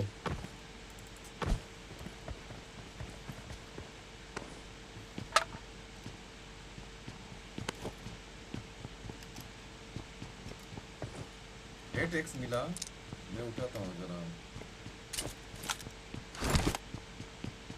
चाचा इधर आ, चाचा इधर आ, चाचा इधर आ जाओ आ जाओ आ जाओ। Watch out! गुस्सा लो रफीक भाई, Watch गुस्सा out! लो। ये क्या है भाई? ये तो इसका तो कुछ भी नहीं है।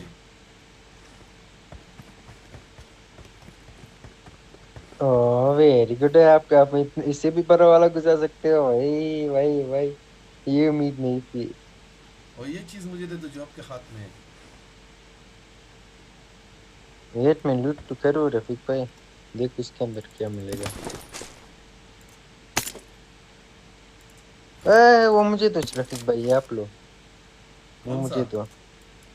ये चार वाला रॉकेट बड़ा पावरफुल है। ये टैंक को भाई, टैंक के ऊपर मारो भाई, टैंक का हवा निकलते ही 2 सेकंड पे। चलो वॉरियर के पास बंदा मार रहा है, चलो चलो चलो, मार भी दिया एक तो।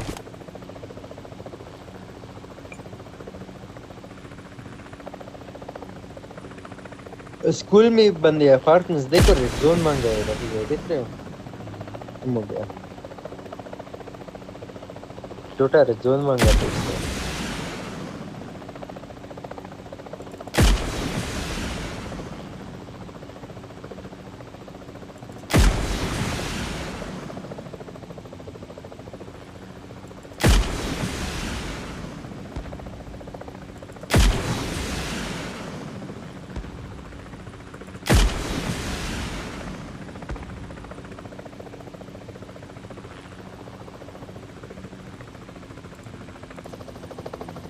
चेक करो बंदे किधर है रफीक भाई।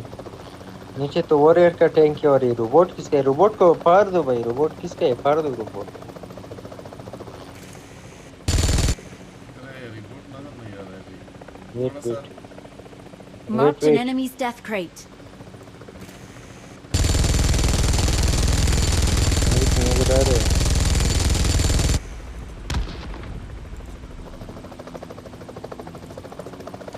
वॉरियर के ऊपर कोई फायर कर रहा है, वो नहीं थे। फायर कौन कर रहा था? बंदा बंदा स्मोक किसने किया? रफीक भाई आपने किया बंदा स्मोक? बंदा बंदा। साउंड नहीं आया ये किधर? घर में? हाँ घर के अंदर, घर के अंदर आया आया साउंड। अभी रॉकेट मार मार के इसका कीमा बना लूंगा भाई। मंजिल 2 भाई, मैंने उसे मारा, उसने मुझे मारा। किधर से? अंदर से बचाओ बाहर से? चचा बचाओ, डोंट फक विद मी, इसका नाम है। उसने मुझे रॉकेट मारा, मैंने इसे रॉकेट मारा। Very good. दोनों ने एक दूसरे को रॉकेट मारा, और ये चला गया इसकी रूट के अंदर 1-2 सेकंड पे। भाई सब अपने उठाइए, आपके मेरा जो है बस नहीं चल रहा है लगती दाना। भाई सिर्फ एमो उठाया वगैरह खैर वगैरह सब उठाया। कुछ उठाया, वो सब मैगजीन। कुछ। बैठो बैठो, चलते वॉरियर के साथ। विशेष उमर 4 विषय, चलो।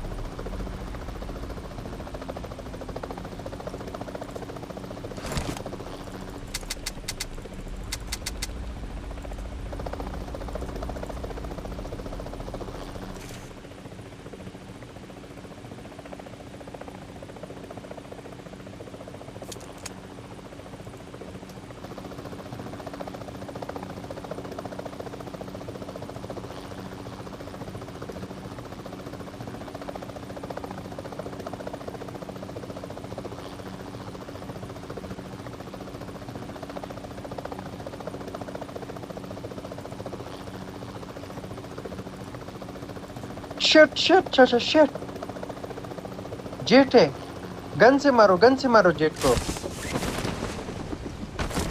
भाग रहे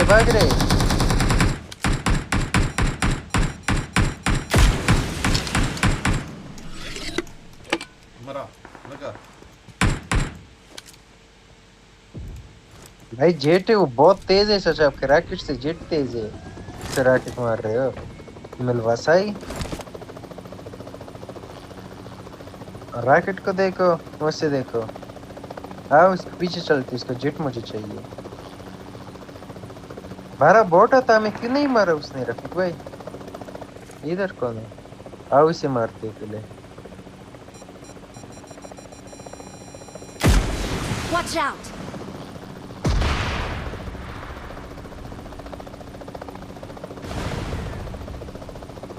हाय मारो देखो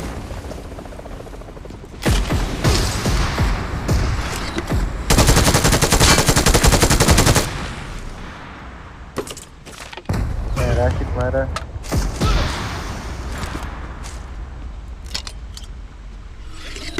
रिपेयर किट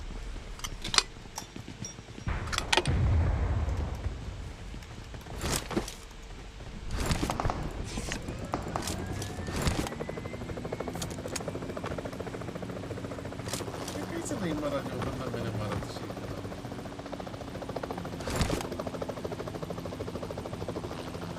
ये बंदा इसे रॉकेट नहीं लगा भाई मैंने इसे रॉकेट मारा भाई रॉकेट साइज चल नहीं लगा ये मारा आपका नहीं लगा क्या बोल रहे हो किधर रॉकेट मारा था आपने नशाई ये कौन मार रहे हैं शिट ओ बच गया Watch out! नहीं लगा ड्राइवर देख रहे हो इस साइड से Marked इस a साइड से location. Watch out! आइए मेरे सामने मारो कुत्ते को मारो Vehicle is smoking. ऊपर नजर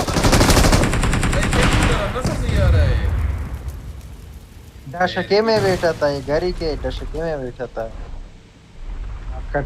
आपका मार दिया उसने डी नंबर 4 को बचा लो very good guys please like share subscribe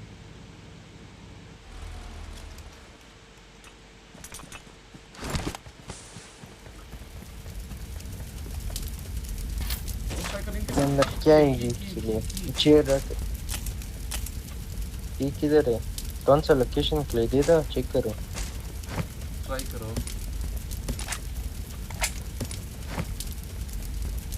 okay चलो उधर तो चलते हैं उधर से ओ रिपेयर किट तो है मेरे पास नहीं रिपेयर मेरे पास भी है कोई ना एक काफी है मुझे लगता है इसके लिए फ्यूल कम है भाई शिट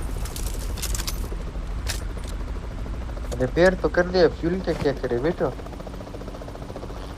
चलो कुछ हिसाब करेंगे और रास्ते में मिलेगा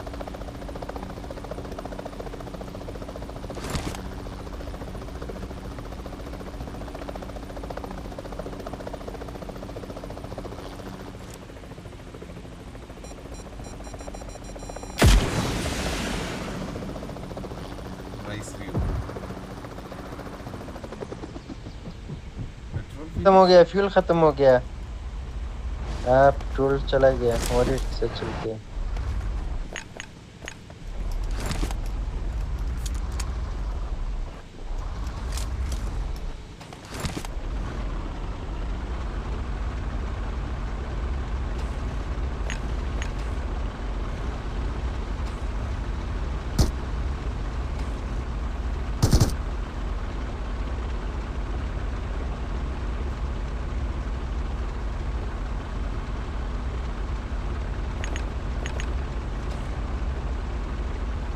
Watch out!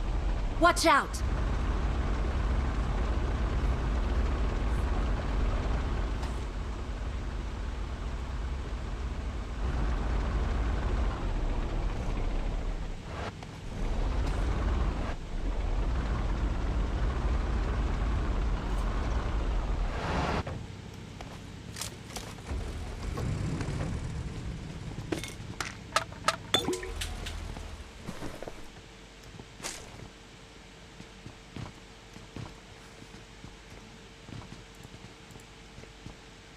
Watch out!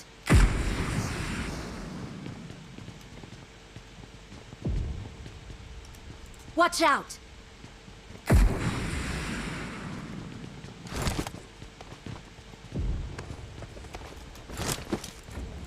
Watch out!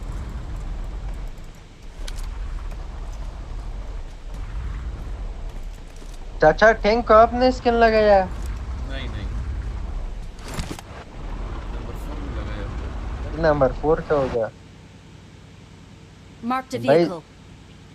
Skin ना लगाओ, बड़ा कुत्ता चीज है स्किन, दूर से नजर आता है।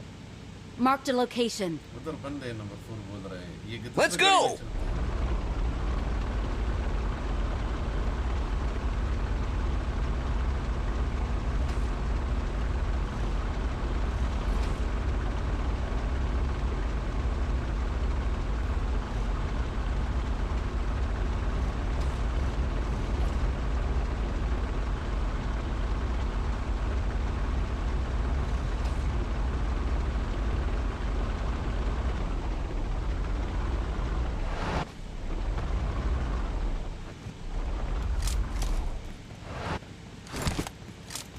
मैं तो ये लूंगा रफीक भाई, इसमें कोई रॉकेट काम नहीं करता। Marked a vehicle.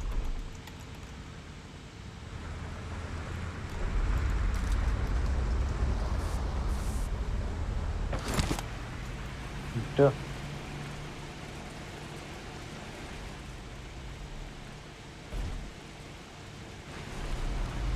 किधर है नंबर 4? जोश वतन दो, ये कौन रॉकेट मार रहा है? मोरे टैंक पे बैठे, टैंक पे बैठ किस रॉकेट मारे? ओ भाई 8 बंदे बचे हैं। हाँ खत्म हो गए गाइस, प्लीज जोन देखो भाई।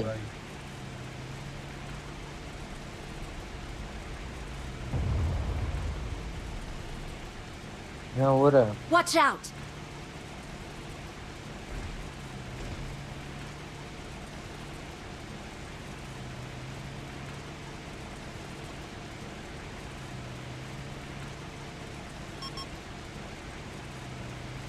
चल गया, घर छुट्टी घरों पे था। ये है ये रहा, मैं घर सो रहा हूँ इनको। ये दूसरा भी उड़ा एक पागल गया, दूसरा गया। जाओ उस पे, और टैंक है। Help! कैसे? Vehicle is smoking! गया भाई गया, 4 का रॉकेट वेरी गुड। अच्छा फाड़ चार दिया वाला। मैंने, फाड़ दिया। 4 वाले से ये सीधा जाता है। हाँ हाँ सीधा भाई उड़ता है। अगर इसके पीछे मारो, अगर सामने वालों पर 8 पे मारते हैं।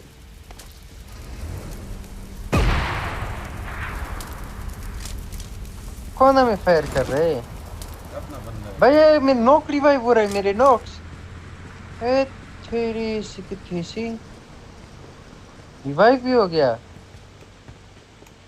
Wait. वापस एक पूरा दिया, वापस 2 पूरा दिया। Wait.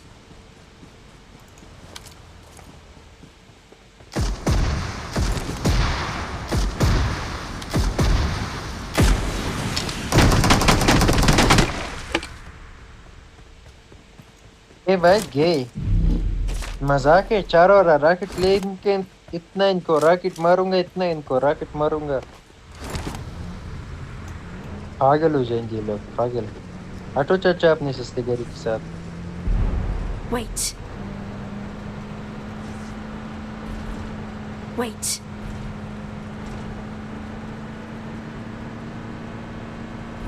Form up!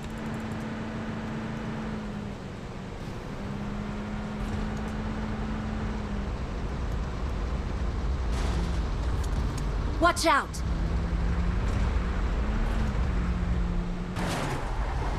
गाड़ी जा रहा है, गाड़ी हमारे पीछे।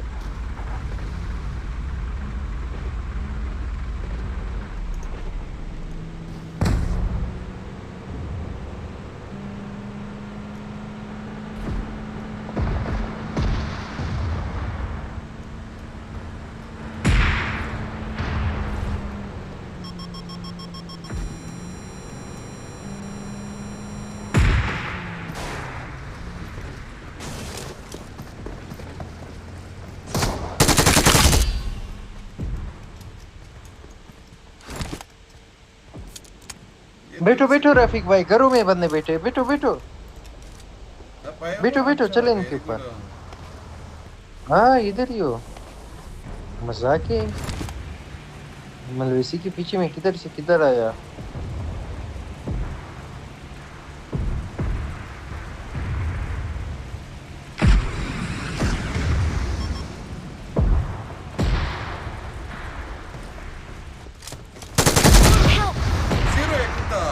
Watch out!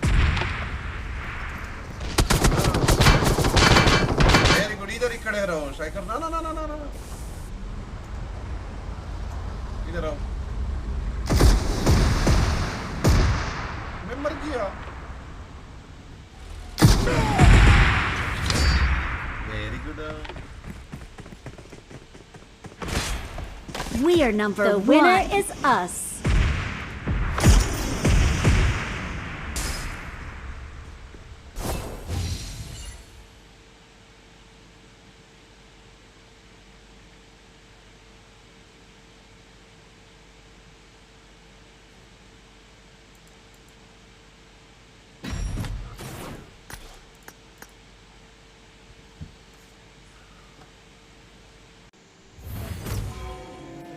बुढ़ा आएगा, बुढ़ा बुढ़ा बुढ़ा।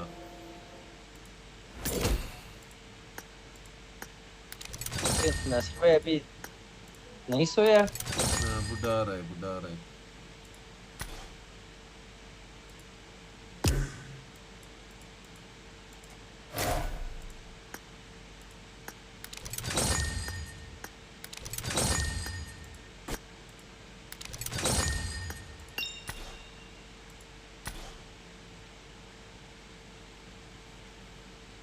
नूरी नाम तो लड़की वाला रखा है और है पुसरा। हाँ देखा है प्रोफाइल, लड़के का प्रोफाइल है।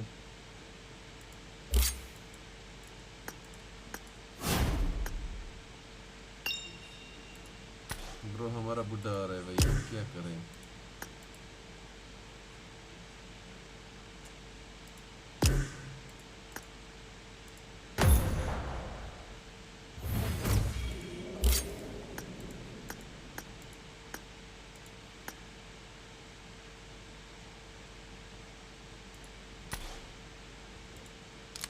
अस्सलामुअलैकुम कुल्लू नफर आप। वालेकुम अस्सलाम। वालेकुम सलाम, क्या हाल चल रहा भाई? सब ठीक ठाक? क्या हाल है स्ट्राइकर वॉरियर? तो वैसे भी उसकी किताब में माइक नहीं है, फिर भी सलाम वालेकुम। वालेकुम सलाम बुड्ढे। तेरे को नहीं, वॉरियर को। नसर सलाम जब सुनो वो हो जाता है, सुन्नत हो जाता है कि क्या हो जाता है, तो जवाब तो देना पड़ता है। हाँ अच्छा, मतलब सुन्नत के अलावा और कुछ भी हो जाता है।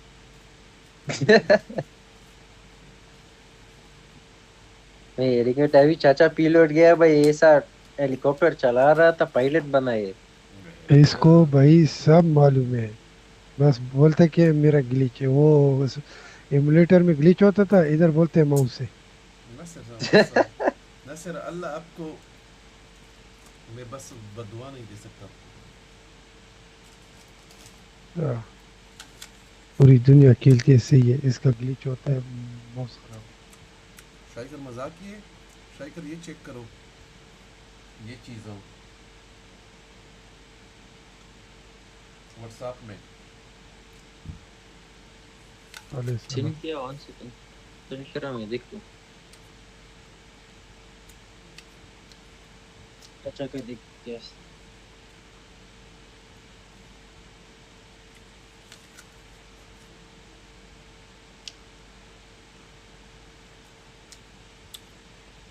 ये क्या लड़की वाला चीज इस्तेमाल करता है फैक्ट्री में।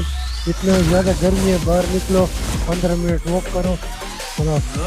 कसम खुदा की इसमें इतना मजा है, इतना फुल पसीना बंदा हो जाता है। आप ये कुछ मजा नहीं है, ये लड़कियों का है।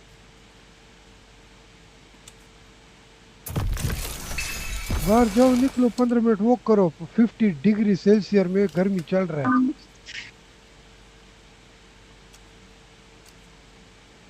नासिर ये उठो और इस पे चढ़ो।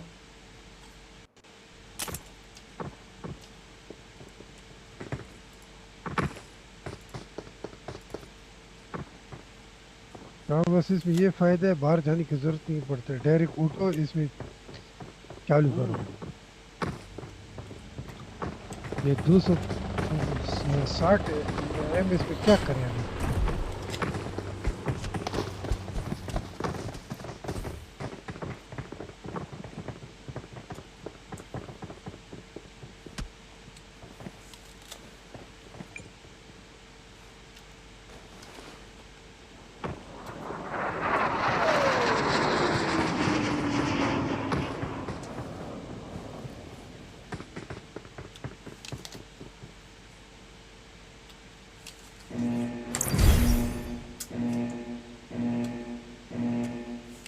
वो मैप मैंने नहीं चेक किया, किधर चले?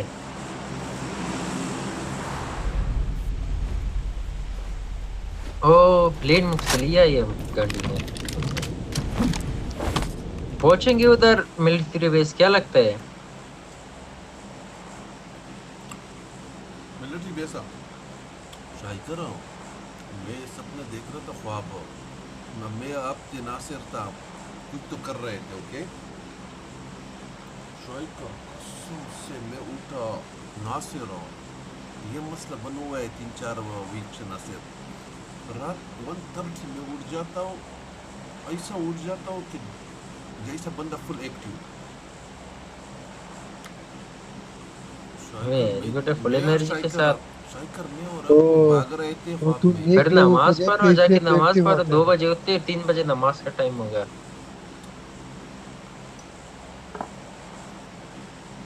समझ रहे हो? 2-3 वीक से ये मसला है नासिर। मैं उठ जाता हूँ, मालूम नहीं कैसे उठता हूँ। स्ट्राइकर के साथ मैं भाग रहा था शायद नासिर, जैसे ड्रीम में होता है। ठीक है नासिर, जब उठा मैंने वो मशीन देख रहे हैं गंडे को।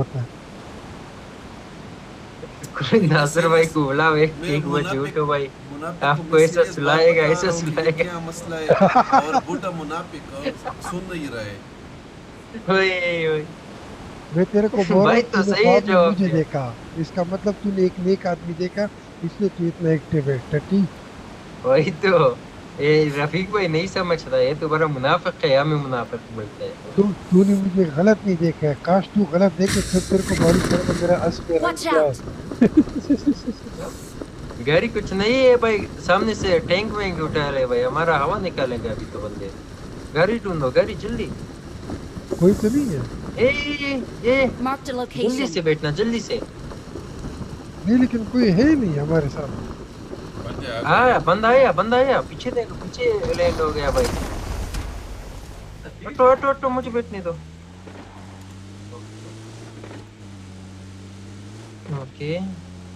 Okay Watch driving out. Check कर रहे हो भाई?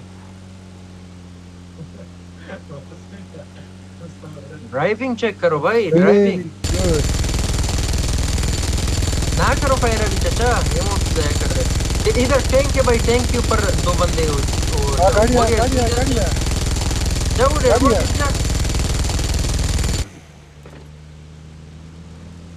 खत्म हुआ। मारो गाड़ी को।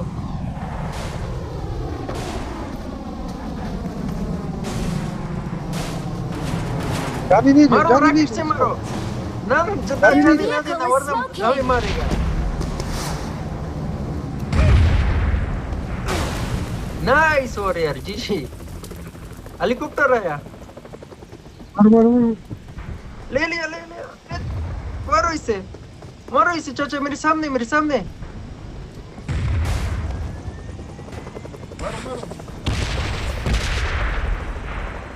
वेट मैं आसमान में जाऊं, अब इसको लेता हूँ।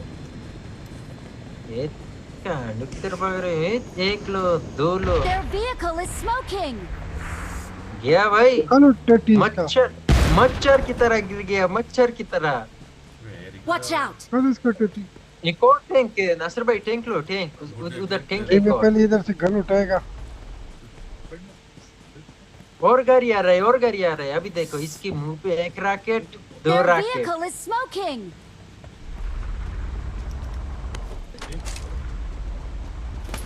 हवा निकाला, लेकिन मेरा उसका भी हवा निकाला। रिपेयर किट है भाई, मेरा जेट डैमेज हो गया। मैं देखता हूँ इधर। मिला बता देना।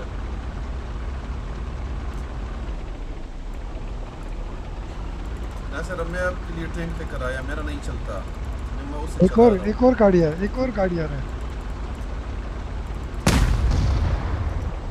आए तुम्हारे पीछे, भाग रहे पकड़ो वर्कशॉप पे। किधर किधर है? वो सामने गया, इधर। देख लिया। ये तो हवरक्राफ्ट, इसी में मार नहीं सकता भाई हवरक्राफ्ट को रॉकेट से।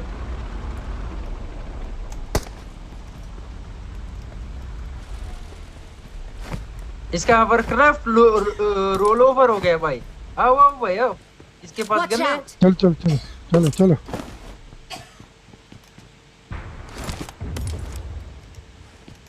निकल गया गाड़ी से, निकल गया, छुप गया इधर। ये बड़ा चीज आया, रॉकेट मारो उसे। पकड़ो इसको, ये भाग रहा है।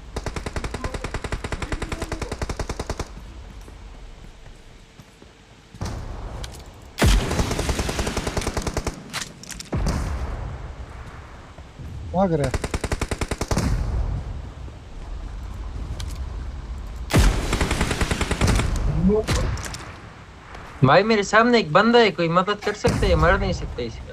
आओ किधर है स्ट्राइकर? आ जाओ स्ट्राइकर। मेरे सामने बिना गन की घूम रहे हैं। मार दिया इसे, गाड़ी से हो रहा है यार। ये पिलपिनी था। ओके अभी चाचा नाराज हो गए, पिलपिनी को मारा।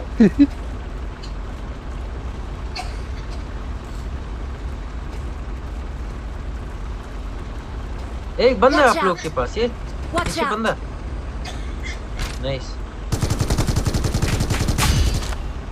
आप लोग का दूसरा टैंक किधर गया? इधर है Marked a सामने। vehicle. स्ट्राइकर मुझे उठा ऊपर आओ। रिपेयर किट तो ढूंढो रफीक भाई, डैमेज में रखते हैं। रिपेयर किट ढूंढो।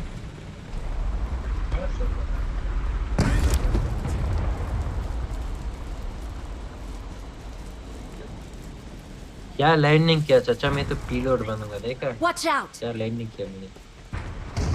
भला ये बंदा है, मार दिया। रिपेयर किट मिला स्ट्राइकर। बैठो आओ ऊपर बैठो। फ्लेयर लगाया, फ्लेयर के ऊपर चलते आओ रफीक भाई। आया हम भी आते हैं, चलो।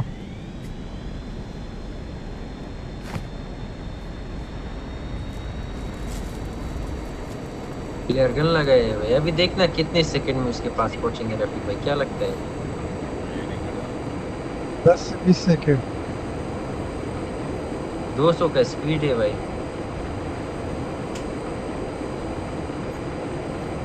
1 2 सेवर्नी में लगाया, सेवर्नी में 1 2 3 4। कितना सेकंड लगेगा लग के?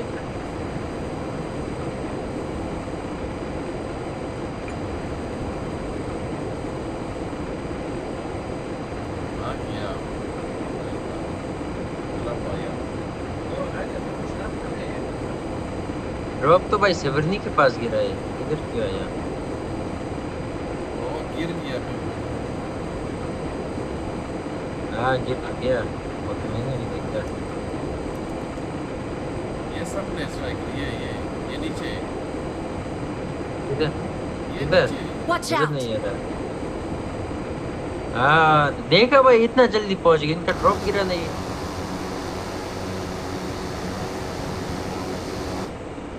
छुप गया घर के अंदर। कता वापस निकल गया। दूसरा गाड़ी आ रहा है। इसे तो मार दिया।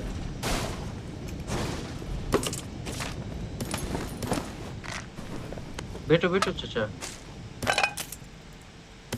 चार वाला मिला। कुछ है, मैं भी लूट करूं, मेरे पास गन ही नहीं। वॉरियर रजा वो जी पता ब्रिज में। Okay. हाँ गाड़ा राउंड। चलो ब्रिज में चलो टफी भाई। दे रहा वॉरियर तब दे रहा हूं।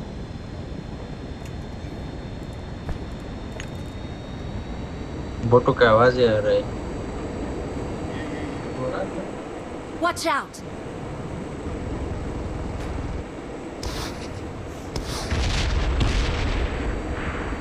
क्या ये कर पे Watch out! रजा और कुछ हो रही है रजा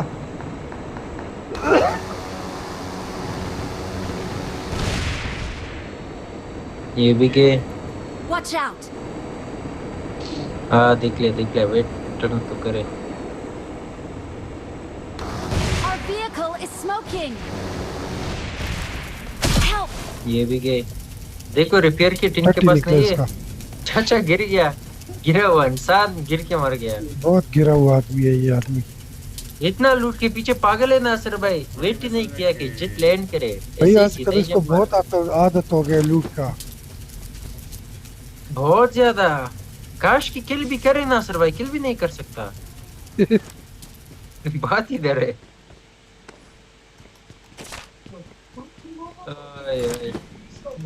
वेट में रिपेयर करा Marked a vehicle. चलो भाई चलो रिपेयर कर दिया वेट अभी वापस पूरा नहीं कर कैसे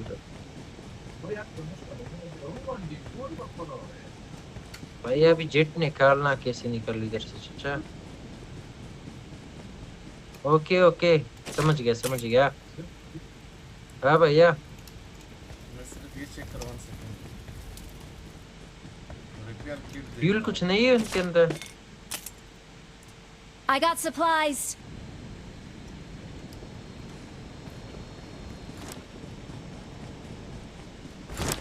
बेटा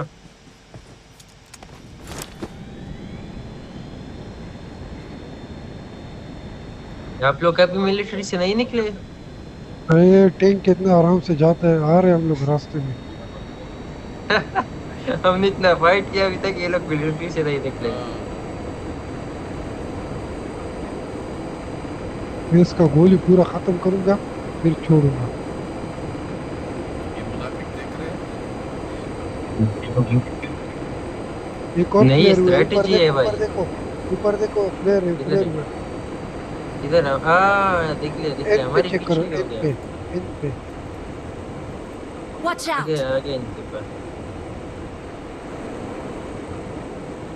नजर नहीं आ रहे अभी तक छुपे है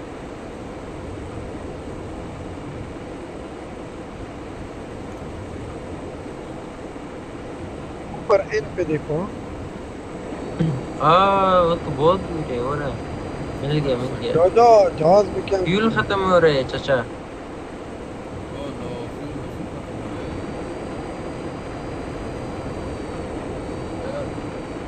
ये है इधर आप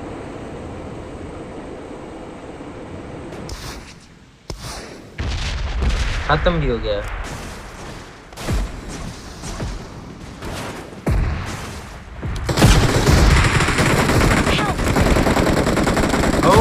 इतने बंदे चार तरफ से चाचा का गान मारा चार तरफ से चाचा का क्या गान मार रहे तोपों से मार रहे भाई मेरे साथ तो Don't give up. मजाक Your teammates can still recall you.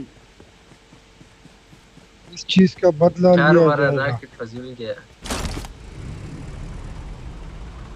चार वाला लड़ाके फजूल गया नासिर भाई वजह से हाँ इस चीज का बदला लिया जाएगा अलैहिस्सलाम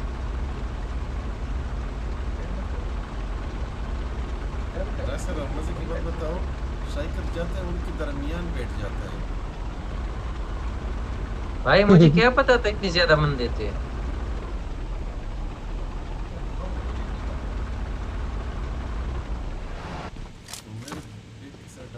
वो भी फ्यूल खत्म हो गया रफीक भाई मैं रॉकेट मार रहा था लेकिन फ्यूल खत्म हो I'm गया recalling a teammate. Thanks. Wait हम भी है नासिर भाई आपके टैंक पे एमो बचा है एमओ 15 एमओ है वेट हम भी है मैं भी आता हूँ या मैं वो के साथ जाता हूँ रफीक को अपने साथ लो आ जाओ रजा मैं और एक के साथ जाता हूँ ताशा के में बैठो मशीन गन पे भाई मशीन गन पे बैठना चलो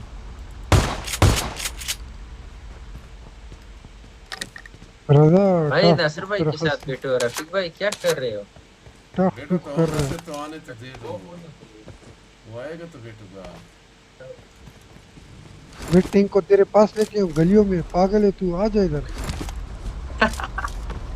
ये बुढ़ा देखो, इसको भाई चलाना भी भाई मुश्किल है।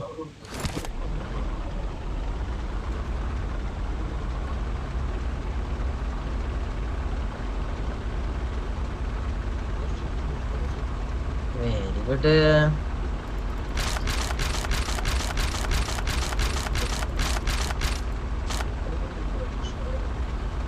वो एक और टैंक मिला। तो बताओ, हम लोग आ रहे हैं।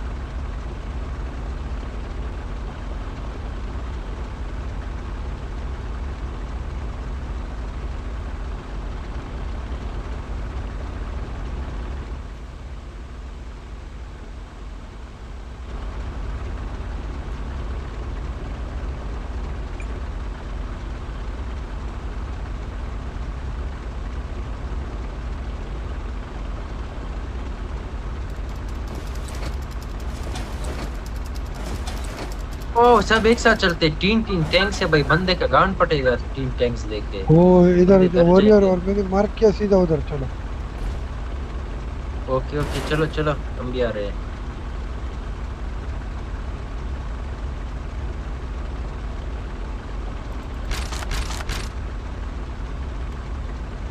वो गाड़ी जा रहा है।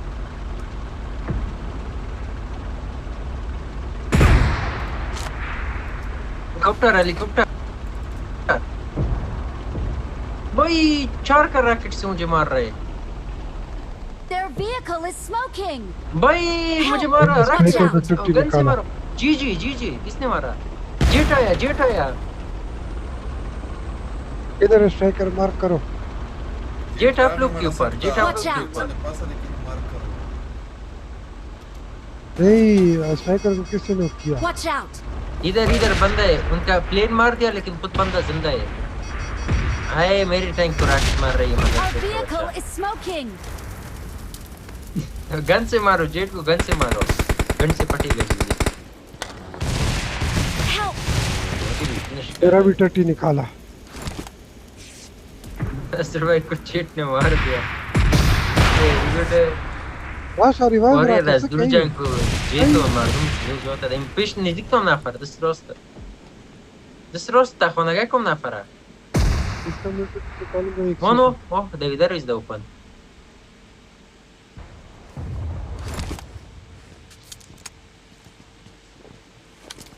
عم اخلي الروكيت تعال وانا اخلي عم تركه الروكيت هقوي Help. ये कुत्ता Watch out. chacha ki muh pe 4 ke rocket se mara shafiq boy sho nafara idai dokhlak shta khoni awal dokhl manzil do umra khoni chap manzil do dit jeta zada bro मार इधर ही मारो, इधर ही मारो। ये देखो आदमी वो देखो लेटा हुआ है। oh no no ka samujhe dam pish de or no ka pish de or उसको नॉक किया मैंने, उसको मैंने नॉक किया। जाओ जाओ जाओ।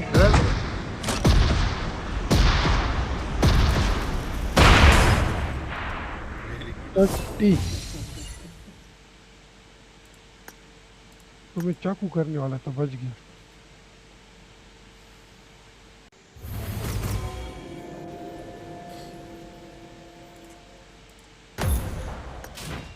अभी लिविक लगाओ लिविक।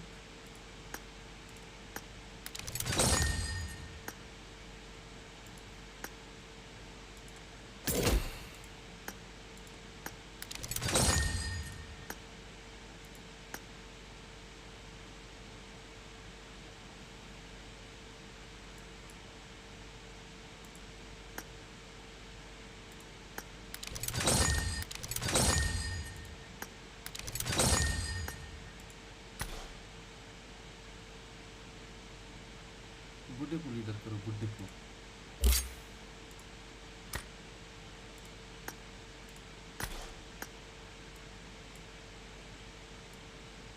लाइक करे।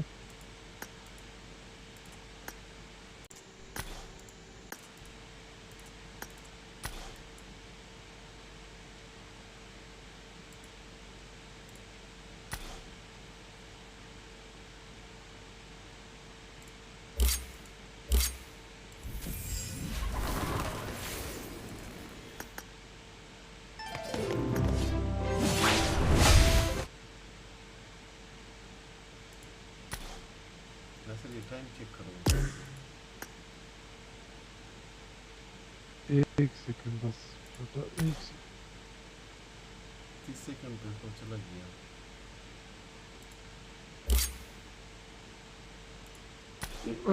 अगर ये नहीं लगता टीडीएम लगाऊं ना फो मारा नसर भाई, ये टीडीएम का टाइम है।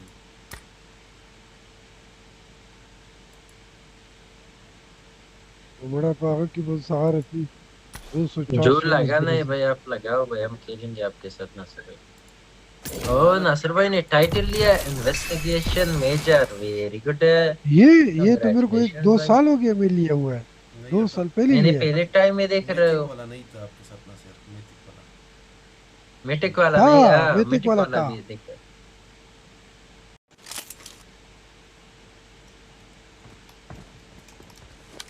ये इन्वेस्टिगेशन मेजर का जो मिथिक वाला है ना, ये मैं 2 साल पहले लिया है, बस मैं जब तक लगाता मुझे नहीं था। याद है भाई आपके पास एक ग्रीन वाला था, एक ग्रीन वाला हाँ उसके investigation बाद मैं major। करता रहा पता ही है मैंने कब लिया था, इधर कतर में वर्ल्ड कप हुआ था 2022 में, मैंने वो टाइम में लिया था। अभी कितना हो गया 23 4 5 6 4 साल पहले लिया।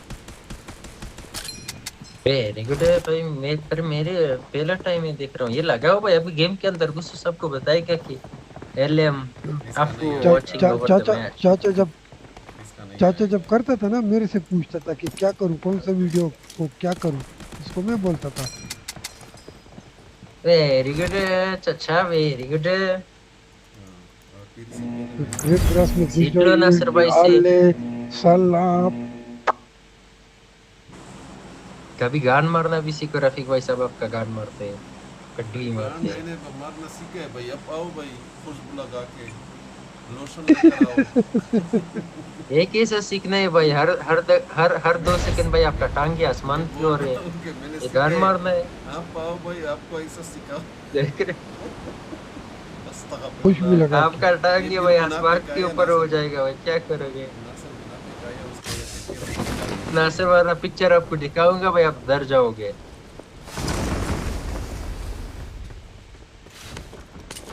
अरे आसमान में और इनको एक को आसमान में। मुनाफिक मेरा अभी तो वाला रफीक नहीं बोलता कि फास्ट लैंडिंग है, अभी तो रफीक नहीं बोलता इन टाइम्स पे, अभी तो नहीं बोलता इतना फास्ट लैंडिंग। एमएलवीसी तो अभी नहीं बोलेगा।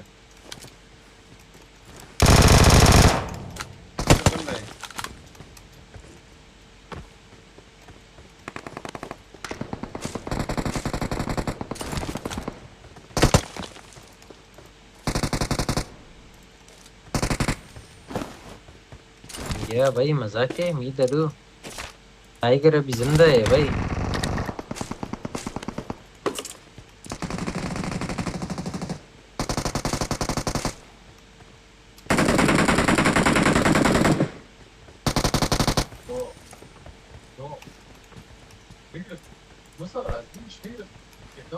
टाइगर को छोड़ो, मेरा एमो खत्म हो गया। किधर है? Watch out! देख ले आओ रफीक भाई।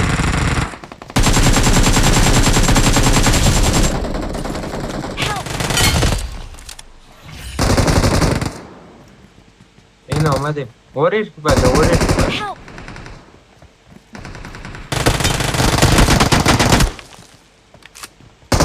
वापस आओ, हाँ वापस आओ। Help! वॉरियर की तरफ जाओ यार। Watch out!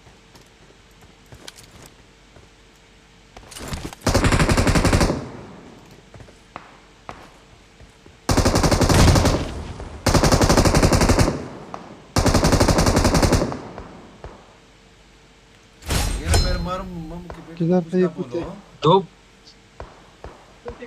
दो बोट फाइट कर रहे हैं अभी चाचा, इतना पागलों के पीछे आएगा इसके ऊपर। 2 बोट उधर फाइट कर रहे हैं, बोटों को मार दिया दोनों को मार दिया। मजा यार, जो खुशी मिला भाई, बोट को मारा मुझे खुशी मिला।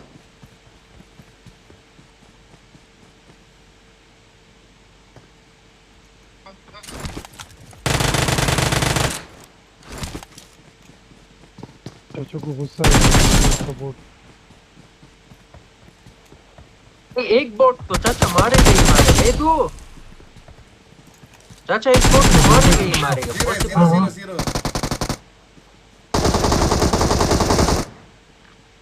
भाई मुझे नजर नहीं आते। बोट के चक्कर में लग गया ना तेरा। मैं देख कैंपर कुत्ते को, कैंपर कुत्ते को भाई चाकू की आपके लिए रफी भाई आपका बोट मारा था इसने। और बोलो मारो बोट। चाचा वो तो इसका गान भी मारता है। किसका बोट मारा? एक बोट के लिए बंदे का गान मारेगा।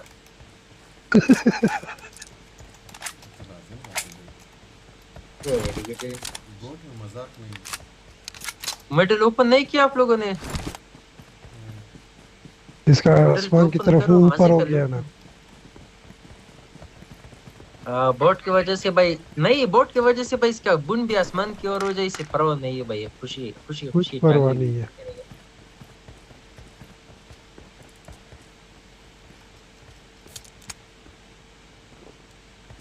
अगर फमास मिला ना बस।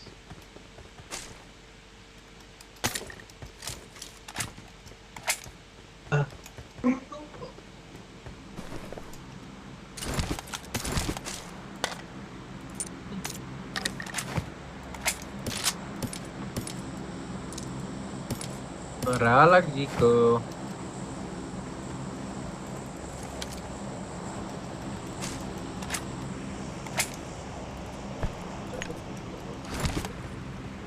बंदे आ रहे हो देख रहे हो इस साइड। Watch out! किधर आ रहे तो आने दो। नहीं हवा से आया। आने दो क्या मुश्किल है। ऐसा डंडा डालूंगा। अभी आसमान से आया लैग हुआ क्या हुआ रफीक भाई? हमें ये पता नहीं चला।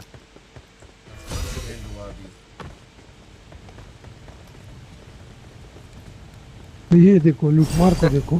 कसम खुदा के ऐसा लूट मार हो गया भाई। कौन सा गन कौन सा था? गन भी ले लिया। गन छोड़ो कुछ नहीं मिला कसम से। ये भी बहुत लूट मार हो गया।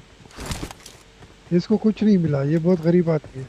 कुछ लोग इसको लूट दे दो। मैं आपको लूट देता हूँ रफीक भाई। बहुत गरीब है। Watch out! वो बंदा ए डब्ल्यू में मेरा ए डब्ल्यू में इसके पास है।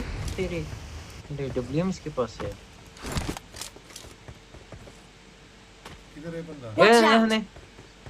ये इधर इधर।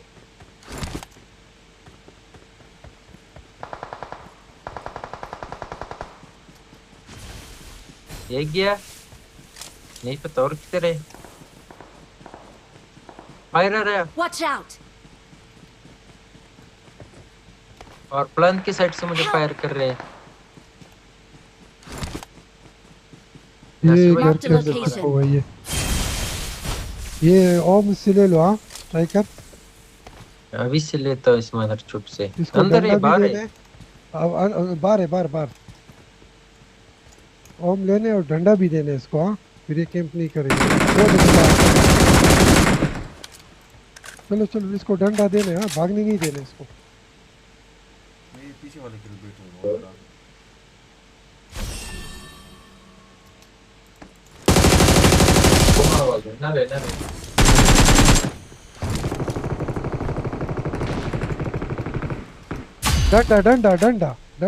डंडा दिया इस मदर छोट के बच्चे को। गोल करो। ओम भी दिया इसका। मैं इसको लूट के आऊंगा। ऊपर नहीं जाना। ऊपर चल। ऊपर रिकॉल करते लूट भी मिलेगा। ऊपर करो ऊपर। मैं बोलो खलोस में शायद।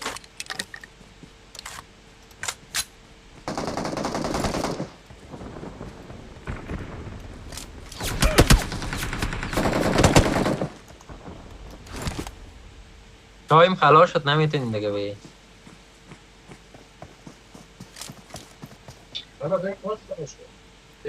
मुझे इन्होंने अकेला चलाना सर भाई। एक बोर्ड के पीछे इस दोनों ने अपना अकेला छोड़ दिया। वॉरियर मां पास आ रही Watch out!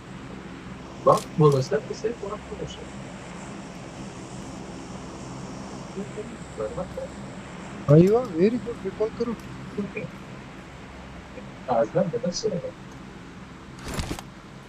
पूरा लूट में करूंगा इधर रिकॉल करो अले साला आओ वेट मुझका ओम के मोनितो वेट इज हिलियन गद्दे को करो ये लो इधर भी गन्स है डीपी वगैरह वगैरह So I shall stay by your side. I am Helion, but you can call me Healy. ओम के मो किधर है नसर भाई इधर पिंग दे मेरे पास है ले ले What do you mean by और that?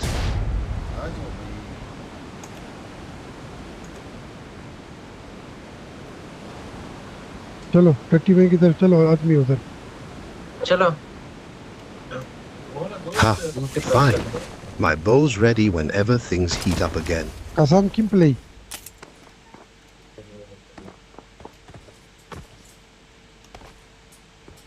मिडिस्टन now मिडिस्टन We have won the world's applause, but lost the gentlest companionship. इधर भी Is बहुत this मार the रहे इधर भी price भाई of growth? माशाल्लाह इधर से किधर भाग गई ना Let's focus on the Hey. hunt. We can ponder these riddles later.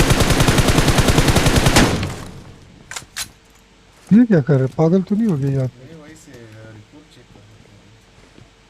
Let me stomp these last few into a pulp. Watch out! Watch Boat. out! Watch out! Boat क्यों board वाला ये हवा में गया उसके पीछे Watch आओ out! भाई एलियन से मार रहे Could you say उधर that बोट है again? ये रियल है और Marked मेरे a मार location. ये रियल है Forgive me, friend, but those strange words hold no meaning for my ears. Help! यार नासिर मैं मुझे बंदे मार रहे हो नासिर बोला कि नहीं बोट है अस्तगफिरुल्लाह Don't give up. Your teammates can still recall you. मुर्गी की तरह गिराया मैं जा रहा हूँ रिकॉल कर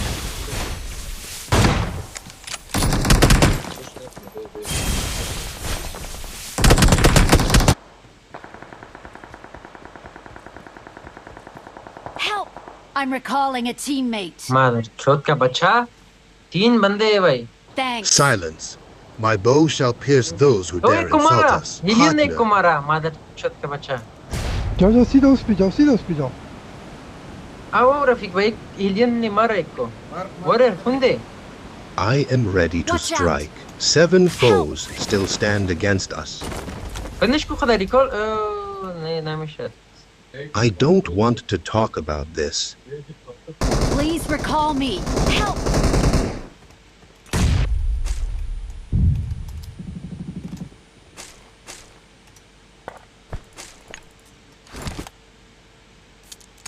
Hold your breath.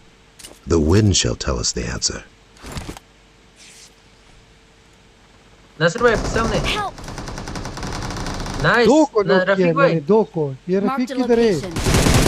रफीक इधर स्कोप लेके बैठा हुआ है ए रफीक मेरा अच्छा ये उधर मेरी क्यों हिलियन को बोलो रिकॉल करे My arrows shall hunt those metal pellets until they fall. अभी रफीक का गान मारेंगे ये लोग भाई इस मजे का बिना तेल किसका मारेंगे इसे दर्द वाला होगा। दो को नॉक किया मैंने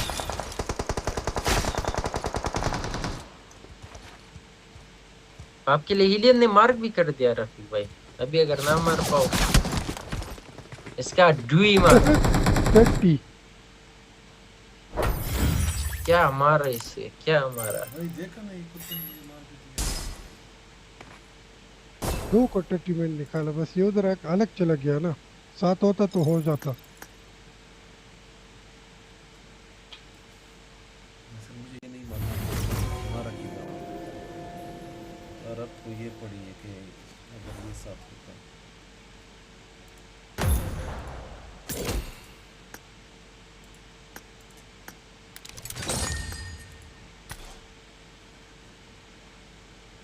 अरे मजा आया रफीक भाई नहीं आया मजा आ गया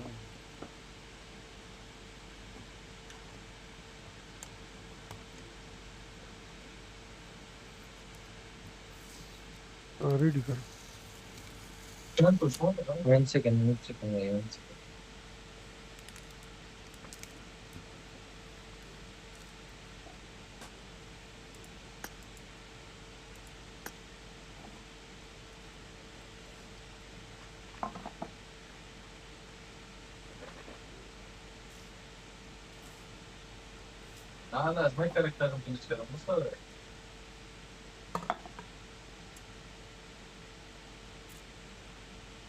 एक रूम नहीं जाना रफीक भाई, एक रूम चले, क्या बोलते हो? इसका रूम है। बिन का रूम, एक बिन का रूम लेवे। ठीक है, आओ चलते हैं। आ जाओ चलते कमेंट आ जाओ आईडी दे दो। वेट में आपको आईडी बोलता हूँ। 60 एक सेकंड 74 318 607431 आ जाओ ऑलेस 318। आ जाओ आओ स्ट्राइकर किया है 60 60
पिंक तो अच्छा है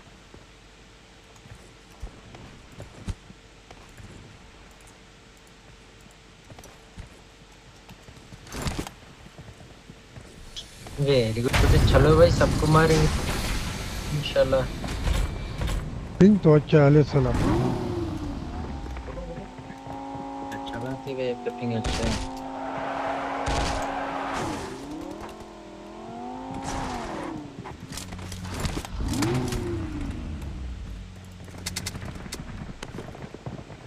इतना देर आईपैड में लगाया था कूलर रफीक भाई, 5 डिग्री। इतना आईपैड गर्म नहीं आया। अभी कूलर निकाला, माइनस में कूलर चला गया। तो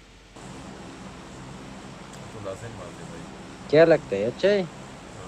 गरम कितने का दिया था कूलर? ये फुल आपके जैसा है कि आपने सेंड किया था? एक चाइनीज कंपनी है, लाइक इसके मिडिल पे एक सिंबल बना हुआ है, नहीं पता कैसी सिंबल है, कितने का दिया? आपकी तरह एक हाउ मच यू वांट? $22। फिर अच्छा है। रेड मैजिक का नहीं मिला भाई। रेड मैजिक का इतना मुश्किल लाइक तो ट्राई किया, मिल ही नहीं रहा था। ये बड़ा अच्छा है।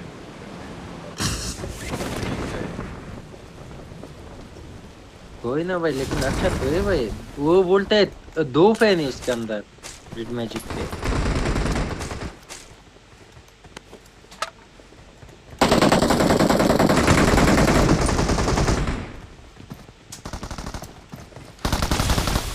ये तो बहुत ज्यादा फाइट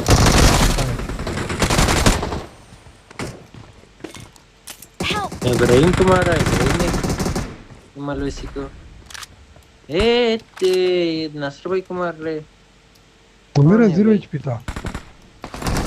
Help! Watch out! हमारे यार किधर मारा? वापस आओ, एक साथ वापस। खेलो, सबको दूर दूर दूर से मार रहे हैं। Watch out! बहुत शोमा दे। Watch out! अभी थोड़ी देर का मुझे ये नहीं मालूम कि अंदर अच्छा मैं आता हूँ ये रहा। आप आओ, आप जाओ, मैं Okay. रिकवर कर रहा हूँ। तू कब जाएगा? इससे अच्छा मैं चला जाता हूँ। ना सर पहले और बनाओ ये रहा।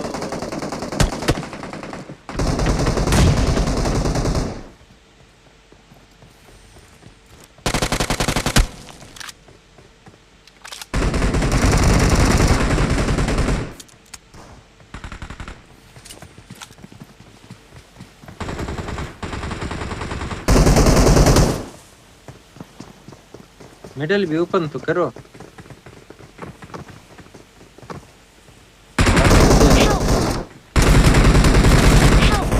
भाई कसम से ये नहीं मालूम।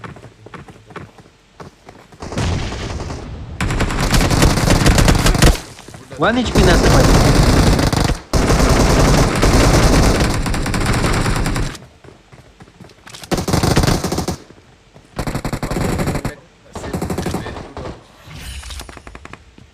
मैं कैसा छलांग लगा के मारा, कसम खुदा की। इधर से राइट से बंदा आ रहा है। Watch सबर out! सबर। चुप चुप चुप सुनी तुम चुप। सदा बस तू हील कर, हम लोग देखते। तू हील कर टटी। मैं खुंदी।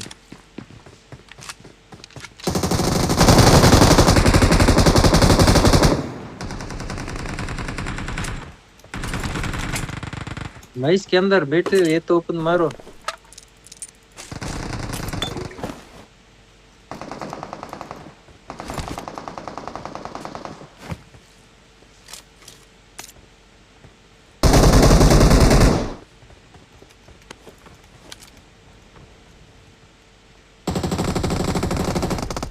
Watch out! घर के ऊपर नॉक किया।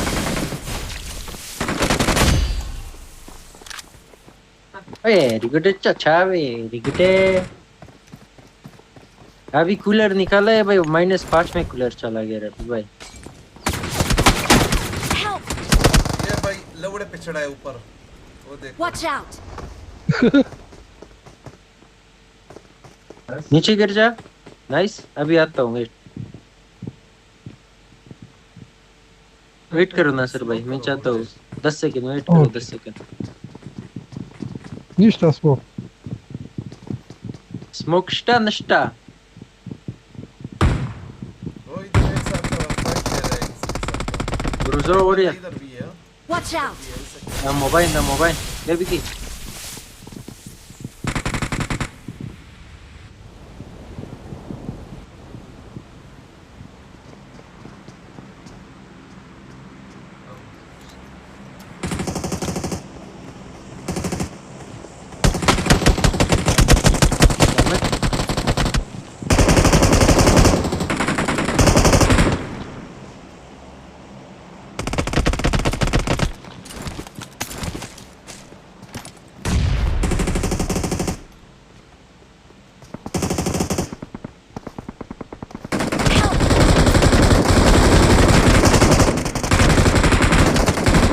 भाई सीढ़ियों पे मैं हूँ। चला गया एक गांडू रखी। अरे यार सर जिन्होंने कस्टम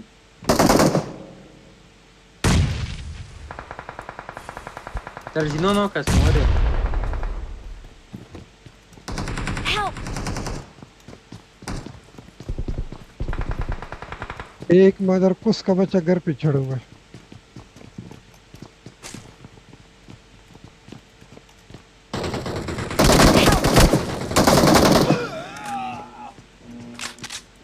क्रश आपको तो मैं लवड़े पे चढ़ा हूँ। क्रश इधर भाई लवड़े पे बैठ के भाई कैंप किया करो।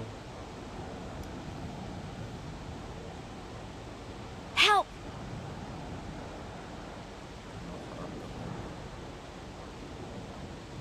इस पे आने किधर जाने? इधर रिकॉल करो नासिर भाई को, रफीक भाई रिकॉल मारो, हम वापस जाएंगे। मैं तो मरा हुआ, इनका मेरे को गान रिकॉल मारेंगे करो। भाई। भाई गेम कर रहा है फिर बोलेगा कि मैंने किल किए तेरी। I'm recalling a teammate. Watch out. Thanks. मैं आ रहा हूँ स्ट्राइकर की तरफ। हाँ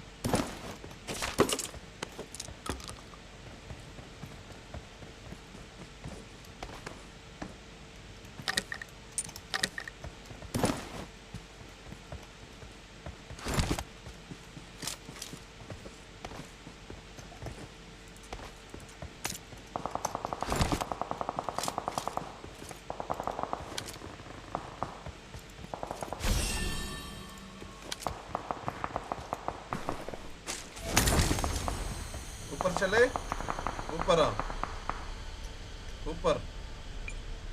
चलो चलो ऊपर चलो चलो, बोलो बे बोलो बे। भाई मुझे कुछ दिख नहीं रहा था, मेरा किल चोरी किया मैंने।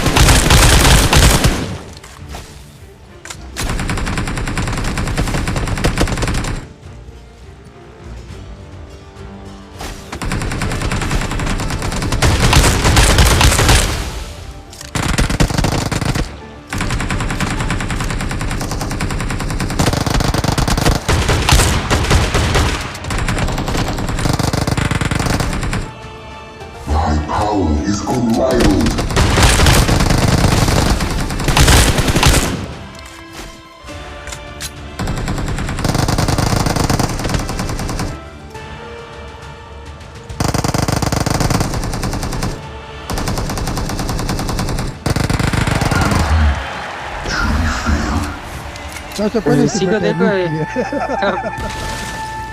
फायर नहीं कर रहा है इंजन के ऊपर, लूट के लिए बैठे हैं भाई। कब क्या हाँ FAMAS FAMAS FAMAS please please FAMAS FAMAS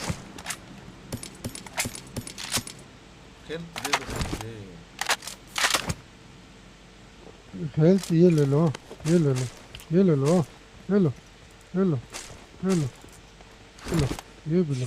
हाँ तो खाली वॉरियर खाली हीलियन लेके आओ भाई। इधर से निकलो चाचा, खुद हील ज्यादा हो जाएगा, हील ना करो। इधर से निकल के हीलिंग ज्यादा होता है। आओ एग्जिट मारो, एग्जिट। स्कोप स्कोप नहीं किसके पास? नहीं नहीं, आओ वापस मिडस्टोन चले, चलो रिवेंज के लिए। वो छत पे आओ भाई, छत पे। ये छत पे Watch आओ। out. सर चातो बे, सर चातो। इधर बंदे है, मैंने लाइफ पे देखा है, इधर बंदा है। चलो जाने। Watch हाँ out. दीवार की जो देखो। हाँ बैठे हुए बैठे हुए।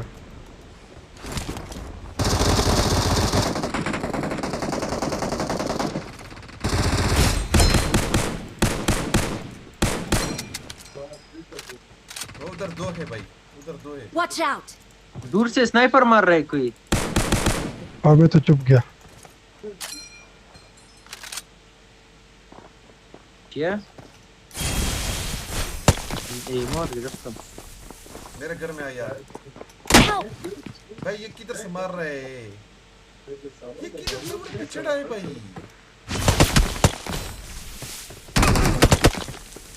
दूर से भी कोई मार रहे। Don't give up. Your teammates हीलियन can go still recall, recall you. हीलियन Please recall me. हीलियन गो रिकॉल। हीलियन हीलियन लवड़े गोरी को।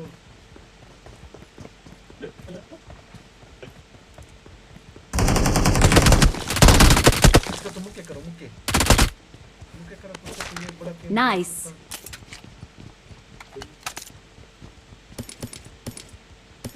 रिकॉल करो, खत्म हो रहा है। हीलियन आप रिकॉल नहीं कर रहा। ये हवा वाला किसके पास है? जाओ रिकॉल पे। मिला मिला, मुझे मिला।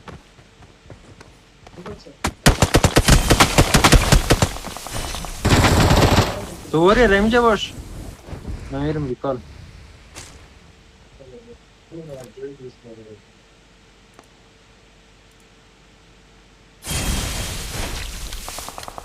I'm recalling a teammate. Thanks. दूसरे रिकॉलो में भी बंदा एक्स वाले कुत्ते लोग को तुम्हारा भाई इनका पूरा स्क्वाड है भाई बड़े कुत्ते कसम एक का तो टट्टी निकाल दिया मैंने। भाई मुझे कवर दे दो इधर पे बंदे में यार Watch out. आ जाओ आ जाओ आ जाओ।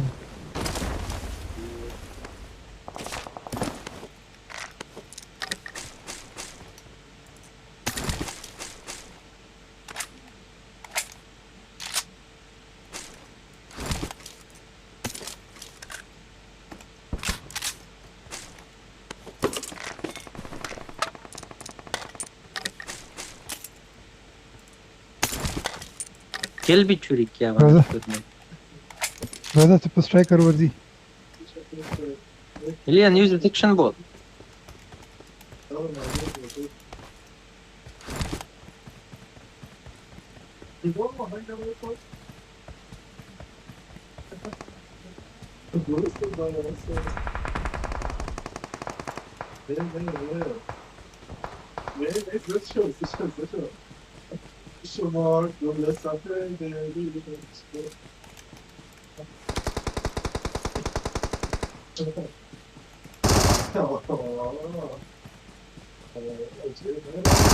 किधर किधर हिलियन फुल डैमेज यार घर की छत पे।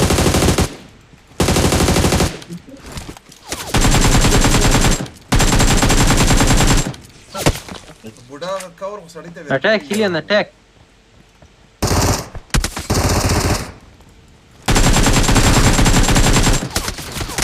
Help.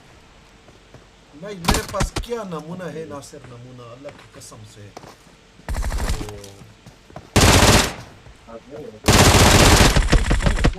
Help. मैं बाहर हूँ भाई इधर ही रहो कुतिया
साइकिल भाई चलते हैं 1 बज गया चलते हैं फिर कल।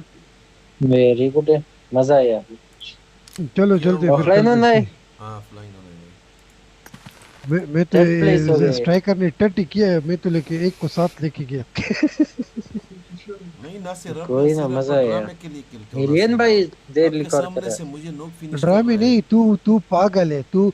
एक हाँ, तो मैं मैं पागल चुप गया, हूँ, तू मेरे आया पास मेरे पीछे चुप गया, उसको लोकेशन दे दिया। एक तो उसको तूने लोकेशन दिया, ऊपर से वो कवर में फायर करे, तू ओपन में जा रहा है उसके ऊपर। ये देखो मोहम्मद रसूलुल्लाह को 0 HP किया, फिर मैंने कैसे लोकेशन दिया। हाँ लोकेशन ये दिया क्या और झूठ तू है? जो मैं चुप गया, उसने मुझे नहीं देखा, तू मेरे पीछे आया, लेट गया। मुझे नहीं देखा, बंदे छत के ऊपर है और उसने इनको नहीं देखा। कोई ना मजा आया joke of the day. Okay अल्लाह हाफिज़। कोई ना चलो कल